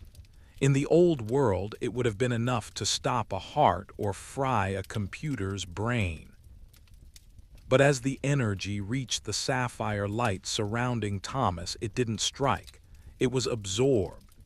The yellow static of the rifle's charge was transformed, turned into a soft, silver glow that drifted toward the floor like stardust. The guards froze. They fired again and again, their weapons buzzing with a frantic, useless energy. "The noise cannot live here," Sarah said, her voice rising in a melodic crescendo. She reached out toward the guards. She didn't touch them, she touched the air in front of them. The sapphire light from her fingers entered the men's suits, flowing through the life support systems and the communication arrays. Suddenly, the guards' visors cleared. The dark, opaque glass turned transparent, revealing 3 terrified men. But as the light touched them, the terror began to dissolve. Their frantic breathing slowed. Their grip on the rifles loosened. They weren't being attacked. They were being tuned. One by one, the men dropped their weapons. They looked around the Zarya module, their eyes wide with wonder. They saw the silver threads of the loom. They saw the pearlescent glow of the walls. For the first time in their lives, they heard the silence of the architects. What? What is this?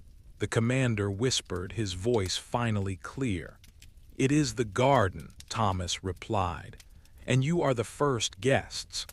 But as the peace settled over the module, Thomas felt a sharp, agonizing pull from the earth below. The yellow static of the planet was intensifying. Ground Control, seeing the failure of the security team, was preparing a final, desperate measure. They were going to deorbit the station. They were going to send the ISS into a terminal plunge into the atmosphere to burn the infection. In the heat of re-entry, the station began to tilt. The thrusters of the Dragon capsule, still docked, fired in a sustained, continuous burst, pushing the station out of its stable orbit and toward the gravity well of the Earth. They are trying to burn the thread, Sarah cried, clutching a handrail as the station shuddered. Thomas looked toward the Earth. He saw the yellow cloud of noise churning with a new, aggressive energy. He knew he couldn't just stay in the station and wait for the end. He had to use the ISS as a needle. He had to thread the silence back into the heart of the noise. Hold on, Thomas commanded, his sapphire light flaring until it filled the entire module. He didn't fight the deorbit. He embraced it. He wrapped the station in the liquid obsidian of the architect's craft, turning the metal structure into a massive, glowing teardrop. The International Space Station ceased to be a satellite. It became a falling star of sapphire and silver, heading straight for the heart of the yellow static. Part 6. The Descent of the Sapphire Star. The International Space Station did not tumble into the atmosphere like a dying bird of tin and wire. Instead, as it dipped into the first, thin layers of the mesosphere, it moved with a deliberate and terrifying beauty. Thomas had wrapped the entire structure in the liquid obsidian of the architects, creating a protective envelope that didn't just resist the heat of re-entry. It inhaled it. Outside the ports, the usual orange-white inferno of ionized gases was replaced by a soft, pulsing violet glow. The friction of the air against the station's hull was being converted, redirected through the silver threads that now ran like a nervous system through every bulkhead and solar array. Thomas stood in the center of the Zarya module, his arms outstretched, feeling the immense pressure of the world pushing back against them. "The air is screaming," Sarah whispered, her voice vibrating with the frequency of the wind. She was right. To their heightened senses, the atmosphere was not just gas and moisture. It was a medium thick with the residue of a century of radio waves, satellite pings, and the frantic, jagged thoughts of billions of people. As the station descended, it acted like a colossal filter. A wake of pure, crystalline silence followed behind them, a trail of sapphire light that cut a clean path through the yellow static of the Earth's orbit. Below them, the world was waking up to a sight that defied every law of aviation and physics. From the streets of Tokyo to the plains of the Midwest, people looked up to see a falling star that refused to burn out. It was a slow-moving streak of iridescent blue, casting a soft, calming light that seemed to temporarily mute the noise of the cities it passed over. In Houston, The atmosphere in ground control was one of absolute frozen panic. Monitors that should have shown the station disintegrating into a shower of debris were instead displaying a perfect, stable flight path. The telemetry was impossible. The station's velocity was decreasing without the use of thrusters, and the heat sensors were reading temperatures colder than the vacuum of space. "They are trying to lock onto us with the ground-based lasers," the security commander said. He was still in his white pressurized suit, but his visor was open, and his eyes were now flecked with the same gold and silver as Thomas's. He no longer looked like a soldier. He looked like a man who had finally found his way home. "They want to disrupt the envelope. They think they can shatter the sapphire." "They are only adding to the song," Thomas replied. His voice was now a deep, resonant thrum that seemed to vibrate the very air molecules in the module. He felt a focused beam of high-energy light strike the station from a facility in the Australian outback. To a normal craft, it would have been a killing blow. To the Sapphire station, it was a gift. Thomas channeled the energy into the loom, watching as the silver threads beneath his skin brightened to a blinding white. The station was no longer falling, it was settling. As they reached the stratosphere, the violet glow outside turned to a deep oceanic blue. The station began to expand. The liquid obsidian envelope stretched and flowed, growing larger and more translucent, until it was a sphere of shimmering light 3 miles in diameter. Thomas realized then that they were not meant to land. The architects didn't want the silence to be a localized event. They wanted it to be a permanent fixture of the sky. "We are the new moon," Sarah said, her eyes fixed on the horizon where the sun was beginning to rise.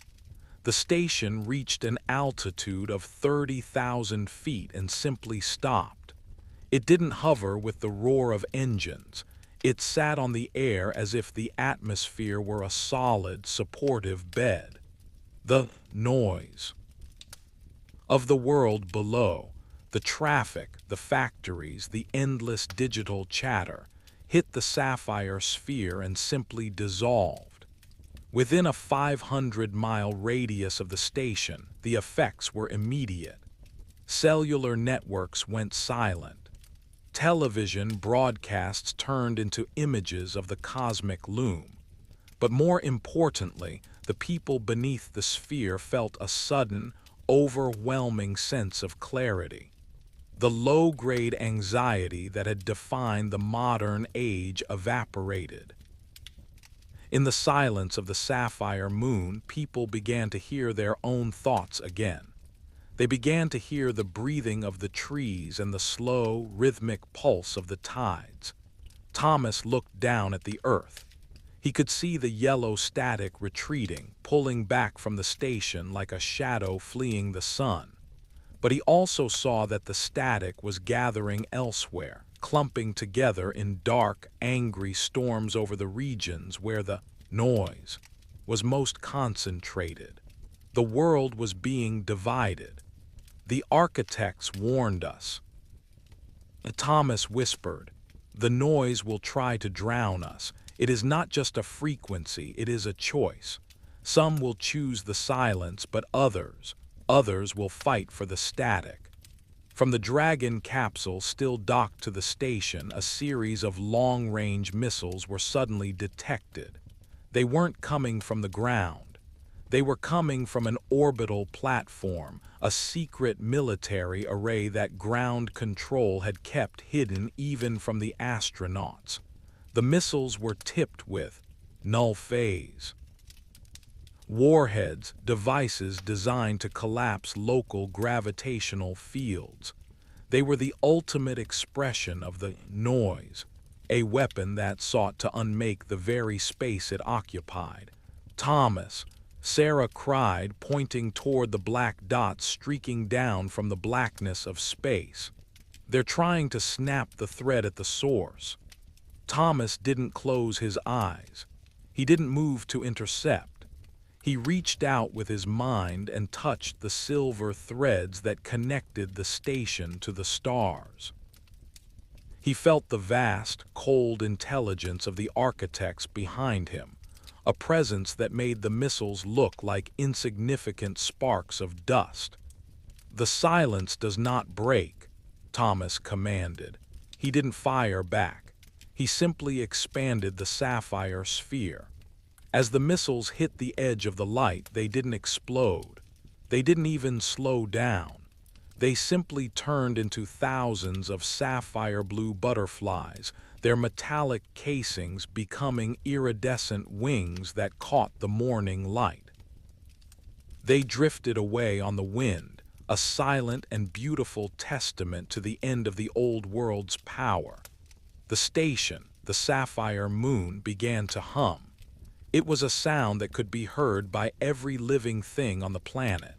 It was the sound of 1,000,000,000 silver threads being pulled taut. It was the sound of the garden being replanted. Thomas looked at Sarah and then at the 3 men who had come to capture them. They were all glowing now, their bodies becoming vessels for the cosmic loom. "The work has only just begun," Thomas said. "The world is quiet now. Now we must teach them how to speak in the silence." Part 7. The First Harmonic. The sapphire moon hung over the Pacific, a silent sentinel that had turned the night into a soft, iridescent twilight. From the surface, it looked like a great, unblinking eye of blue fire, but for those within its radius, it was a source of profound, heavy peace. The world below was changing. In the cities where the sapphire light touched the ground, the frantic pace of life had slowed to a crawl. The air felt thicker, sweeter, and the constant, jagged hum of electricity had been replaced by the melodic vibration of the station's heartbeat. Thomas stood at the center of the Zarya module, which was no longer a room of metal, but a chamber of living light. The walls had become translucent, showing the silver threads of the loom as they reached down from the station toward the surface of the planet. These were not just lines of energy, they were conduits of thought and memory. "The resistance is hardening," Sarah said, her voice sounding like the chime of a silver bell. She was floating near a pillar of sapphire light that had replaced the station's main computer. "The governments have retreated to the dark zones, the places where the yellow static is still thick enough to hide their signals. They are building noise walls, massive arrays of static generators designed to push the silence back. They call it the Humanity First Initiative." Thomas looked at the silver threads. He could feel the tension in the lines. They fear the loss of themselves. They think the silence is an erasure, but it is actually a completion. "We cannot force the tuning, Sarah. We must show them the beauty of the chord." "We have our first seeker," she replied, her eyes glowing with a soft, gold light. "Someone has found a way to climb the thread." Far below, on a small, rocky island off the coast of California, a 10-year-old girl named Maya stood on the shore. While the adults around her were panicking, shielding their eyes from the sapphire moon and hoarding batteries for their silent devices, Maya had simply walked toward the light. She had always been a quiet child, one who felt the static of the world as a physical ache in her head. To her, the arrival of the station wasn't an invasion. It was the arrival of the answer. She had found a point on the beach where a silver thread touched the sand. It looked like a pillar of falling starlight. Without hesitation, she had stepped into it. Thomas felt her the moment she touched the loom. Her frequency was pure, unburdened by the years of cynical noise that define the adult world. She didn't fight the light, she merged with it. "Bring her up," Thomas commanded softly. The station responded to his thought. The silver thread began to pulse, its vibration shifting into a rhythmic, lifting cadence. Maya didn't feel the sensation of being pulled. She felt the sensation of the world simply falling away. She drifted upward through the oceanic blue of the stratosphere, her small body encased in a protective bubble of sapphire energy. She wasn't afraid. She watched the clouds drift past and the curve of the earth sharpen into a sapphire crescent. When she reached the Zarya module, the sapphire bubble dissolved into the air like mist. She drifted into the center of the room, her hair floating in the microgravity like dark seaweed. Thomas approached her. He looked like a giant of liquid obsidian and starlight, but Maya didn't flinch. She reached out her hand and touched his translucent skin. "It's so quiet here," she whispered. Her voice didn't travel through the air, it vibrated in the silver threads of the room, creating a melody of pure, uncomplicated joy. The buzzing in my head, it finally stopped. Thomas knelt, or rather tilted his form in the light to be level with her. "You could hear the static before we came, couldn't you, Maya?" "Everyone can," she said, her eyes wide. "They just think it's the sound of being alive, but it's not. It's the sound of being broken." Sarah moved toward them, her hands glowing with a soft, iridescent light. She touched Maya's forehead, and for a moment the girl's body flared with the same sapphire intensity as the station. The silver threads within Maya's own nervous system, previously tangled and dim, began to straighten and glow. "She is a natural conductor," Sarah said, her voice filled with wonder. "She isn't just a guest. She is the first of the new architects." But the peace of the moment was interrupted by a sharp, discordant vibration. The static resistance on the surface had activated their first great array. From a bunker hidden in the Sierra Nevada mountains, a massive blast of white noise was directed toward the sapphire moon. It wasn't a missile. It was a concentrated beam of pure, chaotic frequency, a digital scream designed to scramble the silver threads. The station shuddered. The sapphire light in the Zarya module flickered, turning a sickly, bruised purple. The peppermint scent in the air was replaced by the sharp, stinging smell of ozone and burning plastic. Maya cried out, clutching her ears. The buzzing was back, sharper and more violent than before. "They are trying to drown her," Thomas roared, his voice shaking the very frame of the station. He didn't move to attack the bunker. He knew that violence would only add more noise to the world. Instead, he reached out and took Maya's hands. "Maya, listen to me," he said, his resonance cutting through the static. "The noise is only loud because it is hollow. It has no root. You are the root now. Use the silence. Don't fight the scream. Absorb it." Maya looked up at him, her eyes flecked with sapphire fire. She took a deep breath, and instead of shrinking away from the jagged yellow vibration of the great array, she opened herself to it. She began to hum. It was a simple, three-note melody, the kind a child might sing to themselves while playing in the sun. But as it traveled through the silver threads of the station, it was amplified 1,000 times. The sapphire light of the station responded, turning the yellow static of the resistance into a beautiful, harmonic echo. The great array in the mountains didn't explode. It simply tuned itself. The electronic components inside the bunker began to vibrate in time with Maya's song. The technicians who had been shouting orders into their headsets suddenly stopped. They took off their headphones and listened. The white noise died away. The beam of static turned into a pillar of silver light that reached back down to the earth, connecting the bunker to the station. "The first thread is mended," Sarah whispered. Thomas looked at Maya.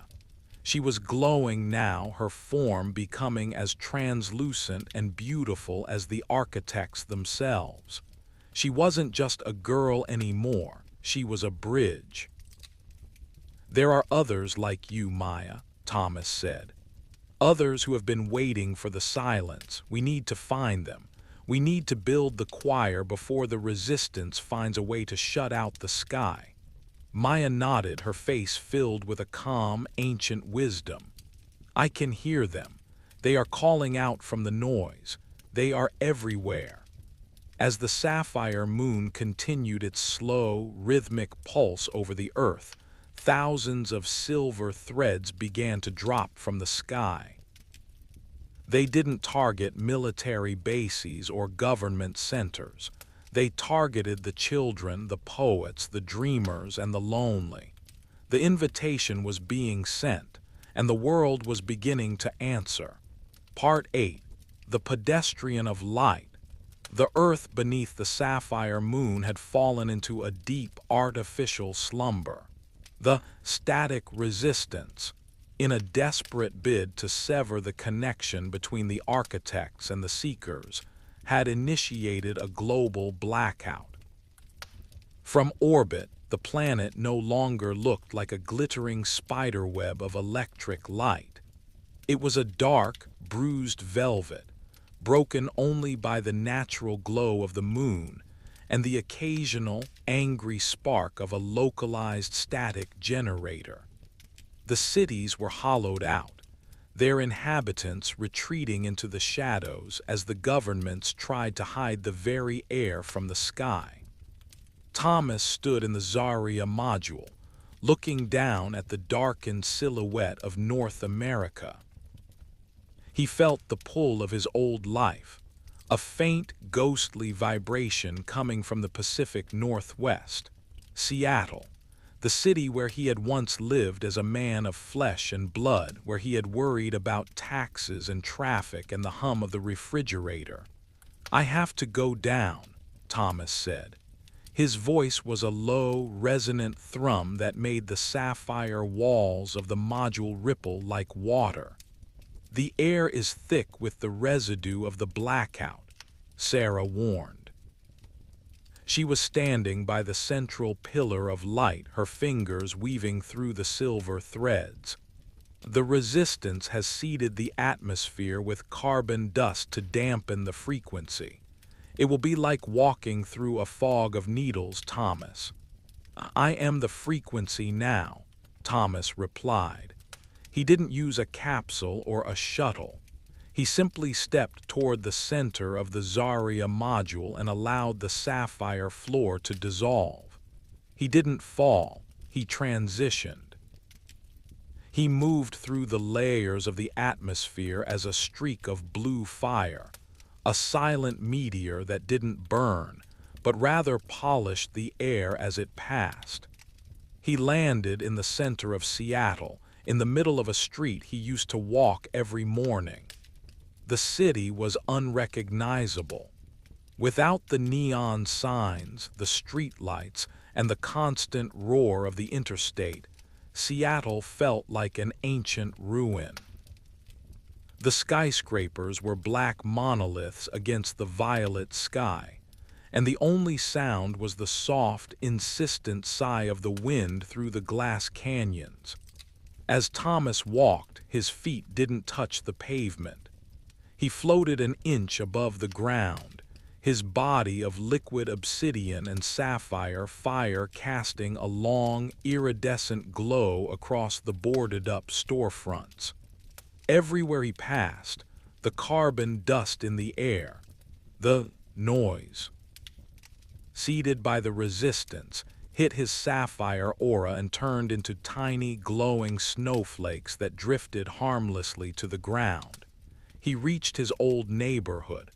The small park where he used to sit and read was now a dark thicket of overgrown grass and silent trees. But as he entered the park, he saw them, the seekers. There were hundreds of them sitting in total silence on the grass. They weren't speaking and they weren't using devices. They were simply waiting. When Thomas approached, they didn't scream or run. They stood up with a slow, rhythmic grace, their eyes reflecting the sapphire light of his form. "You came," a man whispered. He was old, his face lined with the exhaustion of a world that had become too loud. "We felt the silence moving through the dark. We knew the shadow would find us." Thomas stopped in the center of the crowd. He felt their frequencies, hundreds of individual silver threads, frayed and dim but still connected to the loom. "The noise is a choice," Thomas said, his voice echoing through the park like the chime of a great bell. "They have turned off the lights to make you afraid of the dark, but the dark is where the garden grows. Look up." He raised his long, obsidian arms toward the sky. The sapphire fire in his chest flared with a brilliant intensity, sending a massive pulse of light upward. The pulse hit the layer of carbon dust in the atmosphere and ignited it, not with fire but with resonance. The sky over Seattle didn't just clear, it transformed. The clouds of dust became a shimmering, iridescent dome of silver threads.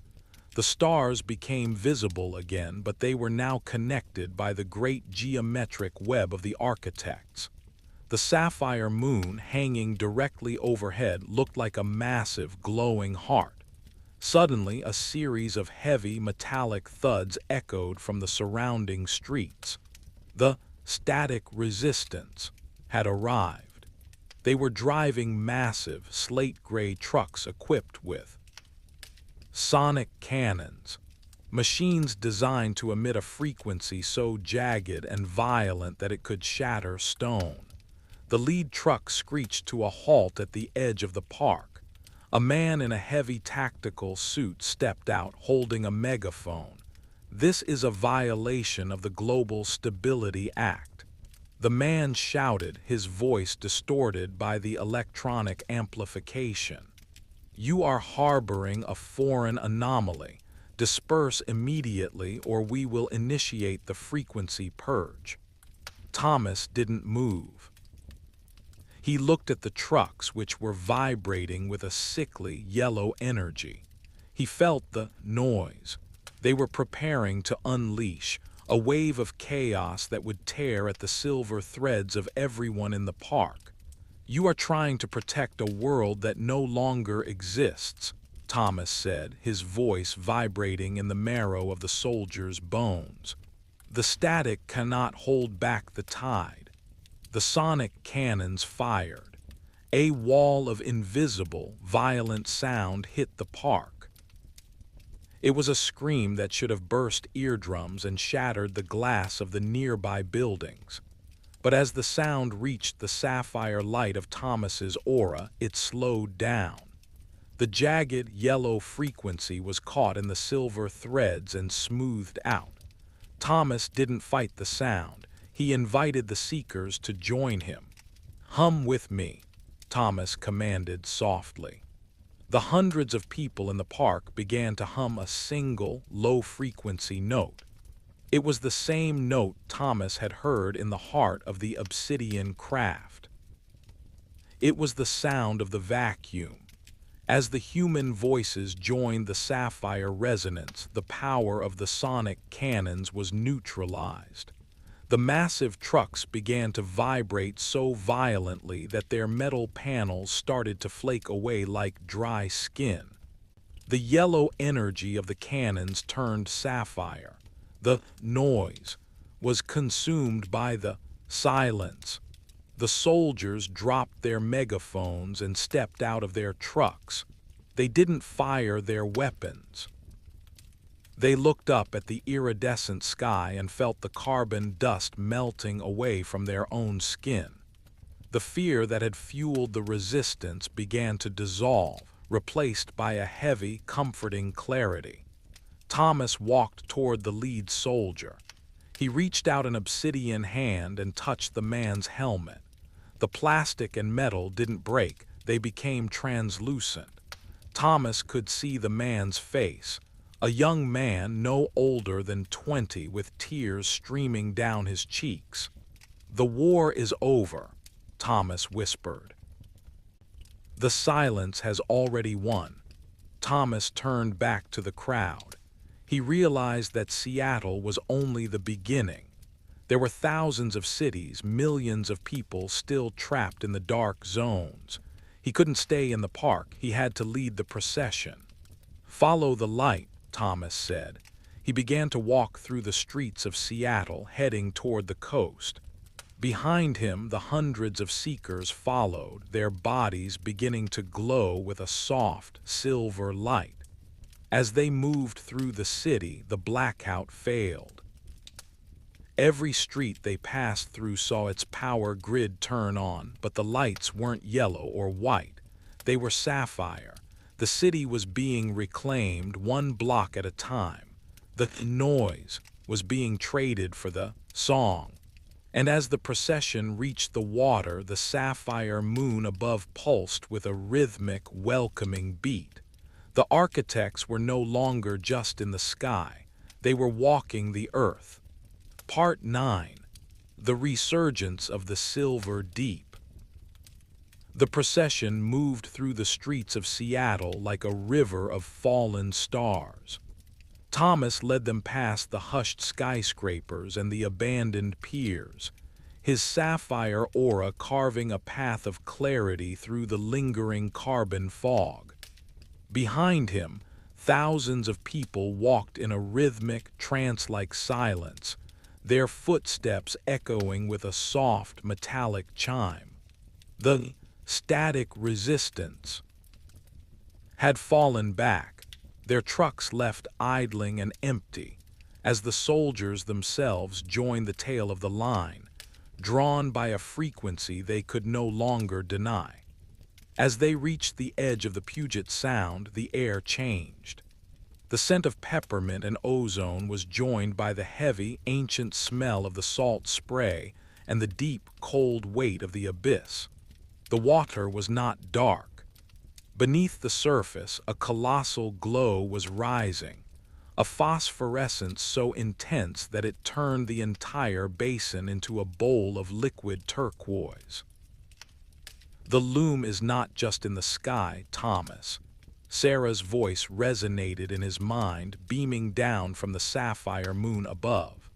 "The silver threads go down, they go into the mantle, they go into the heart of the world." Thomas stopped at the water's edge. He watched as the waves rolled in, but they didn't crash with the usual chaotic roar. They moved in perfect mathematical intervals, the foam forming geometric patterns of silver lace upon the dark sand. Then the horizon began to shift. It didn't look like a ship at first. It looked like the ocean itself was standing up. A massive obsidian ridge began to break the surface of the Pacific, stretching for miles in either direction. It was a structure of the same liquid black material as the teardrop craft, but on a scale that made the city of Seattle look like a collection of pebbles. The seekers gasped, but the sound was quickly absorbed by the deep, resonant thrum that rose from the water. The obsidian ridge didn't stop rising. It climbed higher and higher, shedding millions of gallons of water in silent, shimmering veils. Bridges of translucent sapphire light began to extend from the shore, reaching out to touch the new land. The ninth continent. The resonance of the architects echoed through the crowd. The anchor for the silence. Thomas stepped onto the first bridge of light. He felt the immense power of the structure beneath him. It wasn't just a platform. It was a living organ of the planet, a massive antenna designed to broadcast the silence into the very core of the earth. As the people followed him onto the obsidian land, they saw that the surface was covered in gardens of resonance. These were not made of plants, but of crystalline structures that grew like coral, vibrating with the songs of distant galaxies. To touch one was to understand the history of the stars. To stand near one was to feel the noise of one's own past being gently unmade and rewoven into something beautiful and eternal. "We aren't just saving the world, are we?" Maya whispered, appearing at Thomas's side. She had descended from the station in a pillar of light to join the procession. Her small hand was now entirely translucent, a window into a universe of silver threads. "We are evolving it, Maya," Thomas replied. "The earth was a chrysalis of noise. The architects are the ones who helped the butterfly emerge." But as the millions of seekers began to settle onto the obsidian continent, Thomas felt a final, jagged tremor of the old world. The static resistance, now reduced to a small, fanatical core in the high deserts of Asia, had activated the Genesis bolt.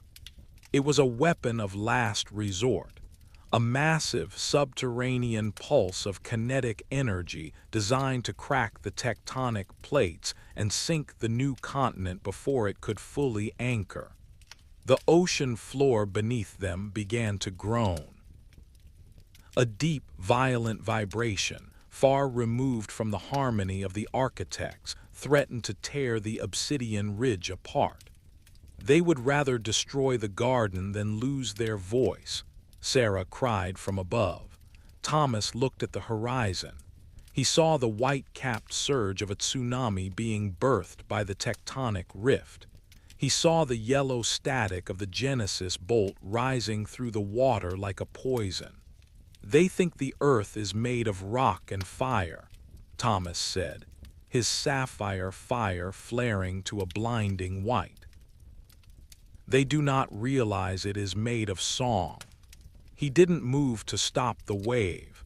He knelt and pressed his obsidian palms against the surface of the new continent. He sent his frequency deep, past the obsidian, past the crust, and into the molten heart of the planet.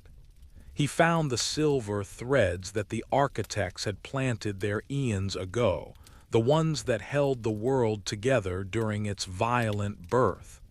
"Listen," Thomas commanded the earth. The planet responded. The violent tremors of the Genesis bolt didn't stop, but they were transformed. The destructive kinetic energy was caught in the silver loom and turned into a massive harmonic pulse. The tsunami didn't crash. It slowed down as it approached the obsidian shore, its towering wall of water turning into a gentle, sapphire mist that rained down on the seekers like a blessing. The yellow static of the weapon died away, replaced by a deep, golden vibration that traveled from the new continent back through the tectonic plates. In the bunkers where the resistance waited for the end, the screens didn't show fire. They showed the faces of the architects. They showed the beauty of the silence. The machines of war simply stopped. The soldiers in the high deserts walked out of their bunkers and looked toward the sea, feeling the first, soft touch of the sapphire wind. Thomas stood up, his body now nearly transparent. He was no longer the astronaut from the station. He was the conductor of the world. He looked up at the sapphire moon where Sarah was watching.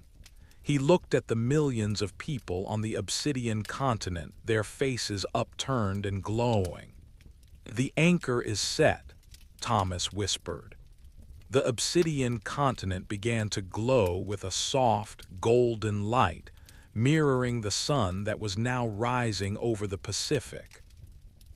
The world was no longer divided into the sky and the sea. The loom was complete. The silence was now the foundation. "There is one final chord to play," the resonance of the architects echoed.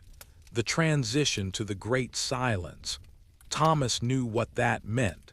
The Earth was ready to leave its old orbit. It was ready to join the Garden of the Stars. Part 10. The Infinite Horizon of Calm. The transition did not happen with a roar or a violent tear in the sky. Instead, it was a soft, inevitable unfolding, like a flower opening its petals to the first light of a summer morning. The Earth, now anchored by the obsidian continent and the sapphire moon, began to move along the silver threads of the cosmic loom. It was no longer a lonely rock circling a middle-aged sun. It had become a passenger on the great galactic river, guided by the hands of the architects toward a destiny of absolute harmony. Thomas stood on the highest peak of the obsidian continent, a jagged spire of liquid shadow that reached toward the stars. He was no longer a man of flesh, nor even the ghost of an astronaut. He had become a living monument of sapphire fire and silver light. His form was almost entirely translucent now, a window through which one could see the slow, majestic rotation of distant nebulae. Beside him stood Maya and Sarah, their presence a soft, golden hum in the cool air. The three of them were the new guardians, the bridge between the old memory of the noise and the new reality of the silence. "Look back, Thomas," Sarah whispered, her voice a gentle resonance that felt like a caress. Thomas turned his gaze toward the horizon. The cities of the old world were still there, but they had been transformed. The gray concrete and jagged steel were being slowly reclaimed by a new kind of growth, iridescent vines and crystalline flowers that thrived on the sapphire frequency. There were no cars, no sirens, and no flickering neon. Instead, there were the voices of the people, no longer raised in anger or fear, but joined in a low, rhythmic song that matched the heartbeat of the planet. The static resistance had dissolved like salt in the ocean. The men and women who had fought for the noise had found that they could no longer remember why they were angry. The silence had not erased their personalities. It had simply removed the static that prevented them from seeing one another. They were a species that had finally woken up from a long, feverish nightmare. "The needle has finished its work," the resonance of the architects echoed from the stars. "The thread is mended. The garden is whole."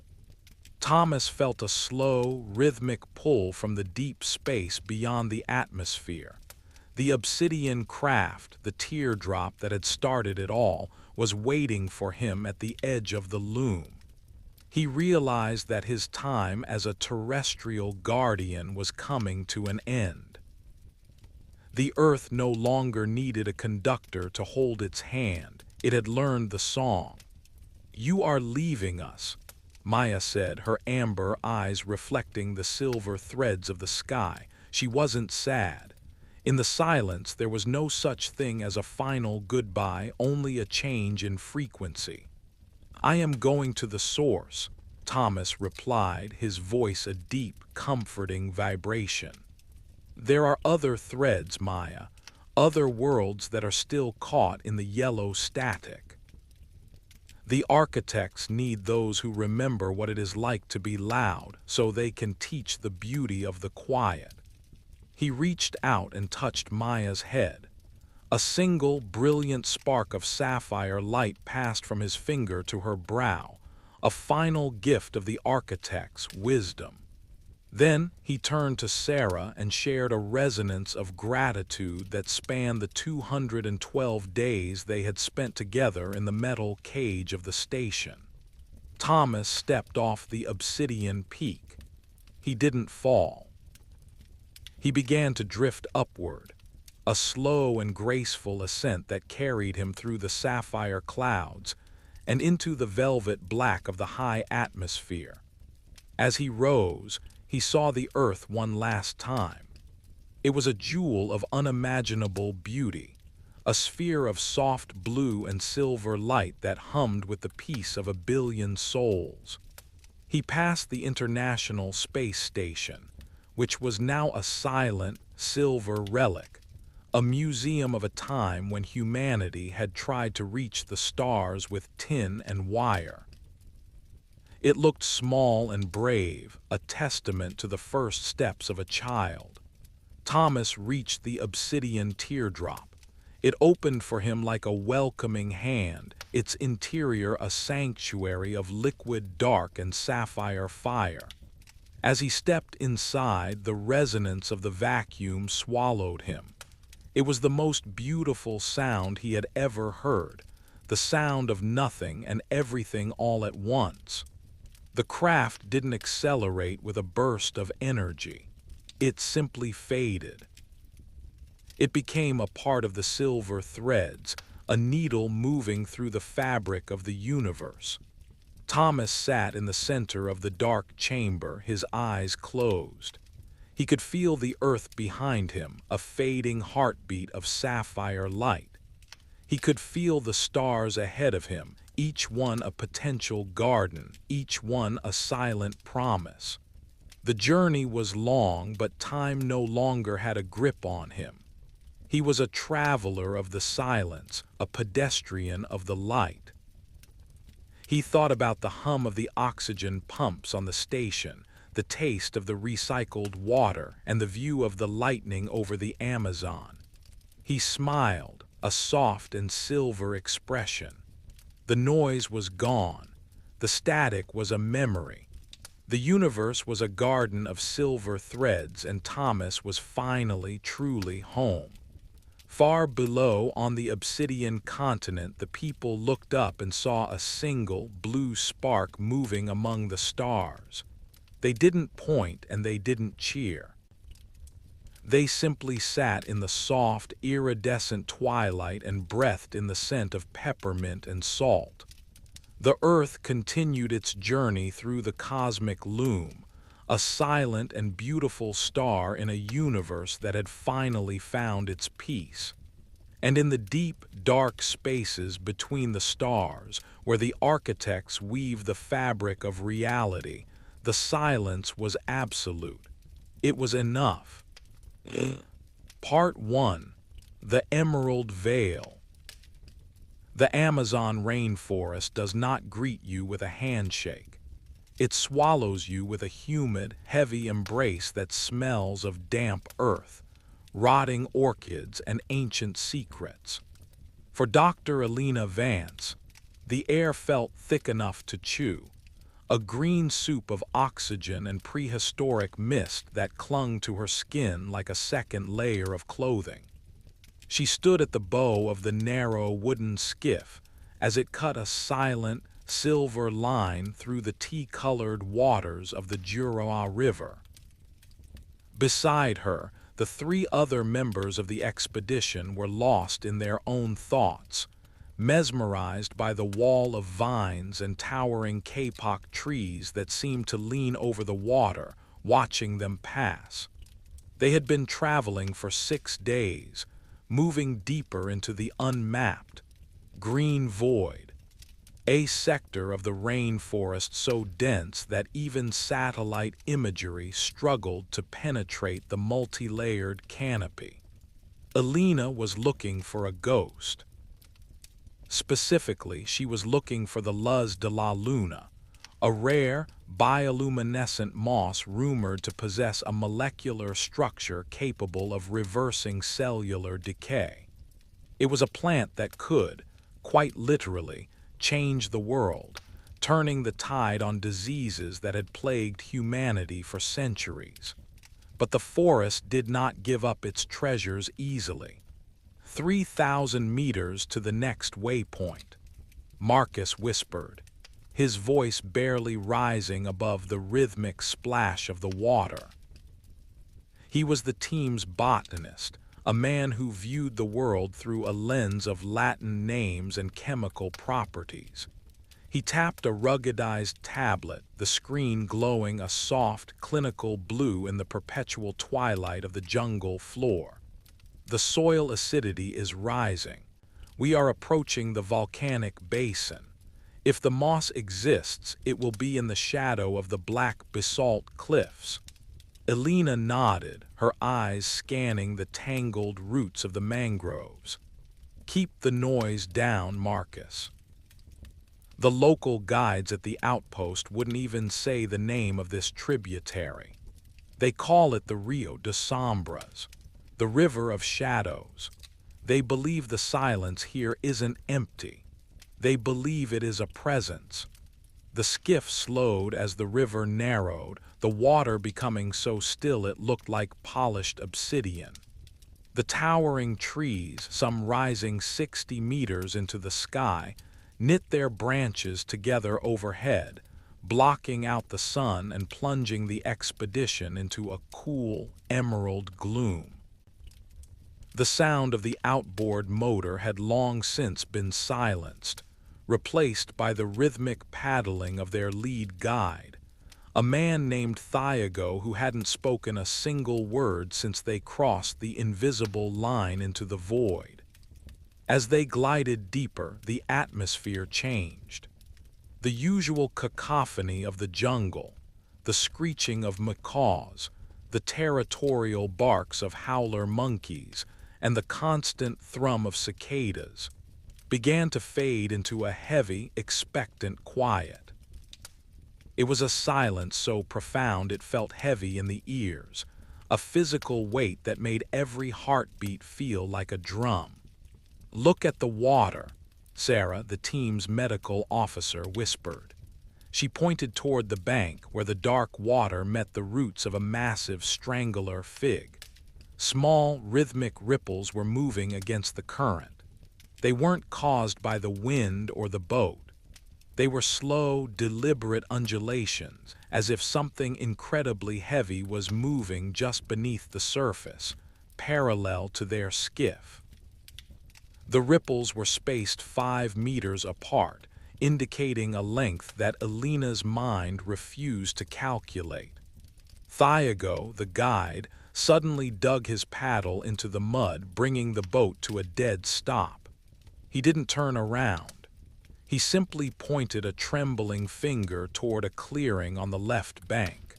There, nestled in the roots of a lightning-scarred tree, was a patch of pale, pulsating light. It was the Luz de la Luna.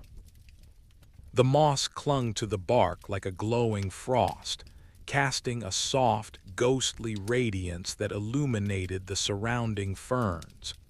It was beautiful, a shimmering promise of a new era for medicine.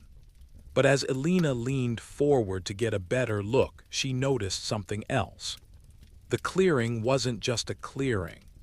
The ground was unnaturally smooth, as if a massive weight had been dragged across the mud, flattening the ferns and crushing the fallen branches into a fine powder.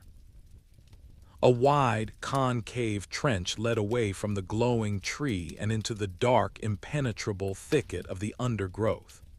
The trench was nearly 2 meters wide, lined with a glistening, translucent slime that smelled of old copper and swamp gas.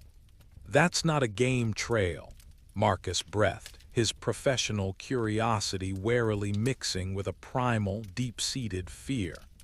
"Nothing in the Amazon is that large. A tapir, a jaguar. They don't leave tracks like that. This looks like a road." "We should take the samples and leave," Thiago said, his voice a dry, rasping sound. It was the first time he had spoken, and the terror in his tone was contagious. "We are in the belly of the mother now. She does not like guests." Alina stepped off the boat and onto the soft, yielding mud of the bank. The ground felt strangely warm beneath her boots. She moved toward the glowing moss, her sample kit ready, but her eyes remained fixed on the dark tunnel in the vegetation where the trench disappeared. The silence of the forest seemed to tighten around them, a coiled spring waiting to be released. She reached out to touch the moss, the cold, blue light reflecting in her goggles. As her fingers brushed the glowing fibers, a new sound entered the silence. It wasn't a roar or a hiss. It was a low, vibrating hum that seemed to come from the earth itself. It was the sound of air being displaced by something immense. Slowly, Alina looked up. Above the clearing, draped across the high branches of the kapok trees, was a shape that she had initially mistaken for a fallen log. But the log was moving. It was covered in scales the size of dinner plates, each one a dull, matted green that blended perfectly with the canopy. The body was as thick as a tractor tire, and it stretched back into the shadows until it was lost in the leaves. The hum grew louder. Two amber eyes, each the size of a human head, opened in the darkness above. They didn't blink. They stared down at the small, fragile humans with a cold, prehistoric intelligence that predated the arrival of man by millions of years. "Don't move," Alina whispered, her heart hammering so hard she could feel it in her throat. "Nobody move." The great snake didn't strike. It simply lowered its head, a massive, wedge-shaped shadow that blotted out the glowing moss. It tasted the air with a tongue that looked like a length of dark velvet, the flick-flick-flick sound echoing in the stillness. They had found the medicine that could change the world, but they had also found the reason why this part of the map remained blank. They were no longer scientists. They were intruders in a temple of scales and shadow. Part 2. The Coiling Shadow. The amber eyes of the great snake remained fixed on Alina, two glowing orbs of ancient judgment that seemed to vibrate with the low-frequency hum of the jungle. For several minutes, no one breathed. The air in the clearing had become stagnant, thick with the scent of the creature, a heavy, musky odor of wet earth and old, stagnant water. Alina could see the individual scales on the creature's snout, each one a rugged landscape of moss green and charcoal gray, scarred by decades, perhaps centuries, of movement through the undergrowth. Beside her, Marcus was frozen, his hand still hovering over his camera. The professional instinct to document this miracle was being systematically crushed by the primal urge to vanish. Sarah, standing closer to the water, had her eyes squeezed shut, her knuckles white as she gripped the side of the wooden skiff. Thiago, the guide, was the only one who seemed to understand the true gravity of their situation. He didn't look at the eyes, he looked at the coils. Slowly, Thiago whispered, his voice so faint it was almost lost to the rustle of the leaves. "Move like the tide, not like the wind. If you break the stillness, she will find the rhythm of your heart." Alina began to step backward. Every muscle in her legs screamed for her to turn and bolt, but she knew that to run was to trigger the predatory reflex of a creature that had been at the top of the food chain since the Pleistocene. She moved an inch at a time, her boots sinking into the soft, warm mud with a wet, sucking sound that felt as loud as a gunshot in the oppressive silence. The great snake lowered its head further, its massive weight causing the branches of the lightning-scarred tree to groan.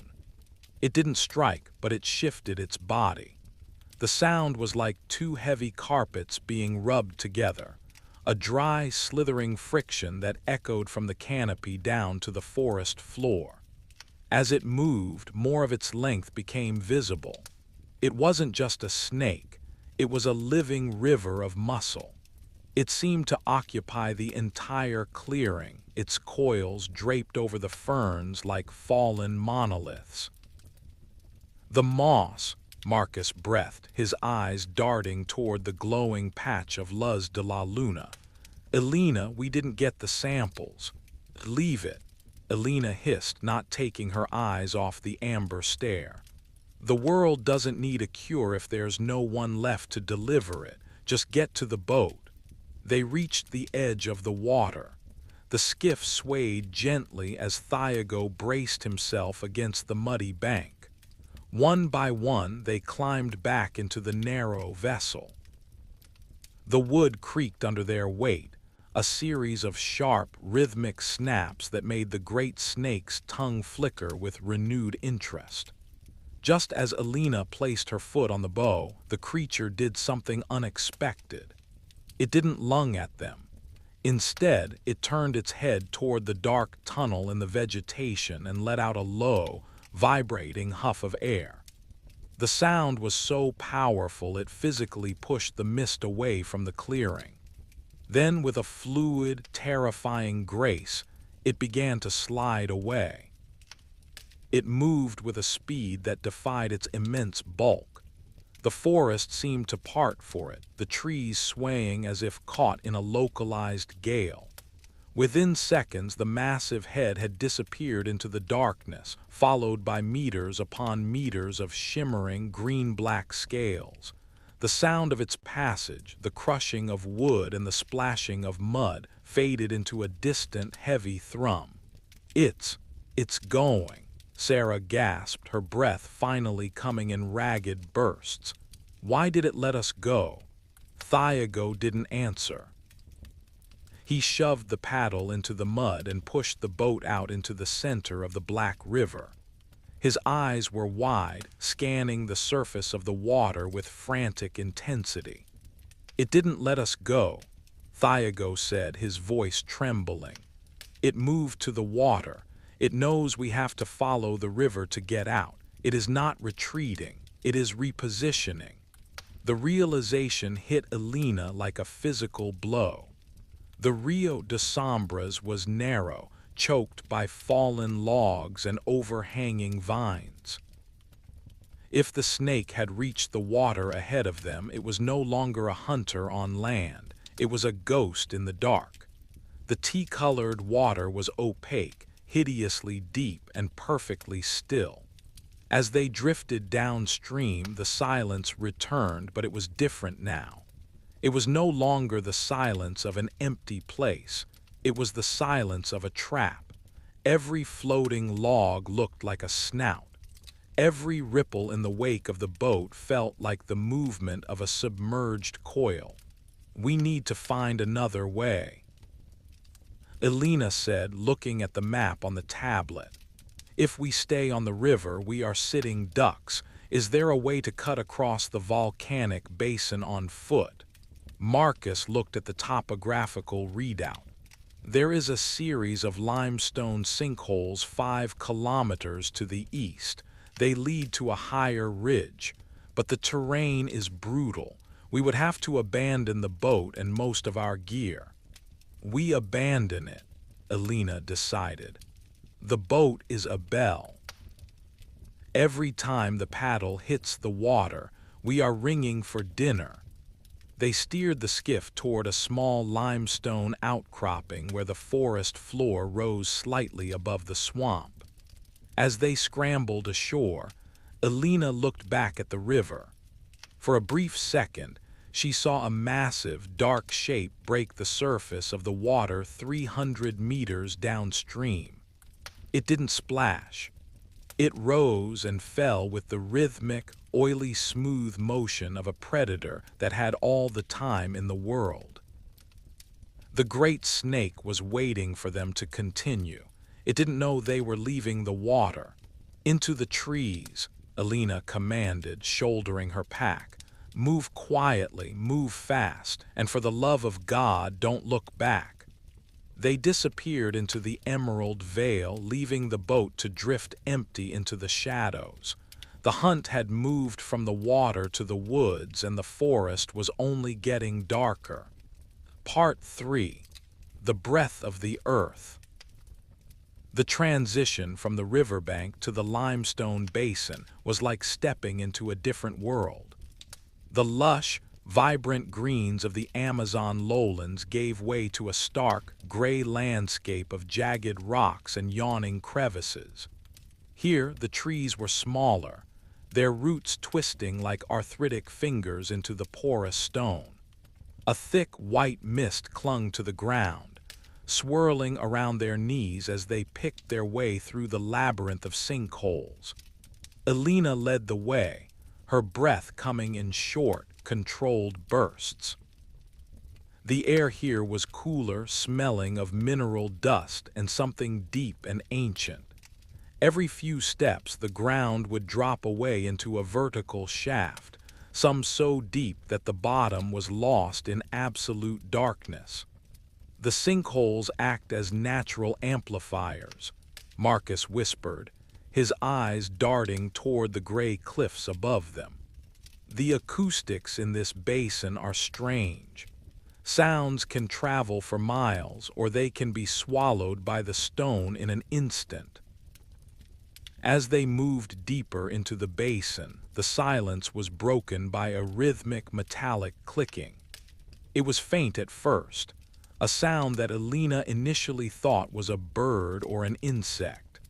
But as they rounded a massive column of stalactites that had collapsed into a ravine, they found the source. Embedded in the soft silt of a sheltered overhang was a rusted, yellow metallic box. It was a seismic sensor, part of an old geological survey. Near it lay a tattered nylon tent, its fabric bleached white by the sun and torn into ribbons by the wind. "We aren't the first ones here," Sarah said, her voice trembling as she approached the debris. She picked up a small, leather-bound notebook that had been protected by the overhang. The pages were damp and stuck together, but the ink was still legible. Alina stepped closer, casting the beam of her flashlight onto the smeared handwriting. Day 42, the entry began. The guide was right. "The stone does not just hold the water, it holds the memory of the Great Mother. We heard her breathing in the caves today. It sounds like the wind, but the wind does not have a heartbeat. We are leaving the sensors. We are leaving everything. She is not a snake. She is the earth itself moving." The entry ended abruptly, the last line trailing off into a jagged scrawl.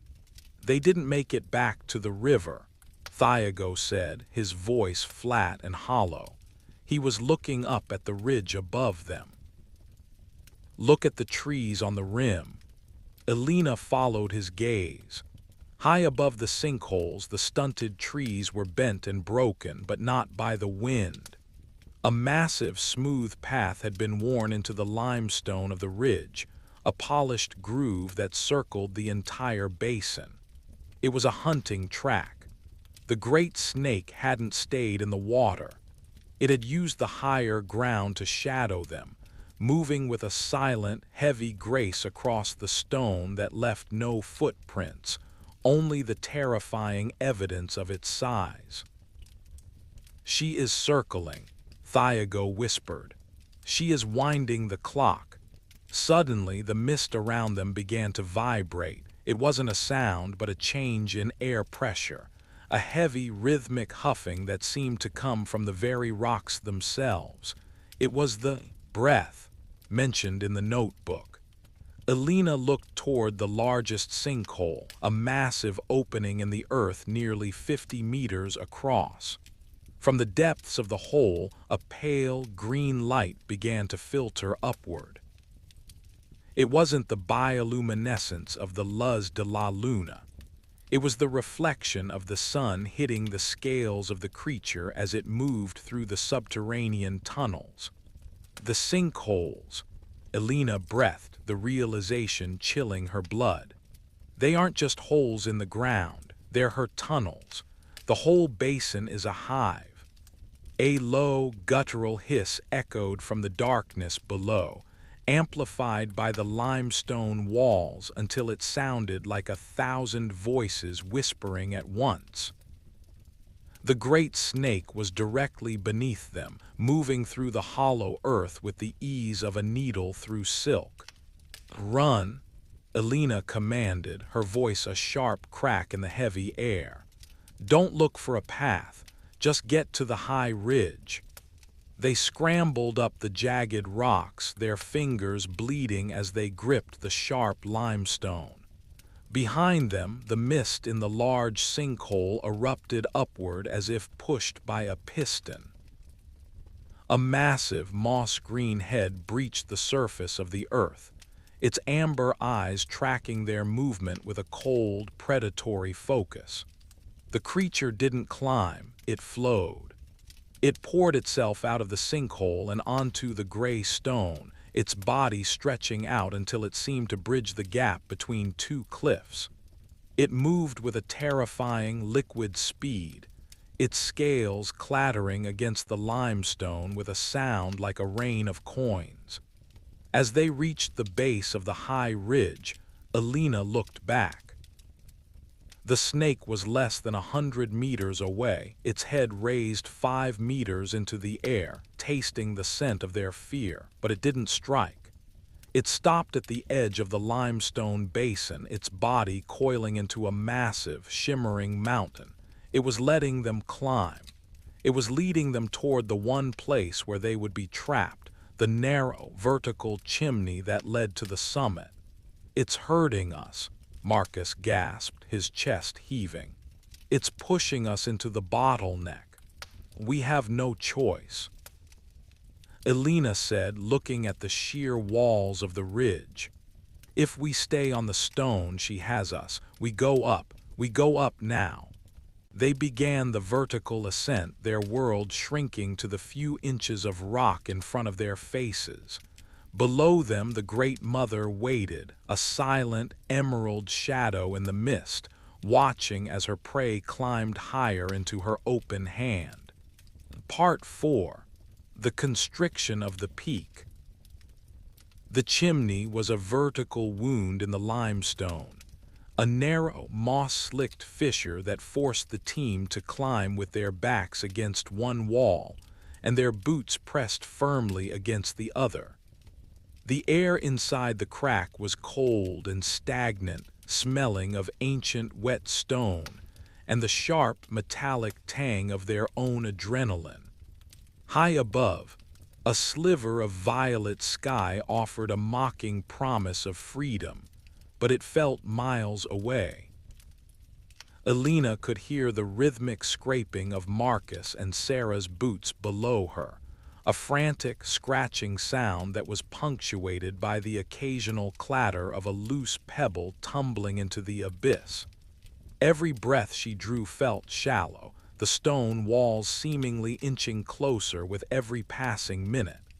"Don't look down," Elena whispered, her voice echoing softly in the narrow space. "Keep your eyes on the light, just 1 more meter." But as they reached the halfway point of the chimney, the mountain began to speak. It started as a low, deep-seated groan, a sound that vibrated through the very marrow of Elena's bones. It wasn't the sound of a shifting tectonic plate or a landslide. It was the sound of something massive wrapping itself around the exterior of the ridge. The Great Mother was not waiting at the bottom. She was climbing with them. The creature was using its immense strength to coil around the limestone spire, its massive weight exerting a pressure that the porous rock was never meant to sustain. Elena felt the walls of the chimney tremble. A fine dust of powdered limestone began to rain down on them, coating their eyelashes and making their lungs burn. She's squeezing the mountain. Marcus gasped from below, his voice high and thin with panic. The fissure is closing. Elena, the walls are moving. Elena pressed her palms against the cold stone. He was right. The gap, which had been wide enough for a person to maneuver comfortably, was shrinking. The pressure was infinitesimal but steady, a slow hydraulic force that turned the mountain into a giant vise. "We have to move faster," Elena commanded, her voice cracking. "Drop the heavy packs. Keep only the water and the medical kits. If we don't clear the bottleneck in 5 minutes, we'll be part of the limestone." They unbuckled their gear, the heavy bags falling into the darkness below. A moment later, a sickening, wet crunch echoed from the depths, the sound of the snake's body pulverizing the equipment against the canyon floor. The sound was a reminder of what would happen if they slipped. As they neared the top, the chimney narrowed to a point where they had to exhale just to squeeze through the tightest spots. Elena's shoulder blades scraped against the rock, leaving raw, stinging welts. She reached upward, her fingers searching for any handhold, when her hand plunged into a pocket of empty space. It wasn't the top of the ridge.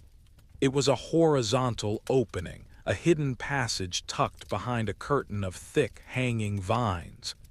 "In here," Elena hissed, pulling herself into the darkness. One by one they scrambled into the hidden gallery. It was a natural cavern, the walls lined with smooth, white flowstone that looked like frozen waterfalls. The air was remarkably clear, and as their flashlights cut through the gloom, they saw that the cave was not empty. Arranged in a neat semicircle in the center of the chamber were dozens of large, leathery spheres. Each one was the size of a beach ball, a pale off-white color that shimmered with a faint, oily moisture. "Eggs," Sarah whispered, her medical training momentarily overriding her fear. She stepped closer, the beam of her light revealing the translucent skin of the spheres. Inside, a coiled shadow moved with a slow, rhythmic pulse. "She isn't just hunting us for food. We stumbled into her nursery." The groaning of the mountain outside reached a terrifying crescendo. A massive section of the chimney wall they had just exited collapsed inward, the limestone shattering into 1,000 shards. Through the new opening, the amber eye of the Great Mother appeared, peering into the cavern. The eye didn't show the mindless hunger of a beast. It showed the protective fury of a parent. The hum that had followed them through the forest changed, shifting into a high-pitched, vibrating hiss that made the eggs on the floor tremble. "She can't fit in here," Thiago said, his eyes fixed on the narrow entrance. "The opening is too small for her head." "Maybe," Elena said, looking at the ceiling, "but she doesn't need to get in. She just needs to bring the mountain down on top of us." As she spoke, a massive green-black coil slammed against the exterior of the cave, the impact throwing them to the ground. Stalactites shattered from the ceiling, raining down like stone spears. The nursery was becoming a tomb. "The back of the cave," Marcus shouted, pointing his light toward a narrow crawl space where a draft of fresh air was blowing. "There's a way out through the volcanic vent. We have to go now before she cracks the shell." Elena looked at the eggs, then at the massive eye staring through the ruins of the chimney. She realized that they were the first humans to ever see the heart of the green void, and the forest was doing everything in its power to make sure they were the last. They dove into the crawl space, the sounds of the mountain being crushed behind them echoing like thunder in the deep, dark earth. Part 5. The Thermal Labyrinth. The crawl space led them away from the nursery and into a network of tunnels that felt less like stone and more like the throat of a living furnace.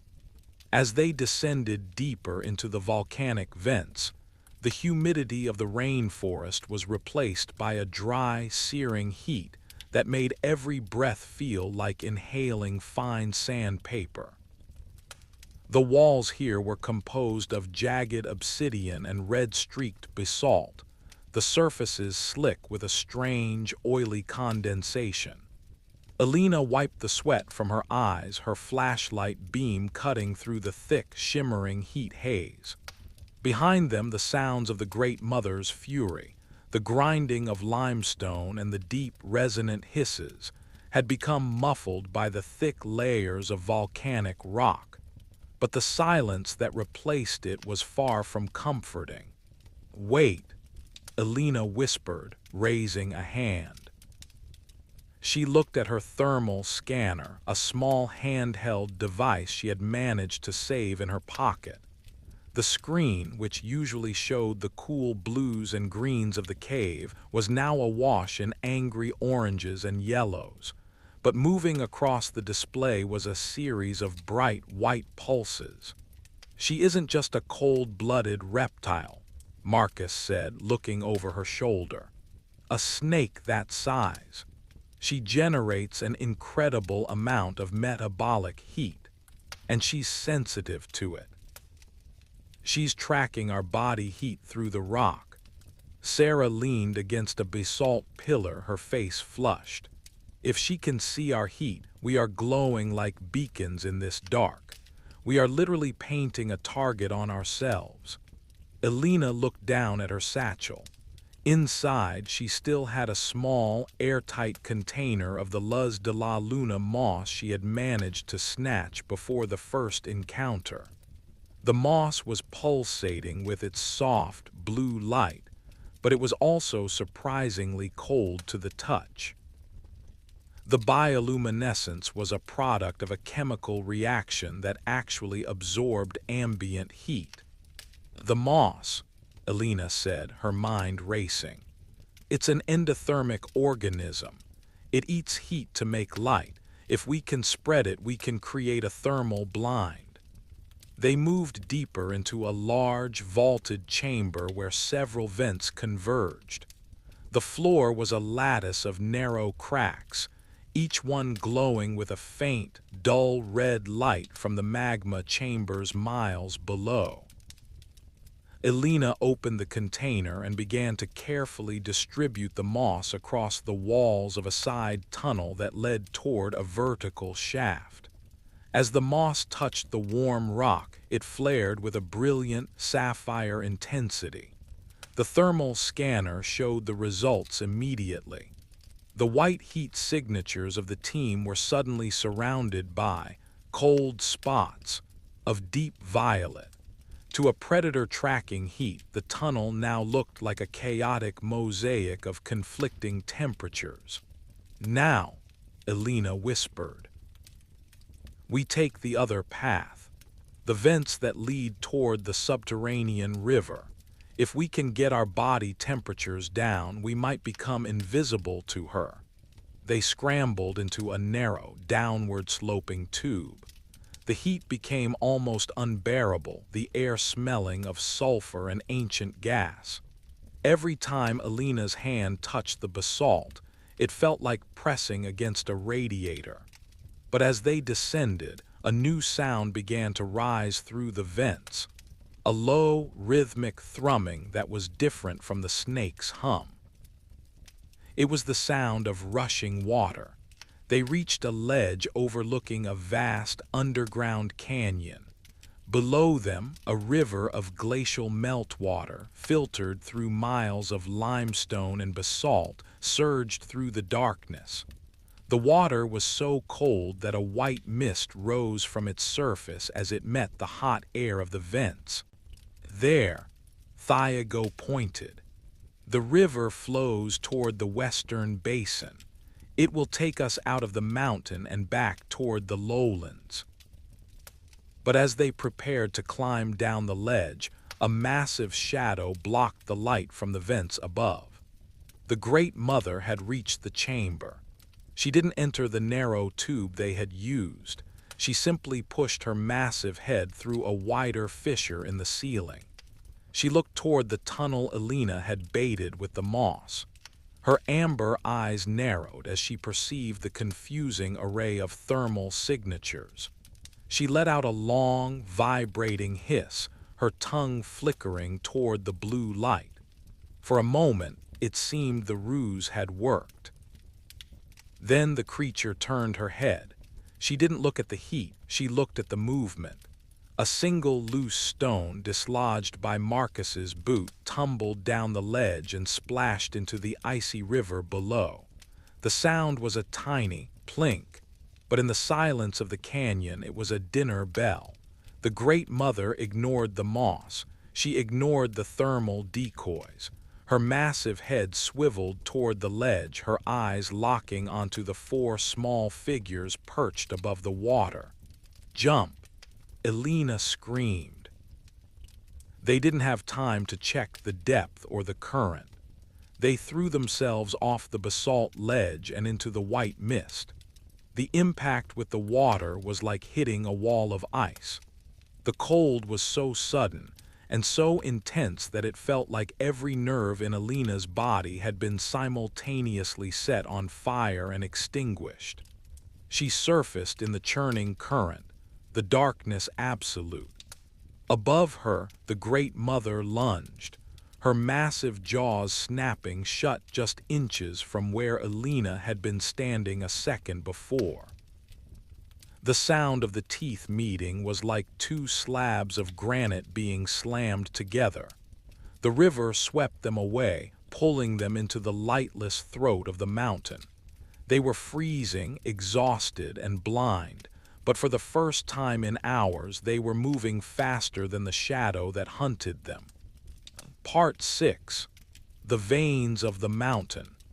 The underground river was a chaotic, freezing torrent that didn't just carry them, it possessed them. The transition from the suffocating heat of the volcanic vents to the glacial temperature of the water was a shock that nearly paralyzed Elena's heart.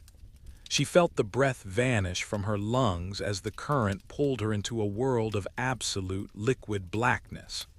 There was no up or down, only the violent, rhythmic pulse of the water against the rough basalt walls. Every few seconds, her shoulder would slam into a submerged rock, a jolt of pain that was quickly numbed by the biting cold. "Stay together." Elena tried to shout, but the roar of the rapids swallowed her voice. She felt a hand catch her sleeve. It was Thiago.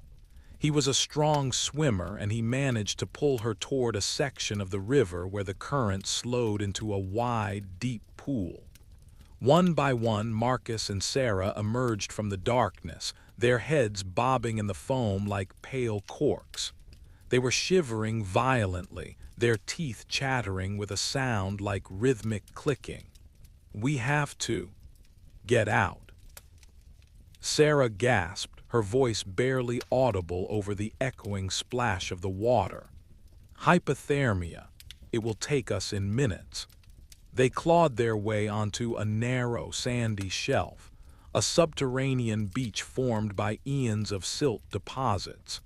As Elena's flashlight flickered back to life, she saw that the cave walls here were smooth and polished, etched with strange, swirling patterns by the endless friction of the river. But as they sat shivering on the sand, a sound drifted down from the ceiling. It wasn't the sound of the river. It was a rhythmic, heavy scratching, the sound of massive scales dragging across the basalt ledges far above them. The Great Mother had not given up. She was moving along the high galleries of the canyon, her amber eyes likely scanning the dark water for any ripple or heat signature. Though they were cold, their internal body heat still stood out against the freezing river like a flare in the night. "She's above us," Thiago whispered, his eyes fixed on the ceiling. Elena looked at the thermal scanner. The screen was nearly blue from the cold of the cave, but a massive, white-hot line was moving slowly across the top of the display. The snake was tracing the path of the river from the safety of the upper vents. "The river leads to an outlet," Marcus said, consulting his internal compass. "But there's a drop-off ahead. I can hear the frequency of the air changing. It's a waterfall." As he spoke, the scratching sound above stopped. A massive, wedge-shaped shadow detached itself from the ceiling and began to descend the vertical wall. The great snake wasn't falling. She was anchoring her tail in the crevices above and lowering her body toward the beach with the precision of a mountain climber. "The water is our only shield," Elena said, standing up despite her trembling limbs. "If we stay on the sand, we are cornered. We have to take the drop." They waded back into the icy current just as the snake's head touched the sand. The creature let out a long, vibrating hiss that echoed through the chamber like a pipe organ. Her amber eyes locked onto them, and she lunged, her body unfurling with the speed of a released spring. The team threw themselves back into the center of the rapids. The current caught them instantly, pulling them toward the sound of the thunderous roar ahead. The river suddenly vanished. Elena felt the floor of the world drop away. She was airborne for a heartbeat, the mist of the waterfall filling her lungs, and then she hit the bottom with a force that sent her spinning into the depths of a plunge pool. She surfaced, gasping, in a massive cavern that was flooded with a dim gray light. Far above, a narrow crack in the mountain's peak allowed a sliver of the afternoon sun to reach the water.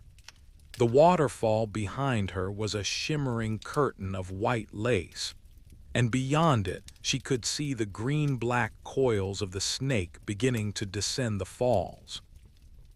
But the snake stopped halfway down.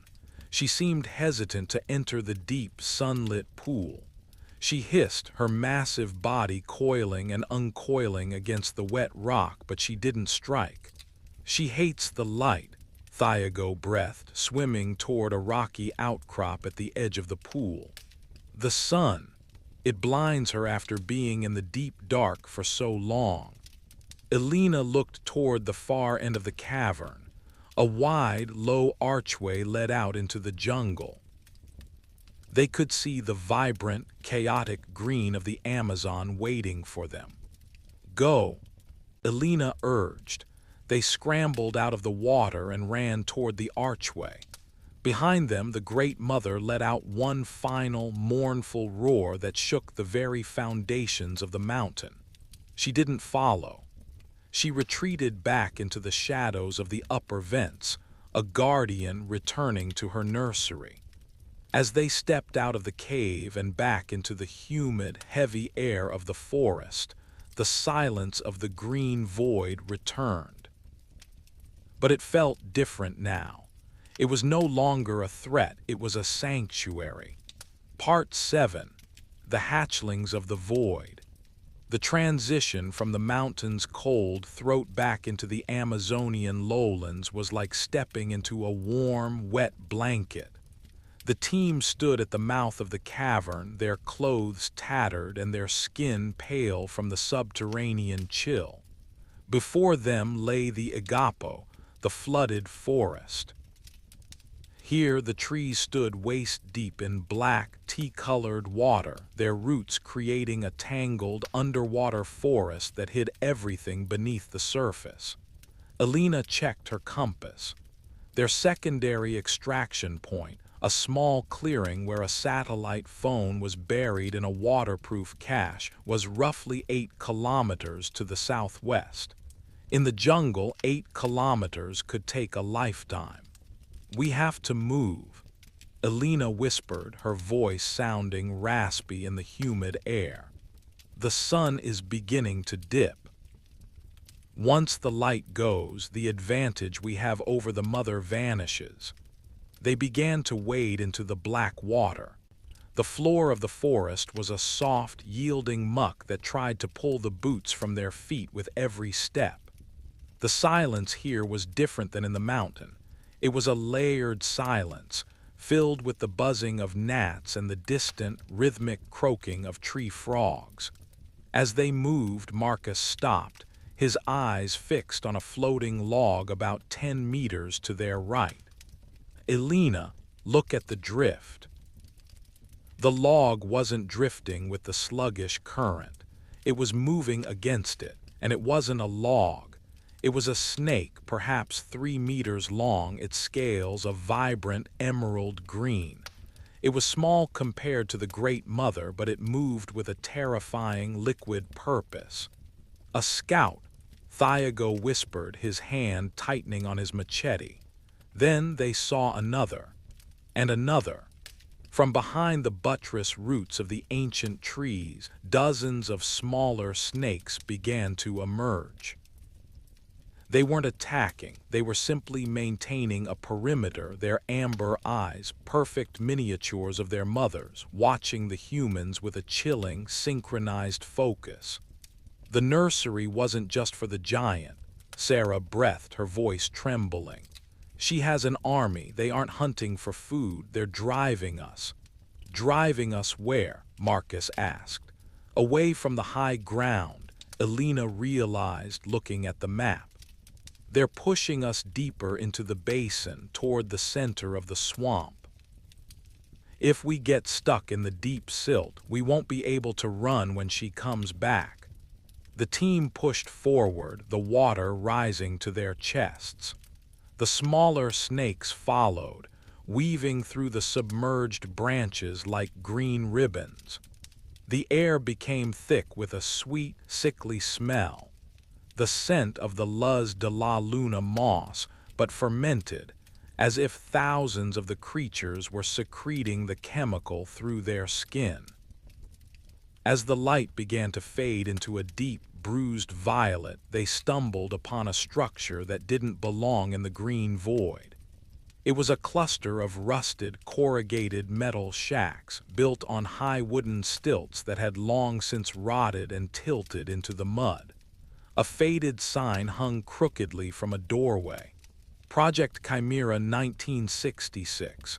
A rubber tapping station, Thiago said, squinting at the ruins. Or a secret research outpost. It's not on any of the modern charts. Fortress, Elena said, pointing toward the metal stairs that led to the central cabin. The metal is still solid. The snakes won't be able to climb the slick surface as easily as the trees. We make our stand there. They scrambled up the rusted ladder just as the first of the scouts reached the base of the stilts. The metal groaned under their weight, but it held. Inside, the cabin was a graveyard of mid-century science. Glass beakers, long since turned opaque by mold, sat on wooden benches. A manual typewriter lay rusted on the floor, its keys frozen in time. Elena moved to the window. Below them, the water was churning. The thousands of smaller snakes had gathered in the shadows of the stilts, their bodies coiling together until the water looked like a solid mass of green-black muscle. They were waiting. They aren't coming up, Sarah said, peering through a crack in the floorboards. Why aren't they coming up? A low, deep-seated vibration began to shake the metal cabin.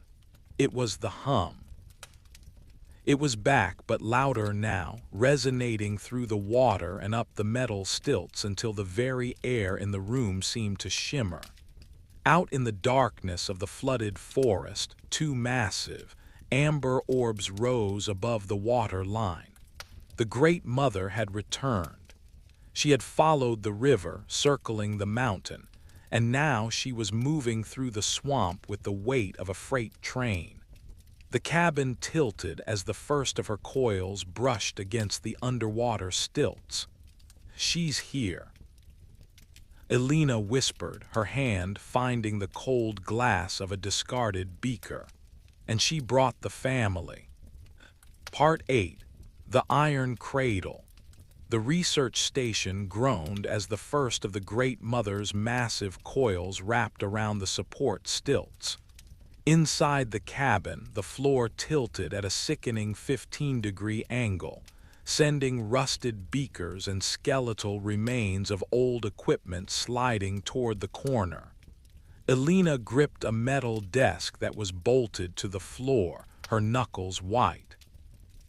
The vibration was no longer just a sound.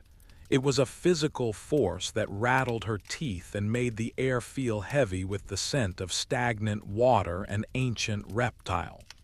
"The metal is brittle," Thiago warned, his voice straining over the screech of protesting iron. "The rust has eaten through the joints. If she puts her full weight into a squeeze, the stilts will snap like dry twigs." Marcus was frantically searching through the shadows of the back room, his flashlight beam dancing over moldy crates and rotted ledgers. There has to be something here. They weren't just tapping rubber. This was a biological survey station. They had to have power. They had to have fuel. He kicked over a heavy wooden crate, revealing 4 metal drums tucked under a tattered canvas tarp. He unscrewed a cap, and the sharp, pungent smell of kerosene filled the cramped space.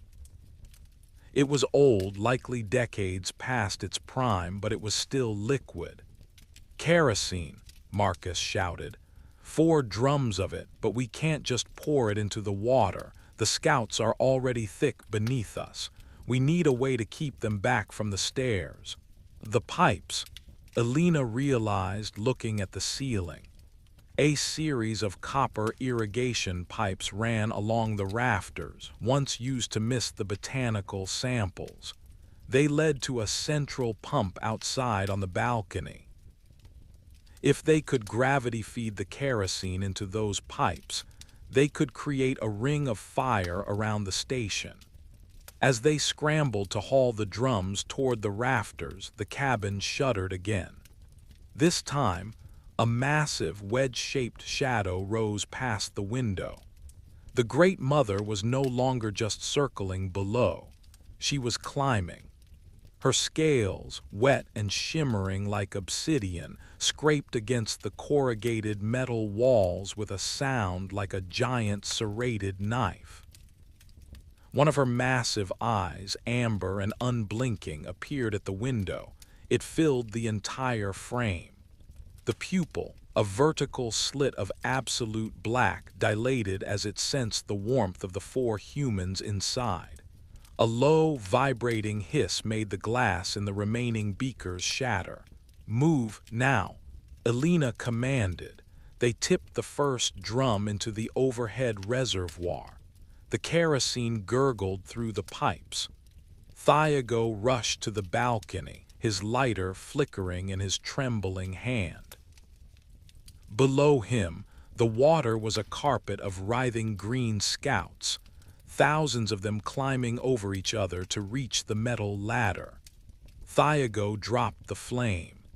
A roar of orange fire erupted as the kerosene hit the water. The ring of fire followed the irrigation lines, creating a glowing barrier of heat and light. The scouts recoiled, their high-pitched hisses creating a wall of sound that nearly drowned out the crackle of the flames. The Great Mother, startled by the sudden heat, pulled her head back from the window, her massive body thrashing against the stilts in a fit of prehistoric rage. "It's working," Sarah breathed, clutching a medical kit to her chest. "She's backing off." "Only from the heat," Elena said, watching the flames. "The kerosene is old, it's burning fast. We have maybe 20 minutes before the ring breaks. We need to find a way to call for help." Marcus reached for a heavy olive-drab radio unit sitting on a dusty shelf. It was a vacuum tube model from the 1960s, its dials covered in a thick layer of grime. He wiped the face of the unit and flipped the heavy toggle switch. For a moment, nothing happened. Then a soft amber light flickered to life behind the signal meter. The tubes began to hum, a warm, rhythmic sound that felt like a ghost coming back to life. "It has power," Marcus said, his voice filled with a desperate hope. The station must be tied into a geothermal thermocouple buried in the vents. It's still drawing a charge. He grabbed the heavy Bakelite microphone and began to cycle through the frequencies. The speaker emitted nothing but a steady, rhythmic hiss, the white noise of the jungle. "Mayday, mayday," Marcus pleaded into the mic. "This is the Vance expedition. We are at a derelict research station in the Green Void. We are under attack by a non-catalogued mega-predator. Does anyone copy?" Static, nothing but the sound of the fire outside and the distant, mournful roar of the snake. Then, through the crackle of the radio, a voice emerged. It was faint, distorted by miles of atmosphere and the density of the canopy, but it was human. "Reading you. Repeat. Vance expedition. This is Amazonian search and stay on frequency. They hear us." Sarah cried. "The fire," Elena said, looking out at the burning river. "The smoke is thick. If they have a plane in the area, they'll see the thermal bloom. But we have to keep the fire going. Marcus, help Thiago with the other drums. Sarah, find anything else that will burn, books, furniture, anything." As they worked, the cabin gave a final, terrifying lurch. The Great Mother had realized that the fire was only on the surface of the water. She had submerged her massive body and was now using her weight to pull the northern stilt straight out of the muck. The metal groaned, a high-pitched scream of shearing bolts. The cabin tilted further, the door swinging open to reveal the darkness of the swamp. "The drum," Thiago shouted. The last unsealed drum of kerosene began to slide across the floor toward the open door. If it fell, their only defense would be lost. Elena lunged for it, her fingers brushing the cold metal just as the cabin took another violent hit. She looked out the open door. The fire was dying down. And in the gap between the flames, the Great Mother was rising again, her jaws open, her throat a tunnel of dark, ribbed muscle. Part 9. The signal in the smoke. The roar of the fire was beginning to lose its strength, the bright orange flames fading into a low, smoldering blue that flickered atop the black water. Elena clung to the last drum of kerosene, her muscles straining as the cabin tilted further into the muck. The Great Mother was no longer just a shadow. She was a physical weight, her coils draped over the roof of the station, causing the corrugated metal to buckle and groan under the immense pressure. "The plane," Sarah whispered, her head tilted toward the ceiling. "I hear it." At first, it was a faint, rhythmic thrumming, easily mistaken for the buzzing of a distant insect. But as the sound grew louder, it became a deep, mechanical growl that vibrated through the humid air. A small twin-engine scout plane broke through the low-hanging clouds, its landing lights cutting twin paths of white through the emerald gloom of the canopy. "They see the smoke," Marcus shouted, waving his flashlight frantically toward the open door. "But there's no place to land. The trees are too thick and the water is full of debris." The radio crackled back to life, the voice on the other end much clearer now. "Vance Expedition, this is Search Alpha. We see your signal. There is a dry ridge approximately 400 meters to your east. It is a volcanic outcropping, clear of trees. If you can make it there, we can drop a winch line. You have 5 minutes before we lose the light." 400 meters, Thiago said, looking at the water. Between the station and the ridge lay a gauntlet of emerald green scouts and the submerged bulk of the Great Mother. "In this water, that is a journey of an hour. We don't have 5 minutes.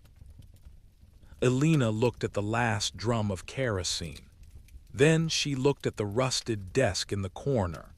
She pulled open the bottom drawer, her fingers brushing against a heavy, cold object wrapped in oily rags. She pulled it out. A flare gun, its orange plastic casing faded but the mechanism still feeling solid. Beside it were 3 red cartridges. "Marcus, Sarah, get your packs," Elena commanded. "Thiago, we're going to use the last of the fuel to buy us a path." They hauled the final drum to the edge of the tilted balcony. The Great Mother hissed, her head swaying just feet away, her amber eyes reflecting the dying embers of the fire. She was waiting for the heat to vanish completely. "Now!" Elena cried. They tipped the drum, pouring a thick, oily stream of kerosene into the water, aiming it in a straight line toward the distant, gray silhouette of the volcanic ridge. As the fuel spread across the surface, Elena raised the flare gun. She didn't fire at the snake, she fired at the water. The red spark hit the kerosene and a wall of fire erupted, cutting a golden path through the black swamp. The thousands of smaller snakes shrieked, a high-pitched, rhythmic sound that was joined by the booming roar of the Great Mother as she recoiled from the sudden inferno. "Jump!" Elena screamed. They plummeted into the water, landing in the narrow corridor between the flames. The heat was intense, the air smelling of scorched moss and chemicals, but it kept the predators at bay. They ran, their legs churning through the knee-deep muck, the fire acting as a burning fence on either side of them. The Great Mother was not easily deterred. She realized the fire was only on the surface. She submerged, her massive body moving beneath the flames like a tectonic plate. The water beneath Elena's feet began to heave and buckle. A massive coil breached the surface, slick with oil and glowing with reflected fire, nearly tripping Thiago as he led the way. "Don't stop!" Thiago roared, his machete hacking through the overhanging vines that tried to snag their clothes. The ridge was getting closer, a jagged spine of gray basalt that rose out of the swamp like the back of a prehistoric whale. The plane was circling overhead, the winch cable already beginning to snake down from the open cargo door, a silver line of hope against the darkening sky. The fire behind them began to sputter and die as the kerosene was consumed by the dampness of the swamp. The corridor of safety was closing. Elena could hear the rhythmic splashing of thousands of hatchlings closing in from the flanks. Just as they reached the base of the ridge, the ground beneath them erupted. The Great Mother breached the water with the force of an explosion, her massive jaws open wide. She didn't strike at them. She slammed her head into the basalt, trying to block their path to the summit. The impact sent a tremor through the stone that knocked Marcus and Sarah to their knees. Elena raised the flare gun again. She had 1 cartridge left. She didn't aim for the eyes. She aimed for the creature's open mouth, hoping the chemical heat would be enough to trigger a retreat. She pulled the trigger.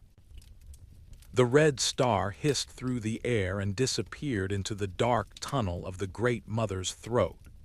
A muffled explosion followed, and the creature let out a sound that was less of a hiss and more of a scream, a vibrating guttural wail that shook the very leaves from the trees. She recoiled, thrashing blindly in the water, her massive tail shattering the remains of the research station in the distance. "Go, go, go!" Elena shouted, hauling Marcus to his feet. They scrambled up the basalt, their hands raw and bleeding. Above them, the winch line was dangling, the metal harness swaying in the wind. Thiago grabbed it first, clipping Sarah into the seat. 2 at a time. The pilot's voice echoed from the speakers on the plane. As Sarah and Marcus were pulled upward, Elena and Thiago stood on the edge of the ridge, looking back at the swamp. The Great Mother was still there, her head resting on the edge of the stone, her amber eyes dimming as the chemical fire in her throat faded. She looked tired, ancient, and profoundly angry. The hatchlings were at the base of the ridge, a carpet of emerald scales that was beginning to flow up the stone. "Your turn, Doctor," Thiago said, handing her the harness as it returned from the sky. Elena looked at the forest one last time. She still had the small vial of the Luz de la Luna moss in her pocket. They had the cure. They had the miracle. But as the winch began to pull her into the safety of the clouds, she knew the world would never truly be the same. The green void had been opened, and the mother would not forget the scent of the humans who had stolen her light. Part 10. The Echo of the Green Void. The interior of the rescue plane was a stark, clinical contrast to the emerald chaos they had left behind. The air was thin and smelled of aviation fuel and stale coffee, a sharp, artificial scent that felt abrasive to lungs that had grown used to the heavy, peppermint-sweet humidity of the deep jungle. Elena sat by the small, scratched window, her hands still stained with the gray dust of the volcanic ridge. Below them, the Amazon stretched out like a vast, undulating sea of broccoli, the individual trees merging into a single, impenetrable carpet of green. The sun was finally setting, casting long, bruised shadows across the canopy. From this height, the green void looked peaceful, a silent expanse of ancient life that betrayed none of the terror hidden beneath its leaves. There was no sign of the fire, no sign of the research station, and no sign of the Great Mother. "We have it," Marcus whispered. He was sitting across from her, clutching the small, reinforced cooler that held the Luz de la Luna moss. The sapphire glow was visible through the thick glass, a soft, rhythmic pulse that seemed to beat in time with the drone of the engines. "The molecular samples are stable. In 6 months, we could have the first synthetic trials. We really are going to change everything, Elena." Elena didn't look away from the window. She felt the weight of the vial in her own pocket, the one she had kept separate from the main harvest. She thought about the nursery in the limestone chimney. She thought about the amber eyes of a mother who had guarded that light for perhaps 1,000 years.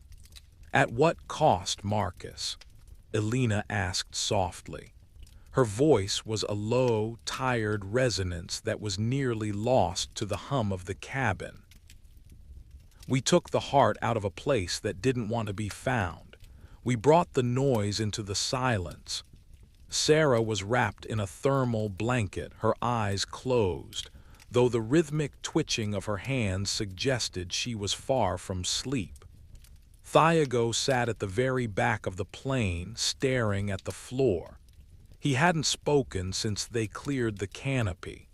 He knew, perhaps better than any of them, that the jungle didn't have boundaries. It had memories. As the plane banked toward the distant, shimmering lights of Manaus, the first sign of civilization appeared on the horizon. To the others, those lights were a beacon of safety. To Elena, they looked like a rash, a bright artificial fever spreading across the skin of the world. She reached into her pocket and pulled out the small vial. The moss inside flared with a brilliant sapphire intensity, as if responding to the proximity of the city lights. But as she watched, a dark ripple moved through the blue light. It was a shadow, a tiny microscopic coil that mirrored the shape of the Great Mother. The moss wasn't just a plant. It was a part of the creature's ecosystem, a symbiotic partner that had evolved alongside the scales and the hunger. Elena realized then that you could not have the cure without the guardian. To spread the medicine was to spread the frequency of the green void itself. Dr. Vance, the pilot called out over the intercom, his voice crackling with a professional, distant calm. "We are 20 minutes from touchdown.